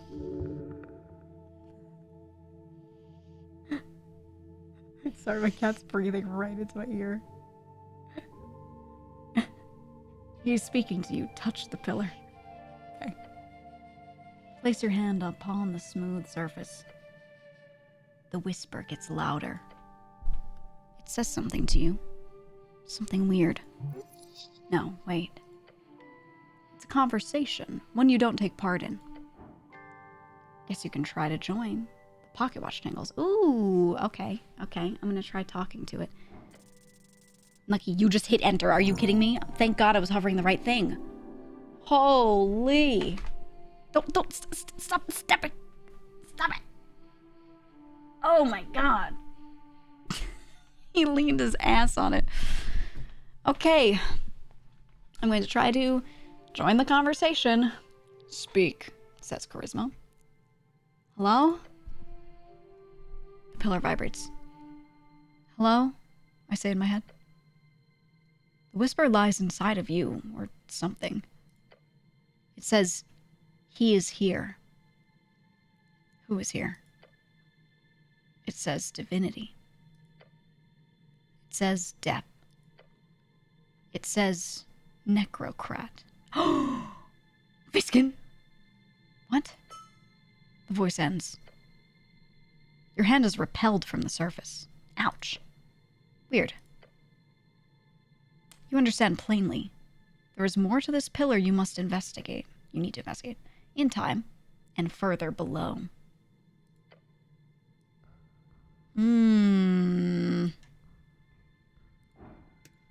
Okay.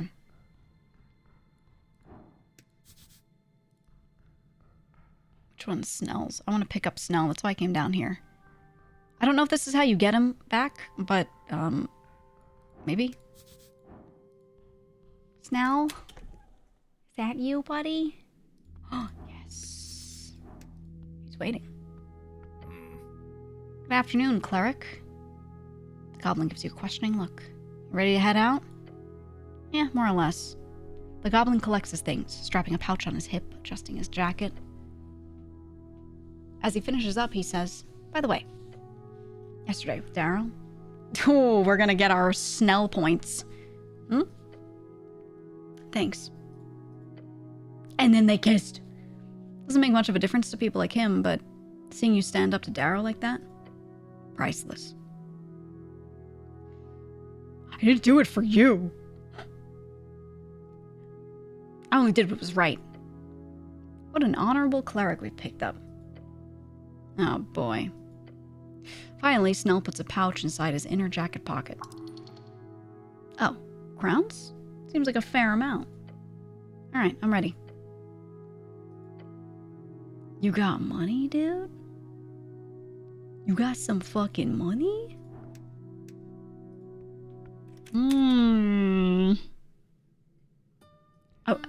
I wasn't... I didn't do it for you, man. It's because I'm a cleric. It's because I'm the freaking cleric. RNA, gonna go in yet? Random apartment.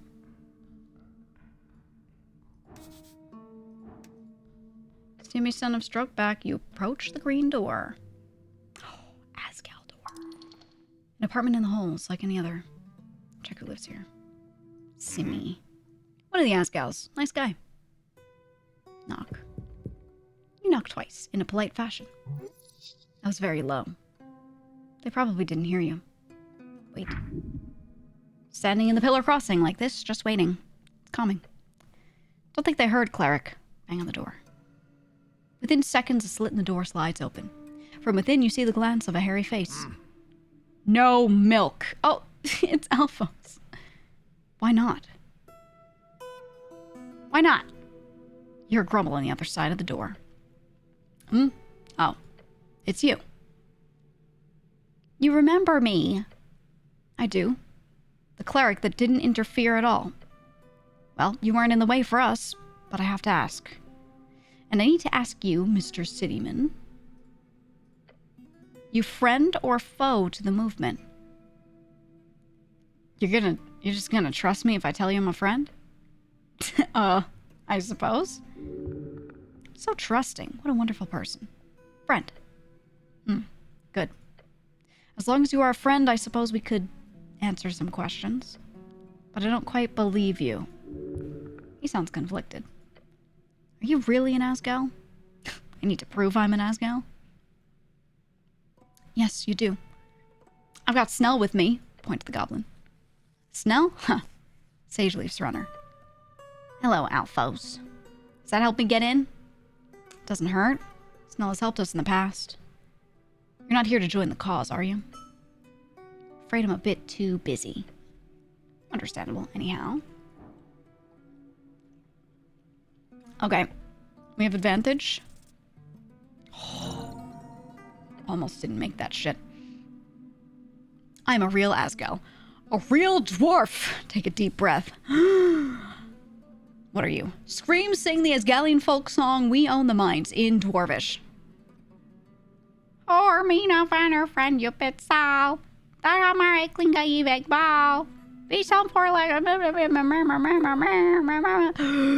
Asgalis did our comment court. Everyone in the pillar cross is now looking in your direction. You absolute embarrassment. Snell takes out his fingers from his ears. You done? Everyone heard your voice from the deepest corner of the city below. As your voice fades from the deepest echo of the earth, Alphonse mumbles something out from beyond the door. Please, please stop, Mr. Cityman. Do you believe me now? Yes, yes. Please, just stop. Your embarrassing display appears to have made him pity you to such a degree that he's willing to let bygones be bygones. This groundbreaking approach to social manipulation is truly horrifying. He closes the slit. You hear some yelling from behind. Beyond? Then you hear a click in the door. It is open. Time to make some friends. Okay, then. New place, new place. Oh, it's the Asgalian den. Whoa. Is that a championship belt? This girl, she's annoying, but she's like, she's just diligent, you know? I behold you. Ooh. Stands by his ideals with gut and little else. A push will earn his respect. That is his way. Alphonse knows he's privileged. He hates it. His ideal clashes with his blood. Self-hatred. Great start. Mr. Cityman. You see a throng of dwarves shuffling around inside the tiny apartment. The smell of confined sweat reminds you of that summer you spent as a farmhand on the plantation. We're getting this from the failure? Terrible memories. Welcome to the Asgalian Sanctuary on Tolstad. For short, AST. Hell's bells. It's like they're stacked on top of one another. An apartment full of nothing but dwarven willpower. How could they even breathe in here? Breathe in here. This just looks like an apartment. He draws in air through his teeth and looks around. We might not be well funded like you city folk, but we use what little we have to full efficiency. But now the question is, what can you do for the Asgalian Workers' Party? What can the party do for me is what I ask. Yes, give me a quest right now. The dwarf sucks in a deep breath through his teeth. Then he glances to his men before nodding slowly. We don't really need anything right now. What? No. Despair. I've got 5 men out on Waterlane docks. They're preparing speeches and overseeing poster distribution, all in preparation for the Great March, day before Election Day. He looks like he's thinking of several other things he needs to be doing right now. There's no real need for a spell-slinging cleric, I'm afraid.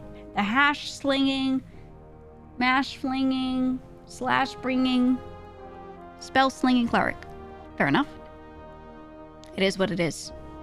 Elections are won through organization and press, not magic. Those days are long gone. If you wish to help them, do not offer a cleric. Instead, offer assistance in their printing. Speak with Modissa. Oh, maybe we can find out who's doing the printing because, that's one of our quests. The Copper Press. Whose apartment is this? Simi was kind enough to lend us the use of his home until the election. We thank you, Simi. Simi and the boys. You hear a voice in the back. No problem, Foreman. You know the tea shop that blew up? Tell me what you know.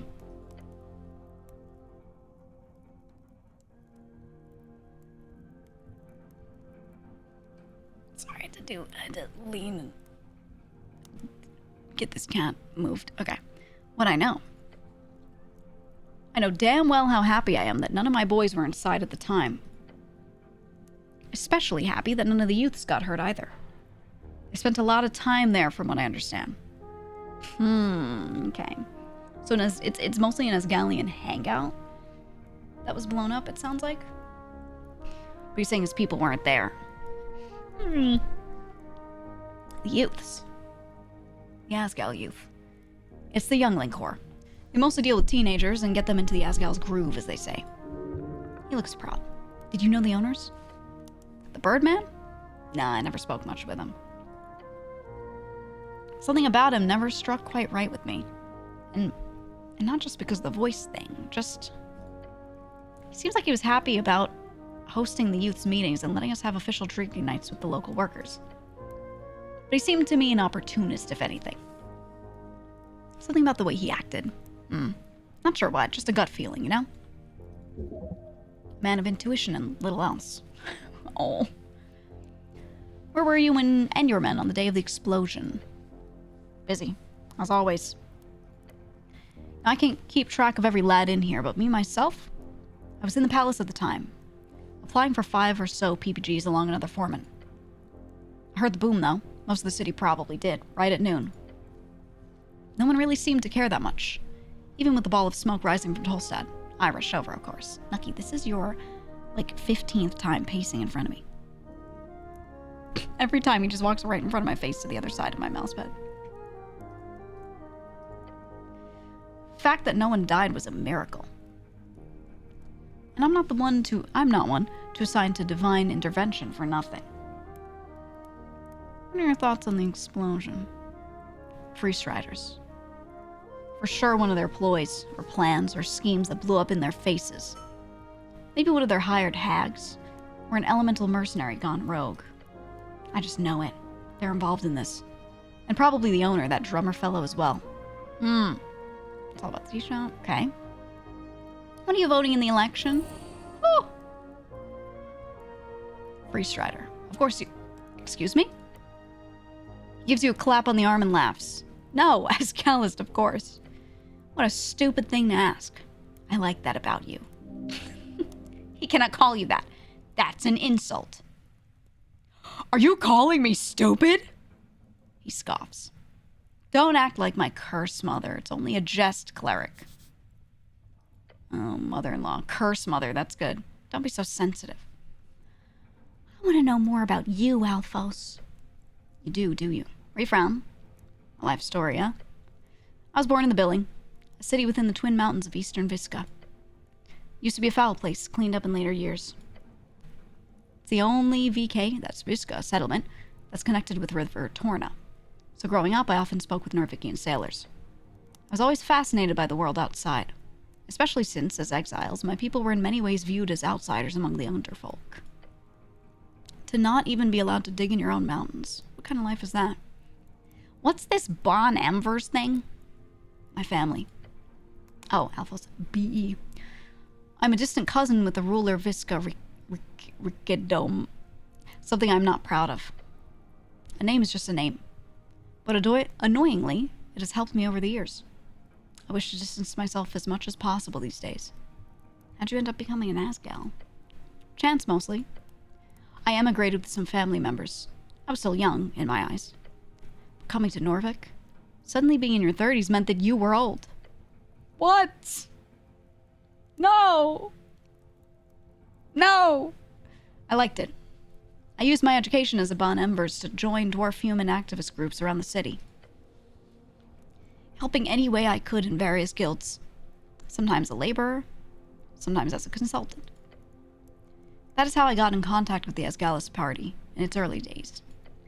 I was not a founding member, but I was an assistant. Holding the title of a third secretary of the Asgalist party was my crowning achievement for a long time. Now, some 20 years later, I'm a foreman. That means I report directly to the party council while still keeping my boots on the ground. That's the way I like it. Do you think dwarves belong here on the surface? An incendiary question. Dwarves belong where there is good, honest labor. That is, in my view, all along the coast, as well as below it. There are dwarves building oppressive empires under several bans. There are dwarves who build ships and journey dangerously close to Yours Point, which is where the first gate. I hope we get to go there. I don't know if this game will take us there, but I think we just go deep. There are dwarves who live in settlements not unlike those of the Fordna Pathlings. Just like you humans. Just like any folk along the coast. We are as adaptable as they come. A pillar of Asgal belief is to not view people as cogs in a machine, but rather like slabs of sandstone, each shaped uniquely by lifetimes of toil. What do you think about humans? Like tall, skinny dwarfs. Oh. He stares at you for a moment sternly before bursting into laughter. We're all different, Mr. Cityman. But trust me when I say that all creatures you meet around this strange coast of ours will always be more similar than we are different. Dwarf and human, man and woman, devil or angel. All bound by laws of nature. These rigid norms. And also, of course, a bunch of strange esoteric mechanisms. Yet a few words exchanged and you'll find us with the same terrible flaws and wonderful minds. So I like humans the same I like dwarfs, don't you worry. Which party do you think will win the election? Party of Norvik. The Nationalists are in the clear lead and will be until Election Day.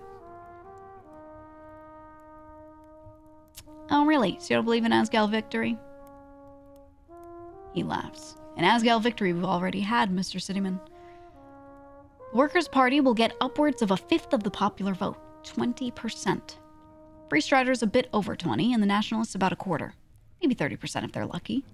Our current goal is to use these last few days to surpass the Free Striders, to limit their oppression of the working class.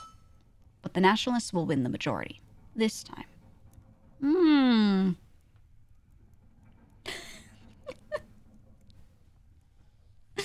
Sadly, that is true. But next time, I might win and rise to my position as God King. That sounds like Arcanist bullshit. You best be careful spouting that around us, Greens. In jest or no, we don't take kindly to dictators. I see. Thank you for being transparent. Dwarf grunts, but does not push it further. What if I'm here to shut down this entire operation? He glares at you for a moment. Then he bursts into laughter. Ha ha ha. Mr. Cityman, I could say many things about you, but unfunny is not one of them. I can't stop these ass gals, can I? I think to myself. No, you cannot. Oh, you could never. If you really want to shut them down, just go report their location to the Free Striders. Duh. If you try anything, any magic, we will break you. So stay on our good side, Mr. Cityman. He's joking. A bit. He is not joking.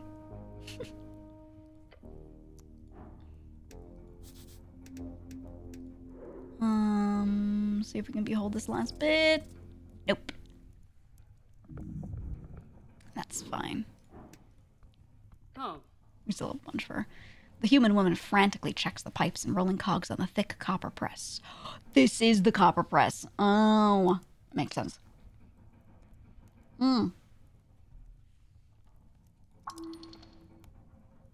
She just gives you a quick glance, but she seems to recognize you. Mr. Cleric, you again. Miss Modissa, you again. No, I'll say, you're not getting into more trouble, are you? Oh no, never. Her voice indicates sarcasm. How nice of her to think that you're smart enough to notice it. I guess I should be thankful that you kept Rollo and his idiots from burning our papers. But I'm busy here. Very busy. Can you be quick? Whatever it is you're here for. Why do you have this quiet HWBT guy with you? He weirds me out. Look, I'm just an observer, or a cleric handler, I guess. She lets out a short laugh. Okay, I get it. Cleric handler, that's good. Snell shrugs. Orange ledger. What's the orange ledger?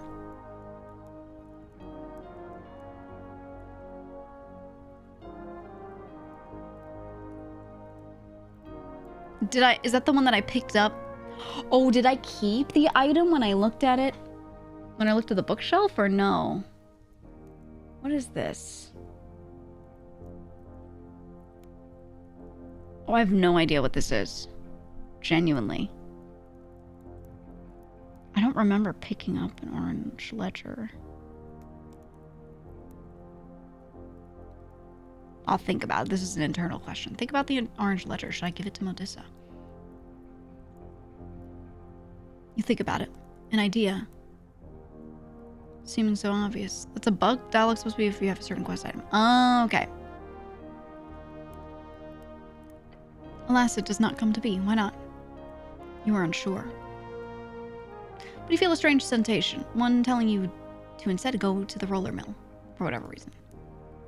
Your heart apologizes for not allowing you to simply give it to Modissa instead. It truly does. Okay, I see. So if I had it, then it would be a thing.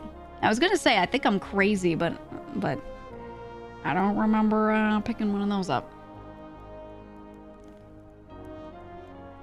Okay, what is that thing? Points at the machine. Copper press, she answers without looking up. For the chant. Are you allowed to run a copper press in an apartment like this? You a friend or not? Can't a friend ask about the legality of copper presses?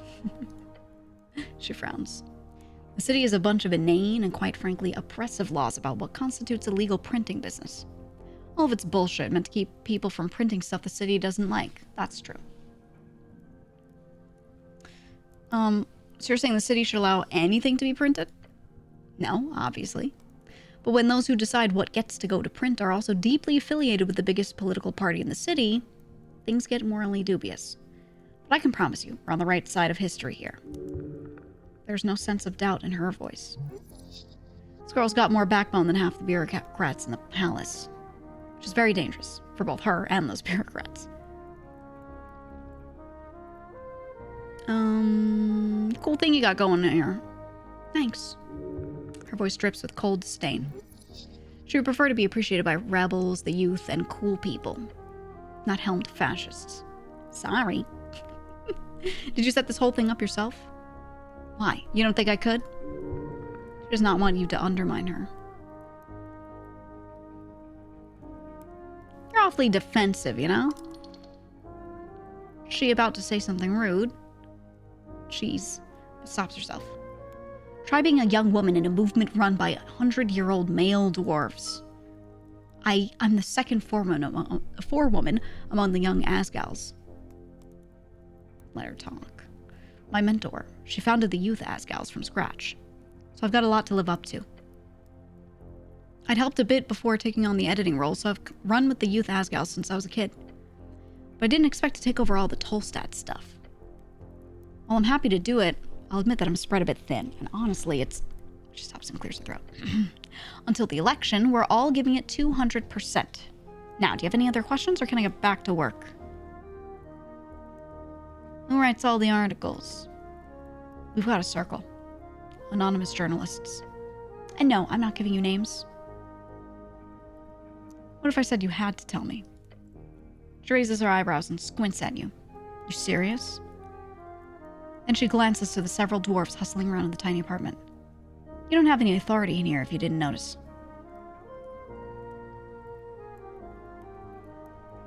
What about just one name? She sighs. But I do write a bit myself, mostly to fill out the pages. You're both an editor and writer? That sounds fun. Sure. What do you write? Page offs, mostly. Opinion pieces from you. She groans and taps the machine. I write about current events, guild conflict, strikes, corrupt officials. Illegal spellcasting by clerics. Her eyes land on you for a few seconds. Anything the other newspapers won't touch, basically. What kind of writing are you inspired by? She laughs. I highly doubt you'd know any author I enjoy. Try me. She hits you with a grin. What have you unleashed? I enjoy Lady Sam Culfrin. Her poem series should be mandatory reading for every young girl in Norvik if it were up to me. You'll be stuck up here all day. Vidal Aberg is my favorite modern Asgal author. It's fiction, but it's like so much more than that. I also love Vanessa D. Crawdad. She really has this, ethereal nature to her. Don't you agree? Last one's fake. You made that last one up. Got her. She laughs. You got me. Just wanted to make sure you were awake. Okay, any more? Oh, and politically, I'm really into the early work of Helga Hemlin as well. I'm genuinely inspired to read her collection of early texts, back when the Norvikian suffragette movement was just getting started. Bad memories. That's when we were first at that thing. We've experienced an entire horrible flashback dream of this. Bad memories. Did you know she went from a peasant widow into the headliner of the biggest ever city protest in like the span of 4 months?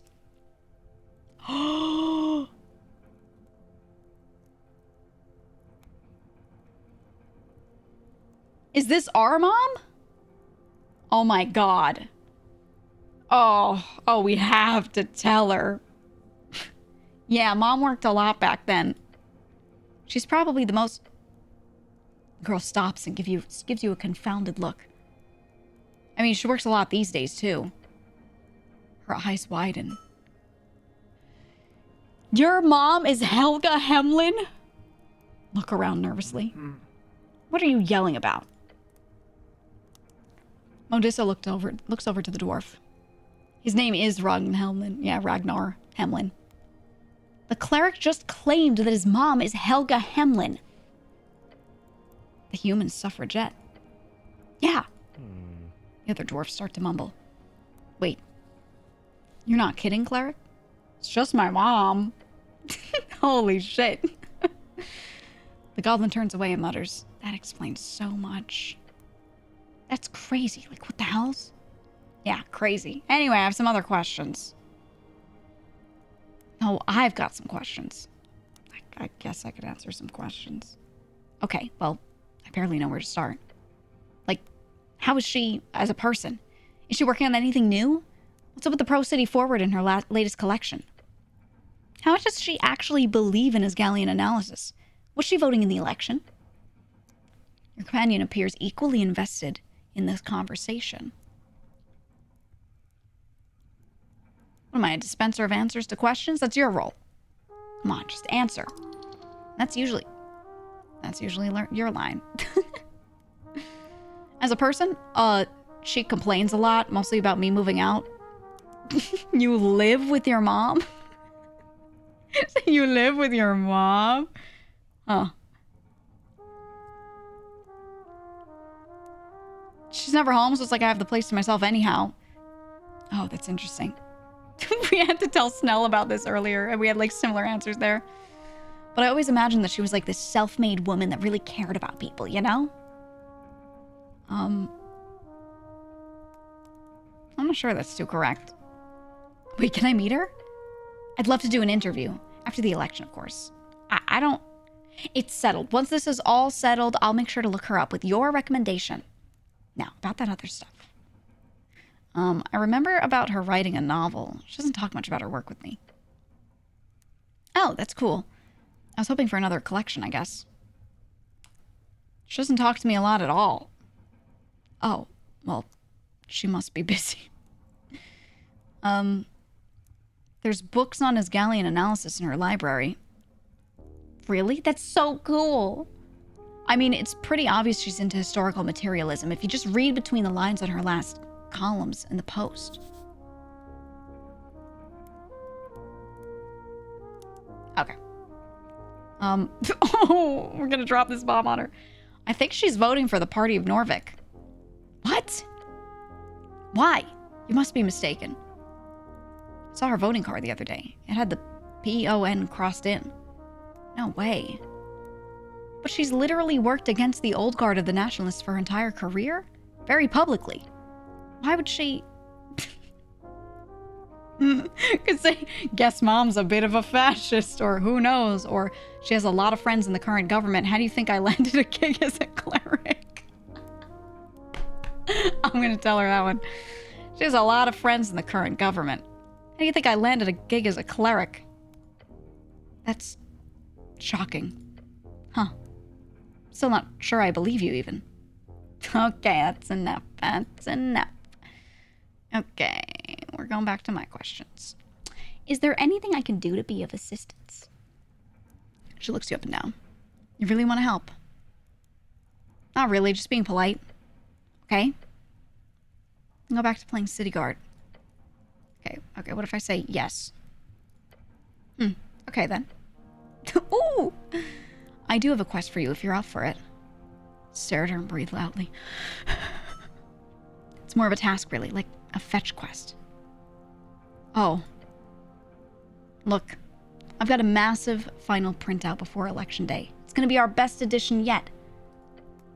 I've already written an article that shows my vision for a radical and egalitarian revolution of Norvik. It'll be distributed all over the city, countryside included. But we're tight on ink. They must need a special type of ink to print with copper sheets. Is it hard to get this ink? Yes, mostly because everyone needs it. I usually get some off a vendor I know, but they're indisposed at the moment.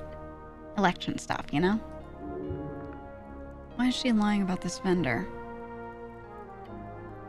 From what I understand, the entire shipment of Quillwell cartridges is just stuck in the guild warehouse. Since I only need a single set of cartridges to finish off the election edition, I could just walk in there and snatch it. I've even paid for it already. But the Ascani Reed's trade company controls it, and they will not let me inside. Not in 100 eras.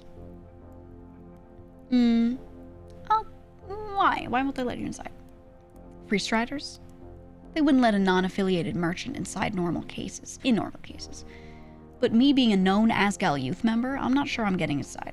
No, I'm for sure not getting inside. If you want to help the cause, that's one way to do it. It'll actually allow us to reach the entire city on election day instead of just, like, 60% of it. Tell me more about this vendor of yours. Some shady guy. 60% is pretty good. Sure. And we'd obviously focus those 60 on the most Asgal-friendly quarters. What'd you say? Soundler's overlay stuck to the top left of the screen and blocks the chat feed? Oh. What the hell?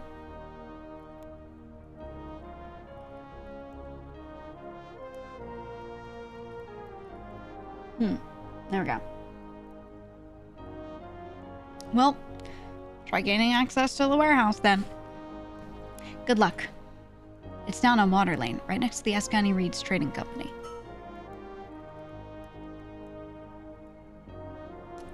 Is there anyone else I can find this ink? Nope, just the special quill wells will do. Arcano machines like this are picky beasts. They drink what they drink. Guild Warehouse in Water Lane, okay. Tell me about your relation with the tea shop. Loved that place. Not because it was good, but lots of memories there. Go on. Really sad to see it gone. I don't know what kind of trouble he ended up in, but I never expected Mr. Drummer to get into explosive trouble. She's not hiding anything from you. Or she might be avoiding something. Something about this trouble. Tell me about this non-explosive trouble Drummer got into.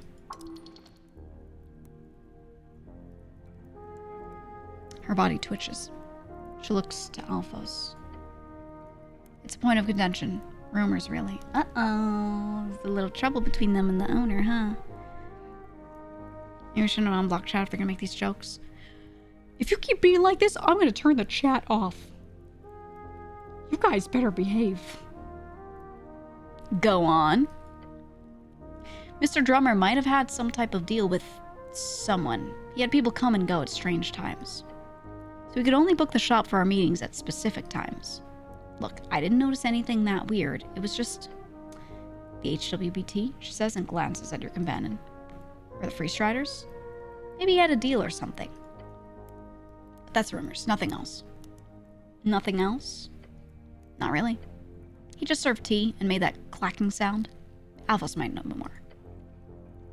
The dwarf glances over to you with a frown. All right. All right. What are you voting in the election? She stares at you. And she looks to the large Asgal banner hanging on the wall. Are you kidding? I'm just asking. Voting green. Interesting. Do you want to know what I'm voting? Not really. Let your lower lip quiver. Yeah. You want anything else? Damn it. She's smarter than she looks.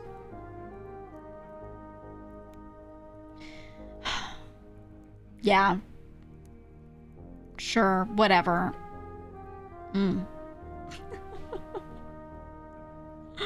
But I want to tell her I'm going back through that one.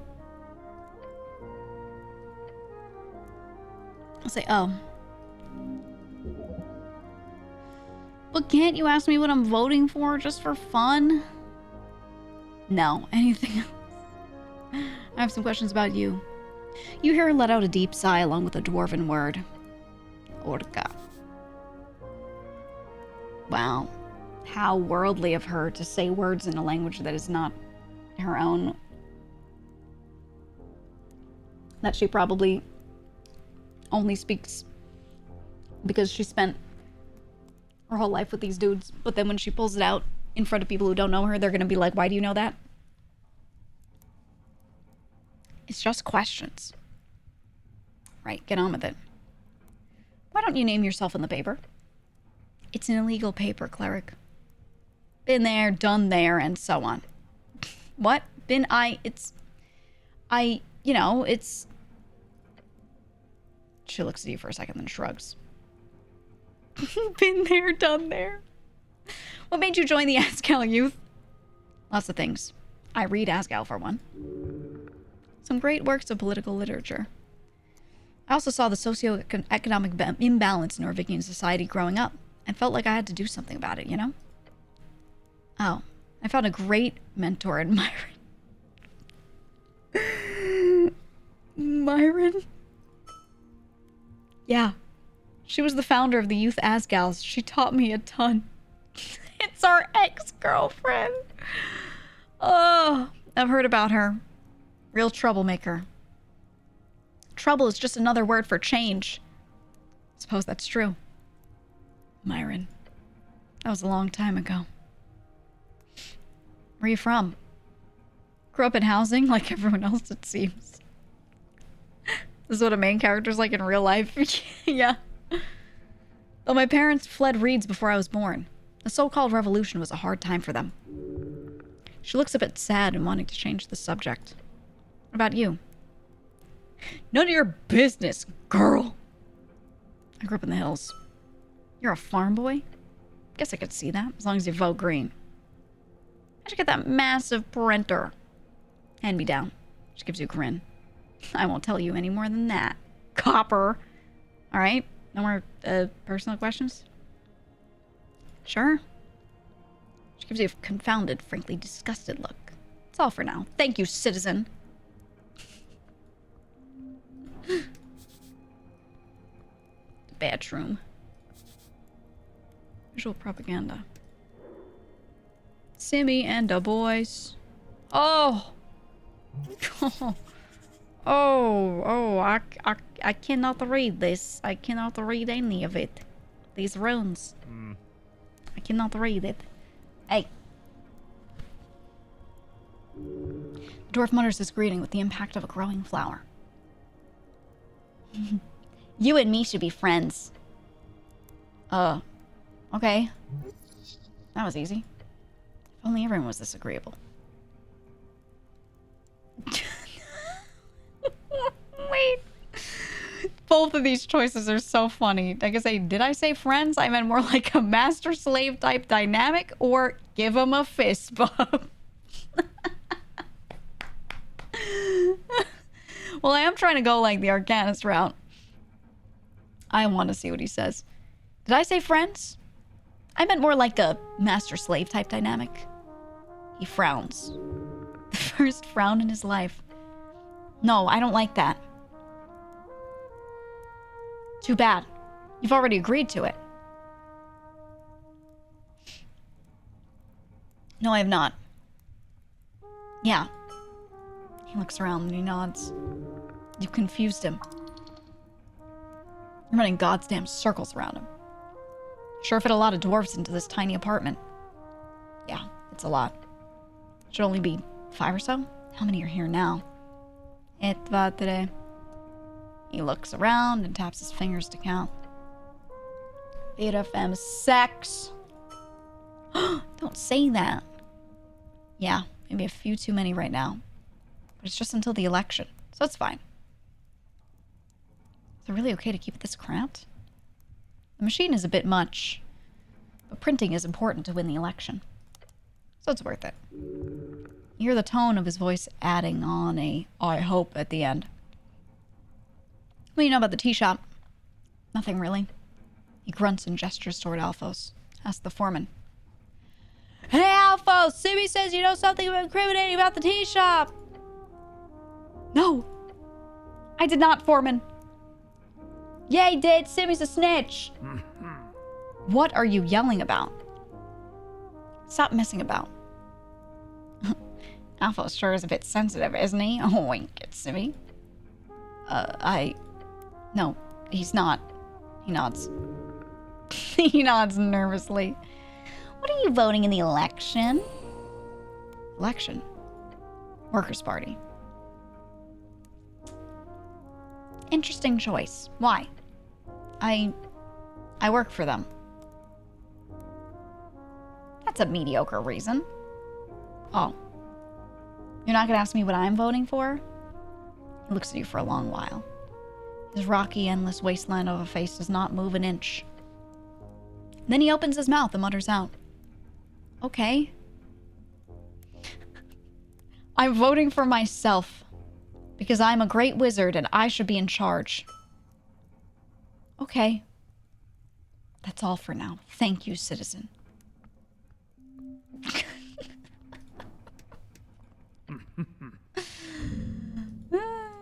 Do you have any, Oh, I have to go through this again. Okay, questions. No, okay. We were already talking about everything. Okay. All right, well, we came in here, we talked a bunch, we learned more about these people. We didn't gain too much. But there were a couple interesting drops. Our mother, our character's mother. We know who she was now. And her significance in I guess, the world that we're in. Which makes sense as to why this character is not 100% Party of Norvik. It's interesting. And then we know now about the copper press, which actually this might...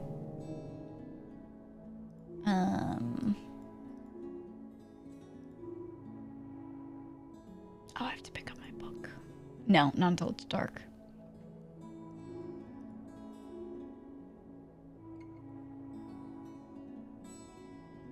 Oh, they want me to talk to her more. I need to talk to Tyr more.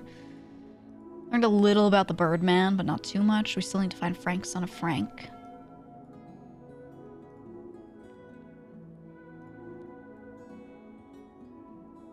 Milk delivery gig. I still need to look for that.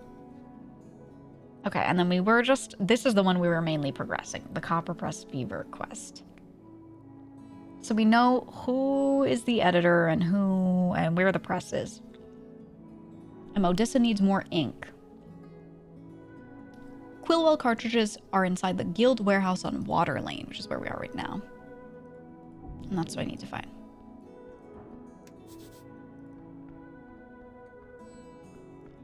Okay, I need to find this warehouse. What is this? Store looks promising. You stand before a damp door on a cramped corner house. The wood is dark, swollen with the perpetual moist of Water Lane. A layer of river mud and algae. You know someone here? No? Why are you standing here? Yes? Does it sound like a question? Knock on the door. You rap your knuckles against the wood. Solid rhythmic knock. Wait. A moment passes. Then the sound of a heavy latch sliding. The door creaks open. A pair of bulbous eyes stare up at you. It is an Anuran. Dressed in a tiny velvet smoking jacket. Quite distinguished, despite the lack of pants. What is it? ¿Qué es esto? I don't know. I can't speak French. ¿Qué es esto? He blinks slowly. A translucent membrane flicks across his eyes. I am busy. Trace occupé. I wanted to introduce myself. Mon Dieu. Why? Wait. Mon Dieu? Mon Dieu? Is that what you want? Mon Dieu? He squints at your uniform. Are you, how do you say? Le clergy? The clergy? Oh, I can say I'm a wizard. I can say I'm a druid. Doesn't sound like Earth's tongue. Oh. I could sit there and go, speak English. I don't understand you. Speak English. I could just stand in his doorway and do that at him. I knocked. Okay, I'm a druid. Do not touch my potted plants. The Anuran peeks his head out behind the door. Tu veux quoi? Tu veux quoi? Ask for a contribution to your cause? Oh my god, I can solicit. Yes. Yes. Just smile. The kind of smile that opens wallets. Oh, and kiss his ass hard. My good sir, surely a gentleman of your stature supports the arts or the holy cause? Flattery. He sighs, his throat pouch inflating slightly. Told you. You are charming. Say and knew you. And knew you. And ennui. Ennui. He reaches for something on the other side of the door. Take this now. Au revoir. He shoves a fancy bottle towards you. The door slams shut before you can say thank you or anything else. Look at it. He gave me alcohol! The pinkish liquid inside swirls around. This is no small potion. The neuron must be well connected. Lovely. This will make things much smoother. So it really just went and knocked on some stranger's door? Mercy Bowcup. Look, I'm not going to knock on your methods too much, but if you keep this up, we'll be done in 6 months. Done by 6 months after the election. And you didn't even ask about the tea shop. Not once. I didn't? You didn't. I'm fairly certain I slipped one in there. I'm fairly certain you did not slip anything, metaphorically or otherwise, into anyone. Don't be so negative. The goblin closes his eyes in a short, silent contemplation. Then he says, maybe just stick to le points d'interest, okay? That's funny. I like that. Oh, I can't ask him any of those questions. I solicited like an asshole and I got alcohol for it, though. So I'm okay with it. I'm okay with it. Any other doors? Any other doors?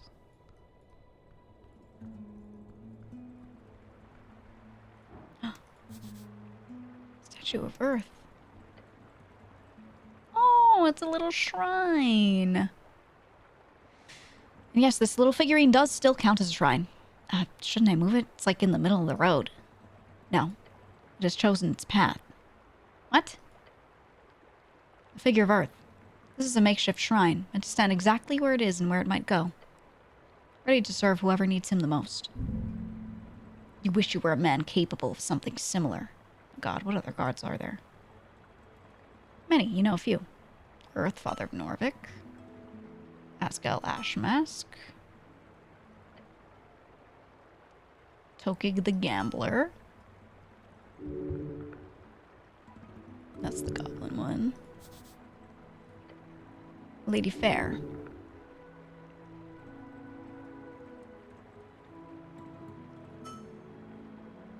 I didn't ask him. Okay. Okay.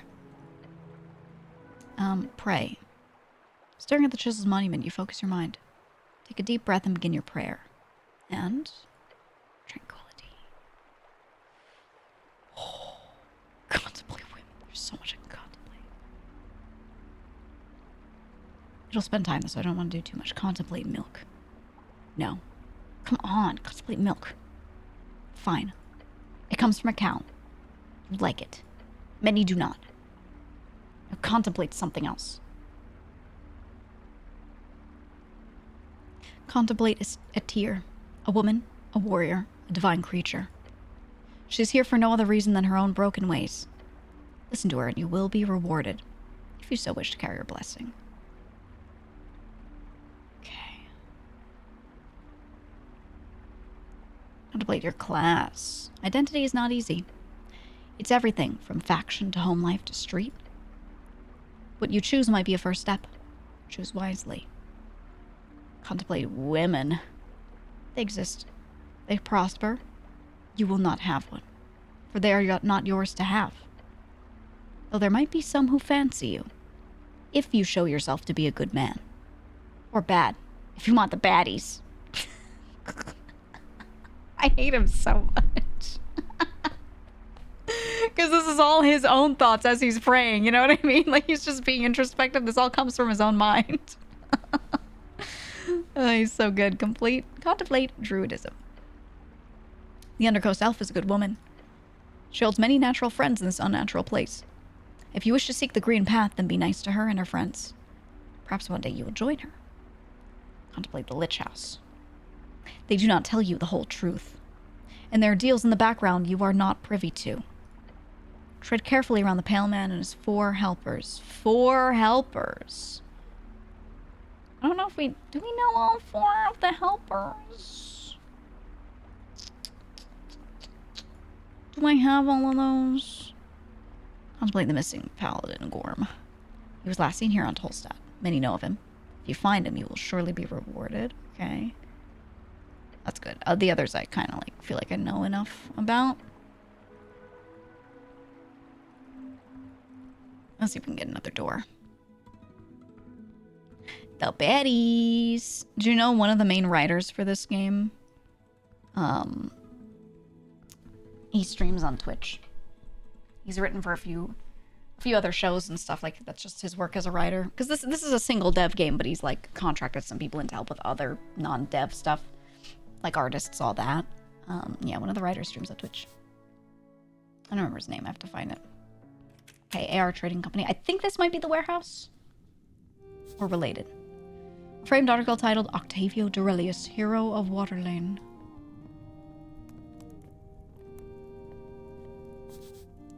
This rug is a fake fruck fram. How very glib. A guy. He keeps shuffling about. Oh. Tinatul. Hired smoke Mephit. An elemental spirit formed by primal energies. They are known to be selfish and violent, yet useful when captured by controlling magic or given the right incentive. Okay. You look into the flames of the fireplace. A hissing voice calls out to you. Didn't your mother ever tell you? It's rude to stare. Oh shit, look closer. Squat down and look closer. Your eyes adjust to the brightness of the fire. A figure lies upon the lit timber. Like a puff of smoke, materialized into a solid chunk. It is a Mephit, a primal spirit. This one appears to be made out of smoke and heat. I apologize. We'll play nice with him. We'll play his game very briefly. Why do I keep, like, stopping moving? What's my problem? What if I do this? What if I do that?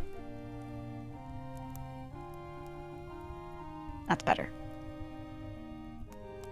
I apologize. I'll play his games.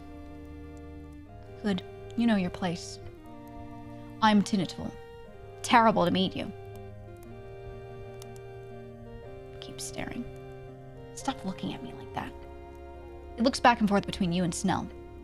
I'm in charge here, so don't do anything nasty or I'll report you to the Tusk Lady. Tusk Lady. Amazing. Amazing. Your goblin companion squints into the fire. Then he whispers to you, I hate these things. Is there something I could do to get you to look the other way? Look, I'm bound here, you know? Only higher orders would allow me to look the other way. Higher orders? It sighs. A puff of smoke wisps into the air. If you were an elemental lord or something, that'd change things. But you're not, so...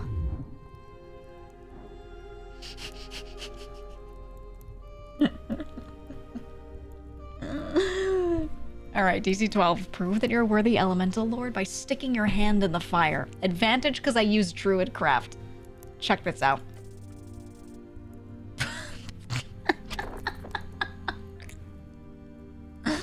Shield. Your skin is a shield. A thin shield. Take off your right glove. Huh? With a shaky hand, you reach forth. Into the flames.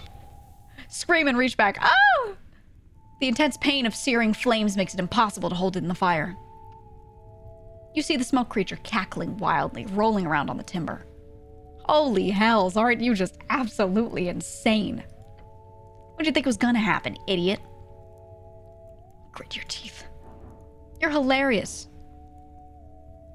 Oh my god, I could try it again. Is there no other way? I mean, I do have a sweet spot for crowns, too. Money can warp all laws of reality and esoteric forces. Lady Fair triggered. Is Mephit a lady? Mephit might be a lady. I want to voice Mephit. Let me voice Mephit. How big of a sweet spot? Something like 500 crowns? Sure, something like that. I'll look the other way for that. What would he... No, they say he. What would he need money for? I can't afford that. Fair. You don't look like you would. Okay. I'll do one more try. Check this out. Shield. Your skin is a shield. Huh? Place your hand in front of the smoke guy, right in the flames. Confidently, you reach forth. Oh, Smoky Boy, what the critting are you doing?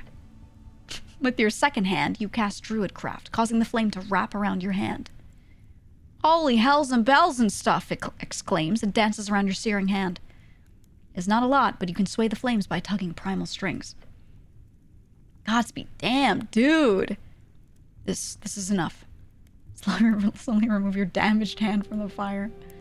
Your heartbeat screams in your ears. Blood rushing, adrenaline pumping.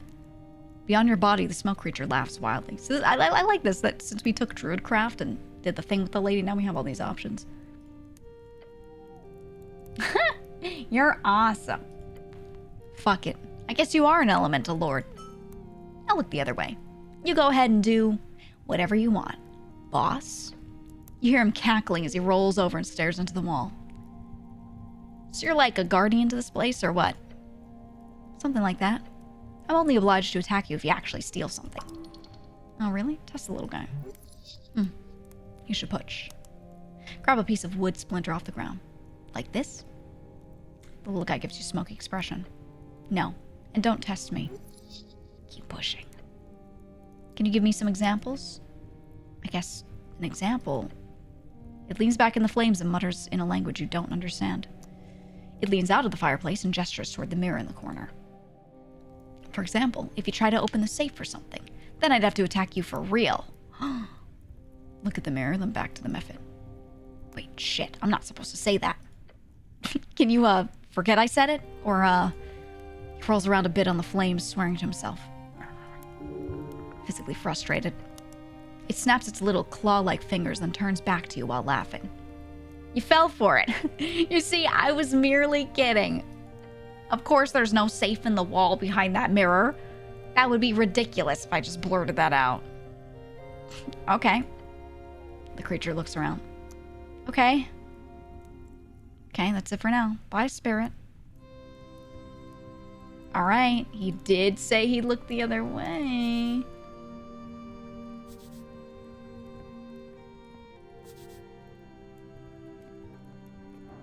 What the hell was that? Coastal hemisphere. Oh my god, the world looks like that. Okay, so it's not quite Discworld, but it's like a half. You approach the half sphere. A proper hemisphere. The 8 bands. You see the Divinitorum, Asken, Rizz, Vorgeni. Vorgeni or Vorgeni? I don't know. It accurately depicts the best calculated distances we've got. Okay, let's look at these 4. Asken. Norbit cutting through the middle of that. We've never left. Cute dialogue. Okay. Divinitorum. I'm gonna skim these a little bit since it's just some extra lore shit.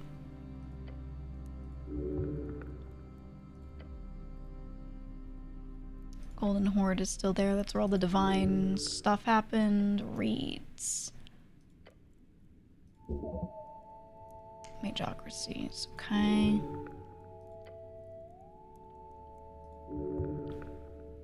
So I'm trying to not kill my voice too much. Frontier Gap. Okay, spinning around. There should be 4 others. Heishi, Kargamesh, Feltire, and Im. Im is where Japan is! And you were playing this? I bought it for a friend recently on their request and wondered what it was about. Oh, it's so good. It is so good. Genuinely. It's, yeah, no, I just can't recommend it enough. Look at Heishi. Heishi. A grand jungle. Looks like a maw. I don't have good information on that. Interesting. Too dangerous to map it out. Feltire. The corpse of Gorgorian can be made out there. Oh, because they defeated the Titans, right? Kargamesh? And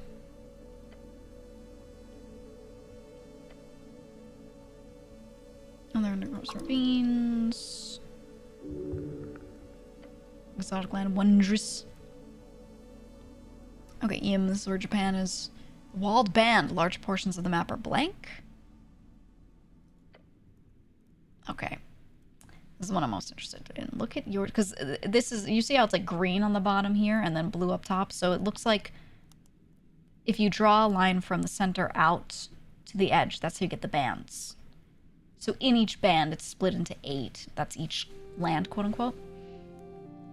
So your C is all this. Your C, the blue top half of the hemisphere. Okay, trade routes. Further up you go, the fewer markings upon the blue. Only the far isles are up there. At the top it says yours point. Okay.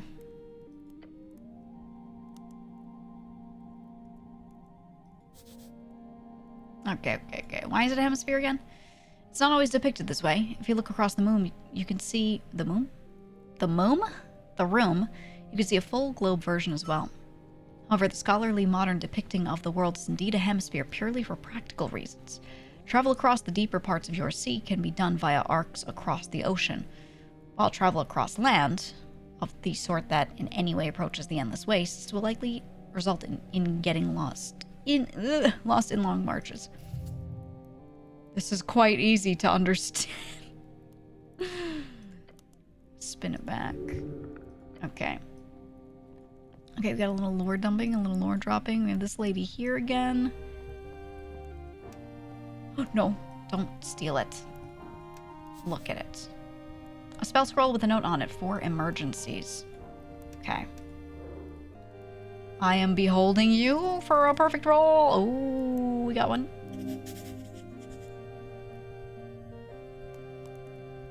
Okay. Okay, she's an orc, fellfolk, traveler. Her belief is weak. Her religion is power. Not evil. But not a puppet. Okay. The orc stands among fancy furniture. A crackling fireplace lights up her face as you approach. Welcome to the Ascani Reeds Trading Company, cleric. There's the orc lady again. Beware her manipulation. Yes, and also tell her she looks lovely. You look lovely to meet you again, Agent Vera. Oh. She blinks thrice and then just nods, ignoring your flub. You look lovely to meet you again. Yes, of course. Same to you. Damn it. Not very smooth, dick-ass. She walks over to the desk, grabbing a piece of paper. Could be a good idea to search the guild warehouse below. Not only to find some goodies, but also to check what's going in and out of the city. This wonderful freestrider lady is the one who decides who comes and goes, so talk her into letting you enter her warehouse. If you ask that, she will think you mean something very different. I can gladly report to you that the business with the dwarves was eventually solved after you left. Though entirely peaceful methods, thankfully. Through. Oh, really? A contact at the palace helped me recruit 2 Vorgeni gentlemen. Vorgeni? I still don't know. The giant kind of gentlemen. When Alphos saw them coming, he very quickly packed everything up and left. To tell the truth, I hoped for them to put up some resistance. Sorry for not staying and helping clean things up. You had no reason to interfere. No worries. Now, is there anything the ART can help you with today? About the tea shop owner. One greasy bird, but he's good at his job. What about him? What do you know about him? He's a Yobu. Speaks through those mimicry voices. We've worked with him in the past. There was some kind of conflict with the ownership of his property at one point with the HWBT. It was resolved. Okay, where can I find him? No clue. I need access to the guild warehouse. Of course, we could have that arranged. It would take some time, of course. Security clearance and such. Unless... I suppose it could be sped up if you were to help me out in the matter I'm dealing with at the moment. Would you be interested? I can hear it out. Great. She walks over to a drawer and pulls out several papers. I've got a perfect task for a strong cleric like yourself. She stuffs the yellow documents in your hand. AFAs. Ah, cool. Every good entrepreneur knows about these. An economic freestrider accord? Oh, a what? AFA? AEFA. An Afghani Economic Free Strider Accord. We've been unable to hand them out previously due to a number of legal reasons that are being stripped away if we land in a good position of the future government. So in preparation, we're opening talks with a number of local entrepreneurs. Having these handed out by an official cleric would make the process a lot more official, however, greatly expediting the process. At least our numbers seem to indicate the folk are much more agreeable to city officials than our own staff. I'm guessing you can assume why. You want me to hand out pamphlets? Oh no. She taps the documents in your hand. These are legal documents showing every clause in the local IFA. Very generous terms. That will greatly assist the local corporations in growth, revenue, and stability. We're not all talk, you know. We do actually support local infrastructure and businesses quite heavily. And the first step is getting those businesses to actually join our accord. You want me to hand out contracts? Yes. Mostly for them to take a look at. Once we get 3 Tolstad businesses on paper, we'll have met our pre-election quota. That will make my bosses very happy. That would make me very happy. 3 businesses, huh? Yes. Of course, if you want to deliver them tomorrow, just go ahead. The businesses need to be established, but not necessarily registered. If you're not sure, you can hand them out anyway. Off the top of my head, I can recommend visiting Viskin's Lich House and the Drunk Sphinx, of course. But I'm sure you can find more. She winks. Whoa. Come back, okay. Oh, I could report the Asgalian printing press to her. Any news about the tea shop? I'm not really on either side. I'm not on the Asgalian side. I'm not on the Free Strider side right now, necessarily. So I do have that option. She sighs and grabs an envelope on the table. Darrow put a stop to any official investigation. Even had his guardian angel place an arcane lock on the entryway. You mean a tear? Yes, his celestial pet. She's no pet. I like her, I don't like her, or I like you more than her. I think you're cooler. We'll go with this. Just reverent of her power. She's no pet. She's a powerful woman. Powerful, yes. Woman, though? I think that definition might be stretched. I've had the displeasure to deal with her a few times here on Tolstad. Ever since she was handed the reins of Coin Lord Lapdog. She seems to enjoy mocking us lesser creatures, coming off almost petty. Strange behavior for such a transcendent creature. She adjusts her posture. Now, she opens the envelope and reads for you. Bystanders suffered minor injuries. No real casualties found after a quick search of the premises. The flames were put down within the hour. Eyewitnesses indicate the flames appeared alongside a loud explosion. A few unnamed people also mentioned the flames were blue for a short moment. Blue flames, huh? The rest goes along with our info. Good to have it corroborated. Where'd you hear all this? Where did you hear all this? She smiles. We have our sources too, my friend. Blue flames, interesting. Indeed. Clearly it indicates some type of magical origin. Yeah, we've heard this line of thinking from a few spots. Sorry, I mean esoteric. Esoteric origin, she winks. Esoterical, gives her a thumbs up. She nods. And you didn't have any of these witnesses recorded? None, I'm afraid. We heard the Halfways had one direct witness who identified himself. A frank fellow. But we found nothing more on that thread. The goblin mutters something to himself. He says that stupid fucking name, along with some profanities you do not wish to hear. How quick was the search afterwards? She smirks. Apparently only 10 minutes. Damn, that's quick. What's more interesting is that the official report does not mention any lead investigator apart from Darrow himself and the militia org. So my guess is they just didn't do anything after the militia put out all the flames and secured the structure.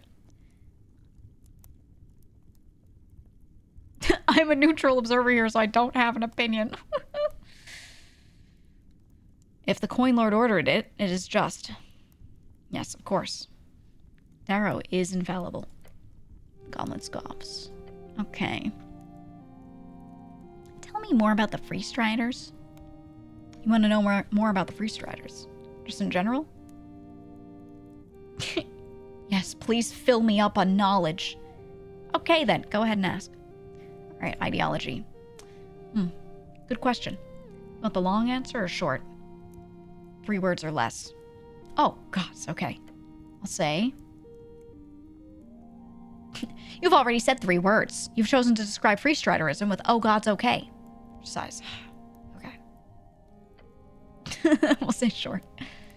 The Free Strider ideal is to use democracy to establish egalitarian and libertarian states. Okay. Where does it come from? The Free Strider movement? It originated in Old Dimenor towards the end of the Coast War. It's said that soldiers spread the word to one another, even between opposing armies. Eventually, once the magical powers waned, the common folk managed to rebel. So you could say it's all a big response to Arcanist tyranny and the oppressive force of magocracy.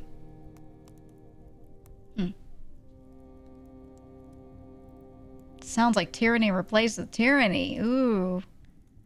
Any governmental force is tyrannic to some degree, but I'd say out of all the forms of rule tried, the Free Strider Republic is the least worst one. Free Striderism is the only way forward, obviously. Dexterity will never give it up. Every other form of rule has led to complete chaos and/or less fortunate conditions for literally everyone involved.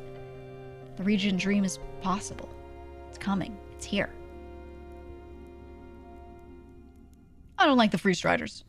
Ah, well, please, do go on. She crosses her arms and leans back. Why don't you like the Free Striders?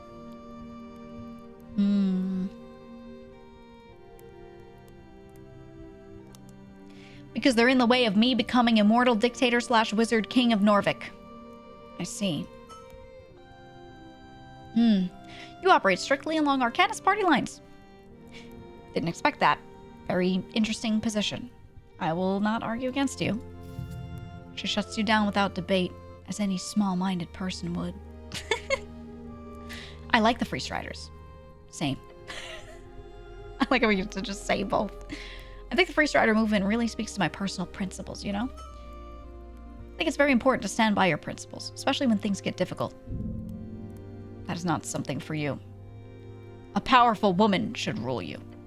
That feels more natural. Whoa.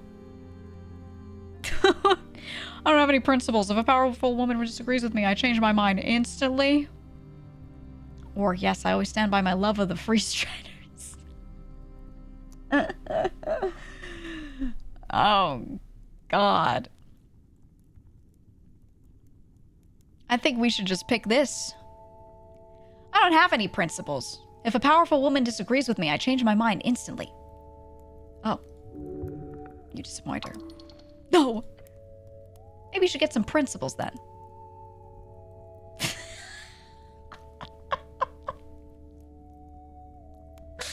I agree with you. I'm wrong. You're right. I'm sorry for ever speaking out of line, my lady. Bow your head. She lets out a loud laugh. A laugh that slowly turns into a tired sigh. I'll assume you're being funny. Let's leave it at that. What's with the thing in the fireplace? I'm not a thing. Don't mind him. He's harmless. I don't know exactly how he came over the contract, but I believe it was a Kargameshian fellow who handed it over. Meow. Smoke method. Keeps track of unwanted visitors. Don't touch anything, cleric, unless you like getting scared. She smiles. Her tusks gleam. Tell me about the griffin on the roof. A griffin? Griffin on the roof! York laughs at your words. That really sounds like a magazine tale. I swear I've read it at some point. I'm serious. There's a griffin upstairs. Yes, I thought it sounded funny is all. Technically, the griffin is not allowed to use our building as a nest. However, by sheer happenstance, it has become one of the many unwritten and unofficial exceptions around here. I've simply learned to make do, as one does. Who owns it?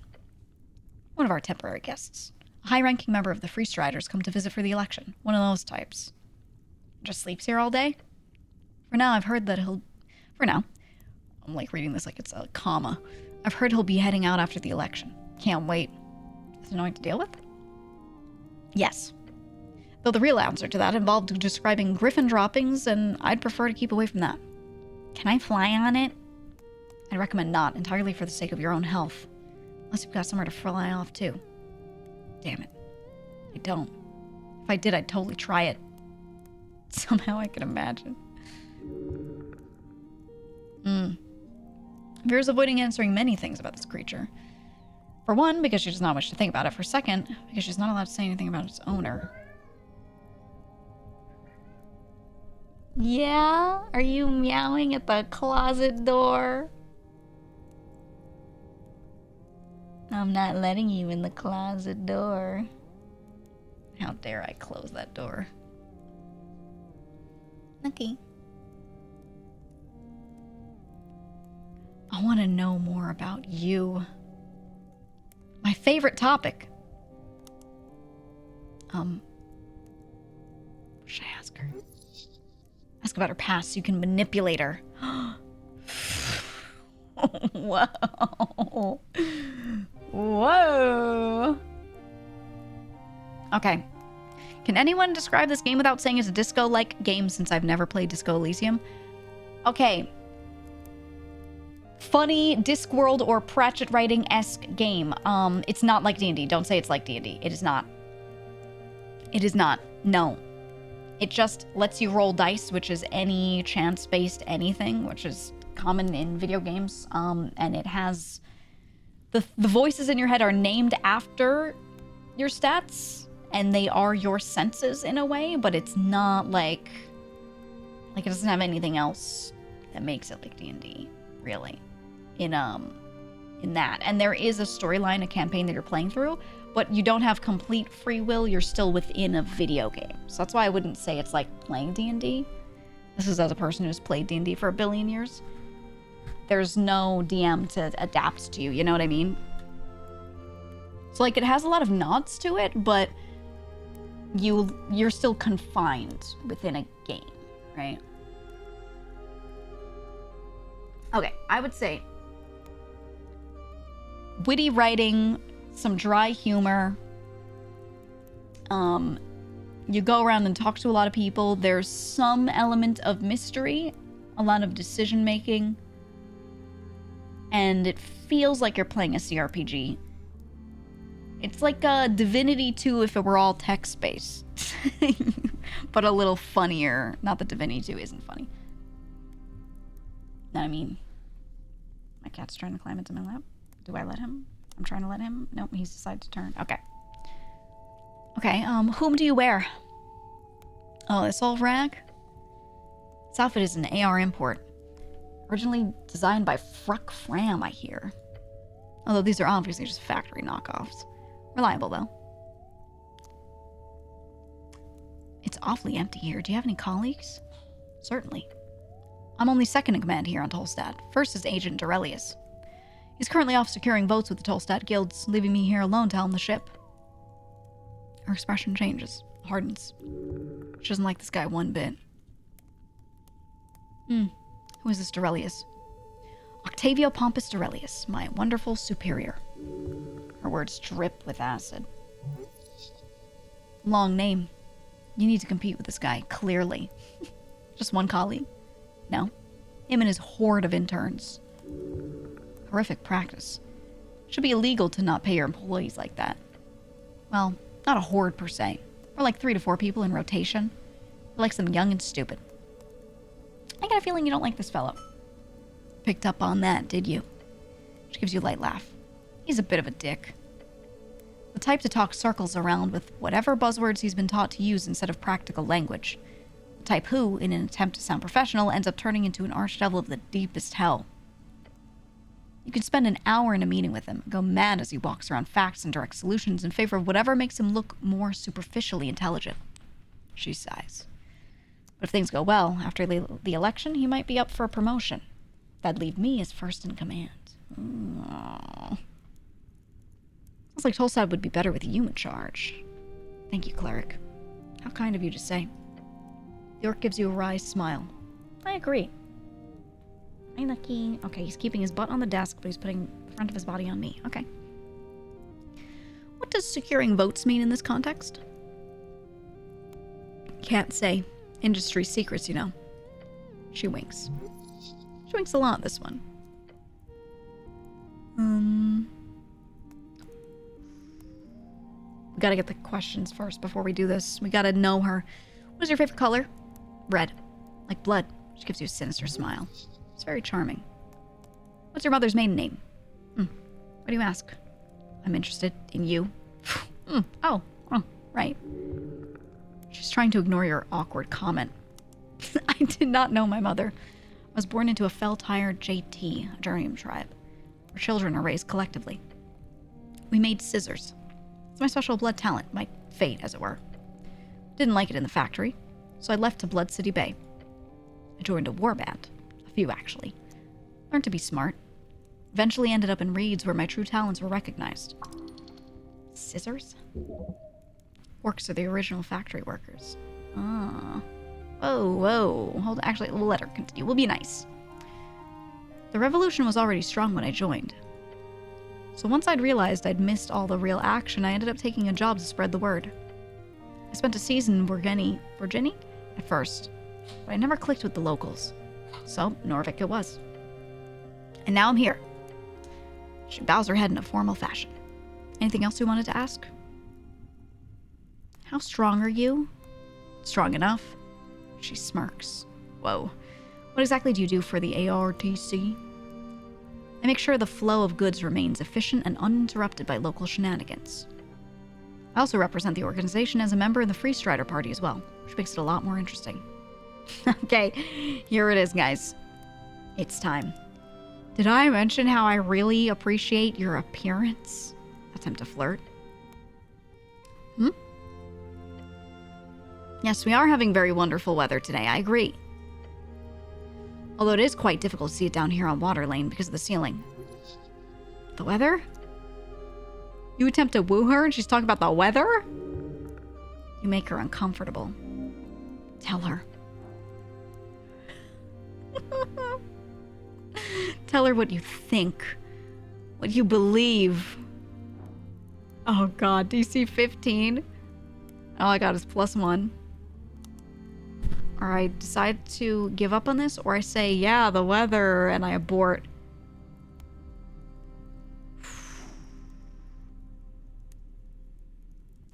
This is essentially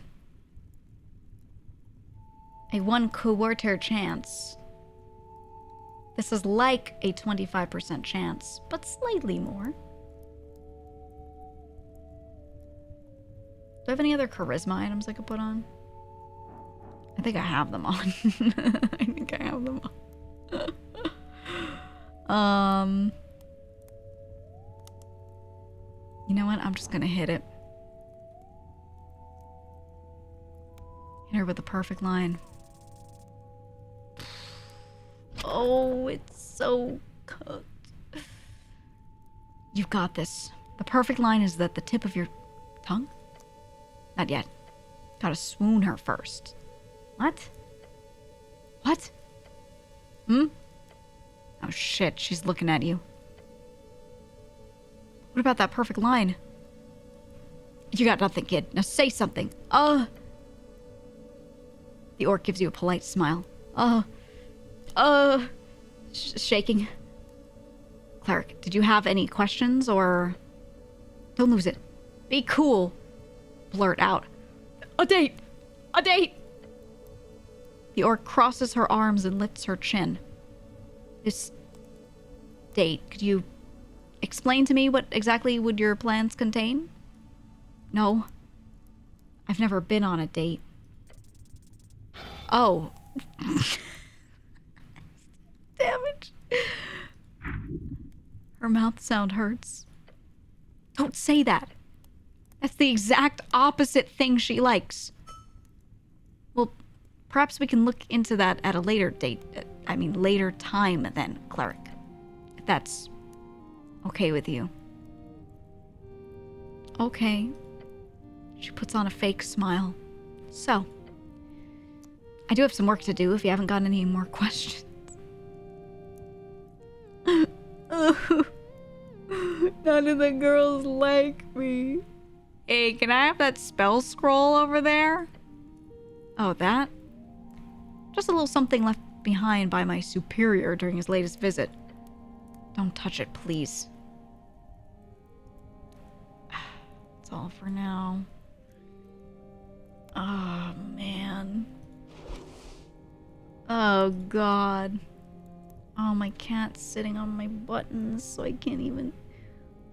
Look at this. It just scrolls down because he's sitting on the thing. But he's... Okay. I'm trying to describe him. He's got his butt on my keyboard. He's got his head straight in, like, my neck armpit area, okay? I've got my left arm forward, clasping his butt and keeping my arm all along him. Okay, so he can lay down on it. He's got his head shoved into, like, my armpit. He's purring and he's breathing deeply.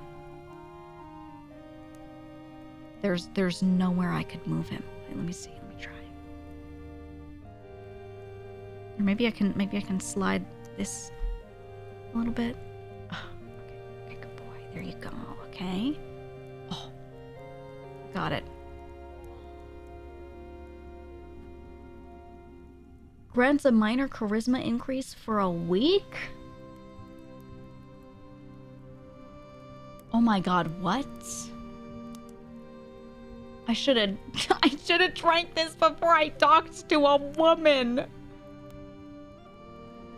I talked to a woman before I drank this.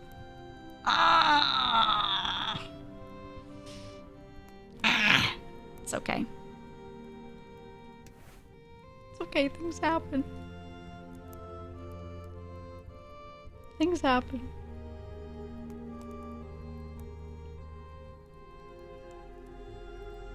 Okay, I'm wearing all my positives.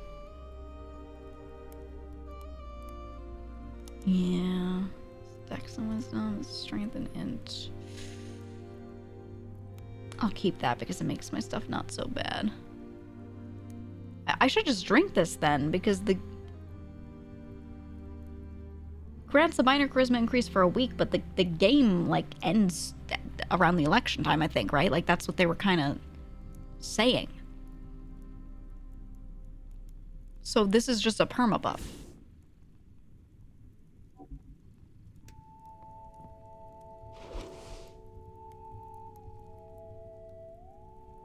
Yeah, the game is 5 days long. Yeah. Okay. Gimme. My god. Ingested potion. Could I put a rat in my deep storage?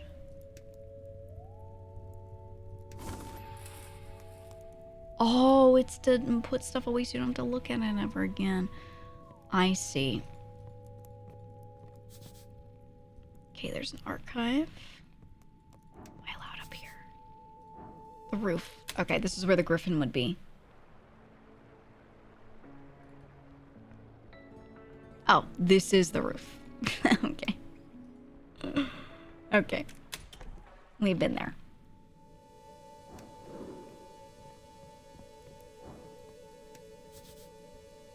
The docks. Let me go down to the docks. Who the hell are you? A Vicness. Wow, level 1 proletariat. A dwarf. Average height, collected, down to earth. True to his feelings, decently smart, chill, cool. Nice to animals. Not much else to it. Born from the strings of fates, the Fate-era remnant tyrants smile upon his step. For some very, very, very strange reason, this dwarf, if handed an object with a destiny set in stone, could automatically create phrase. Chaos, madness, a new chance to roll the die. What the fuck does that mean? Oh. What does that mean? Hey, man.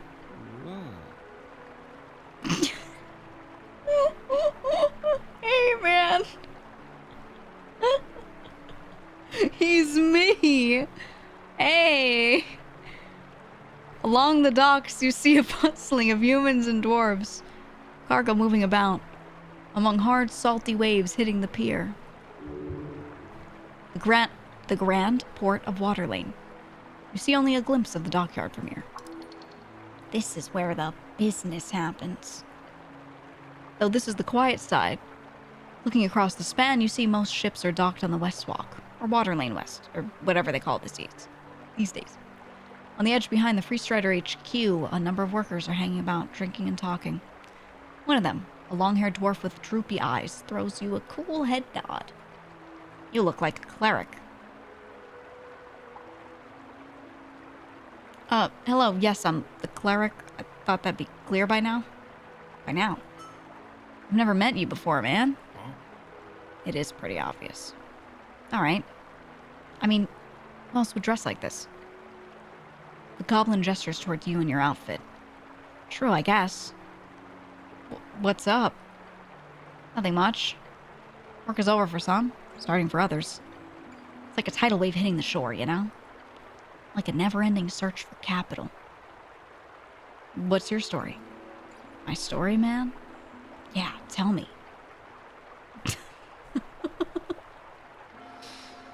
Not that interesting. I just did like what most exiles did. As the VK got all stale and no one could find a job, we moved downriver. Earth was really cool back in the day with all that stuff. My dad took me and my sister all the way down. Worked on the GSP, you know? Never got into construction myself. But since I finished school, I've been on the docks. Not here. I've only worked on Water Lane for a year or two. But I've been all over the city, really. GSP Outlet, Ice Bay Point, North Housing.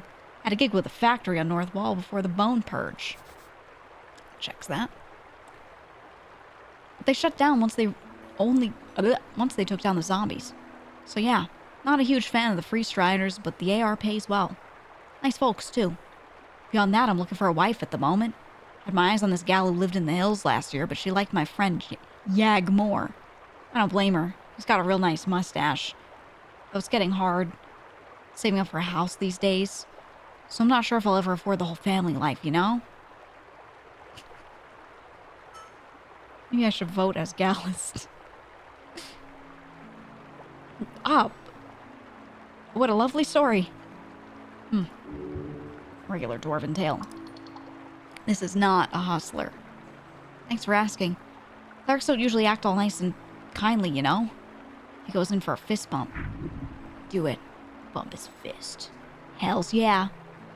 Hear Snell audibly yawn behind you. Cool. Can you let me into that door over there? Point down the stairs. Nah, man. Only the Free Striders got access there. Who should I talk to?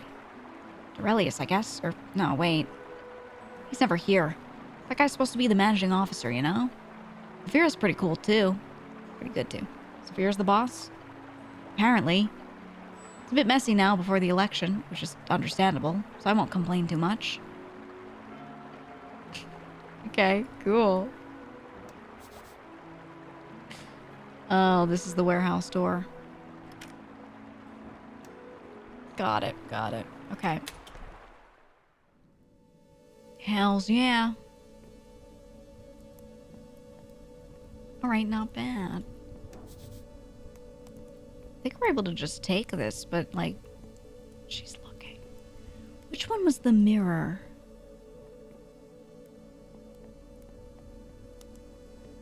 I don't think we ever saw the mirror. No, this one. It's this. A mirror with something behind it. You approach the mirror, realizing that Vera's watching you quite closely. But taking a quick glance, you do see there's surely a hidden safe behind this mirror. Okay, I'll come back when she's not around. Very interesting. Very, very interesting. Alright, well, it's been a billion hours. I think that's a good point for now. To call it there. And that's it. I got a cat all crumpled up on me that I should feed soon. Isn't that right, Nucky? Oh, he's so sleepy.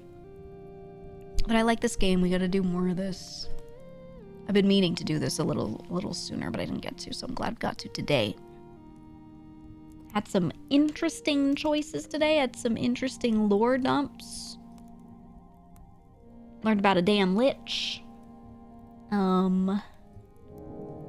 Did a bunch. I did these. I finally know what that's about. I'm not sure what to do here, but there is a chance we could just tell, if we're down with the free striders, we could just tell her about the copper press. Maybe she'll be like, you're so cool, I'm gonna let you into the warehouse, you know, or something. I don't know, but we gotta find a date. We need to find a woman.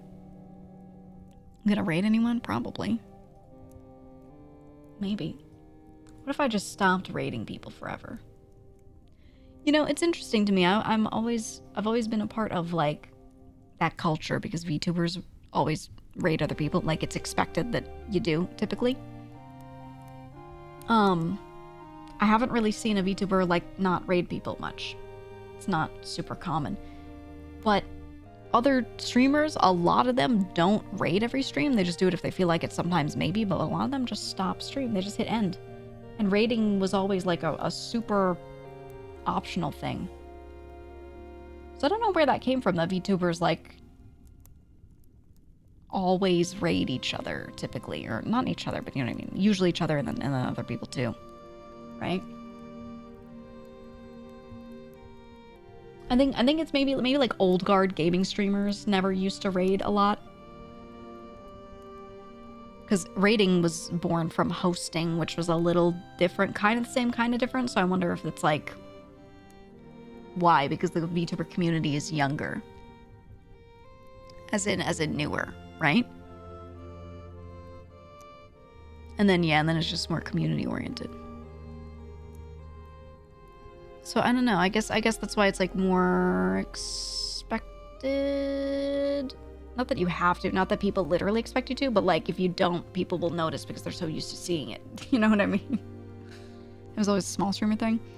Yeah, I feel like it always used to be, but then in VTubing it's not necessarily. It's interesting. Anyway.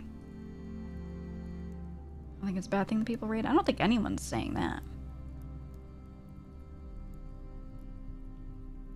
Personally, I think it's a really good thing. But I also don't think anyone has any need to do it.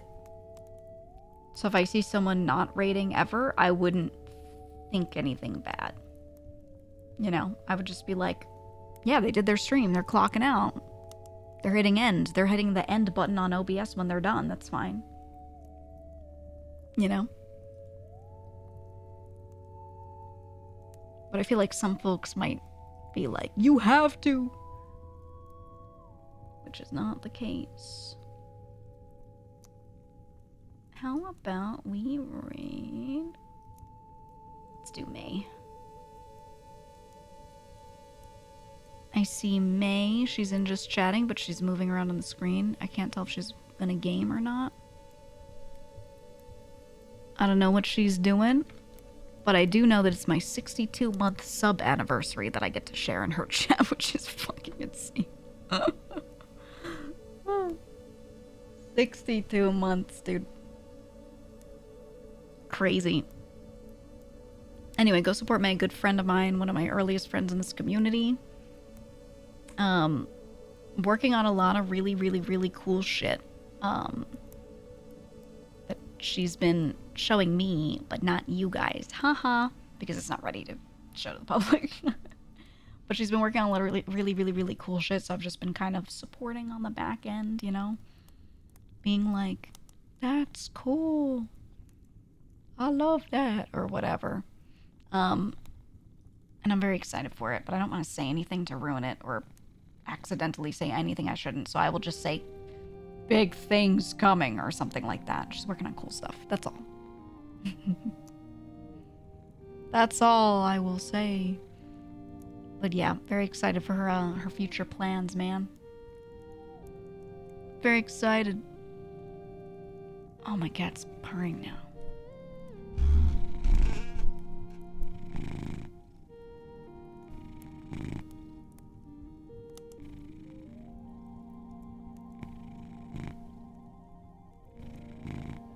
God. It's right on his nose.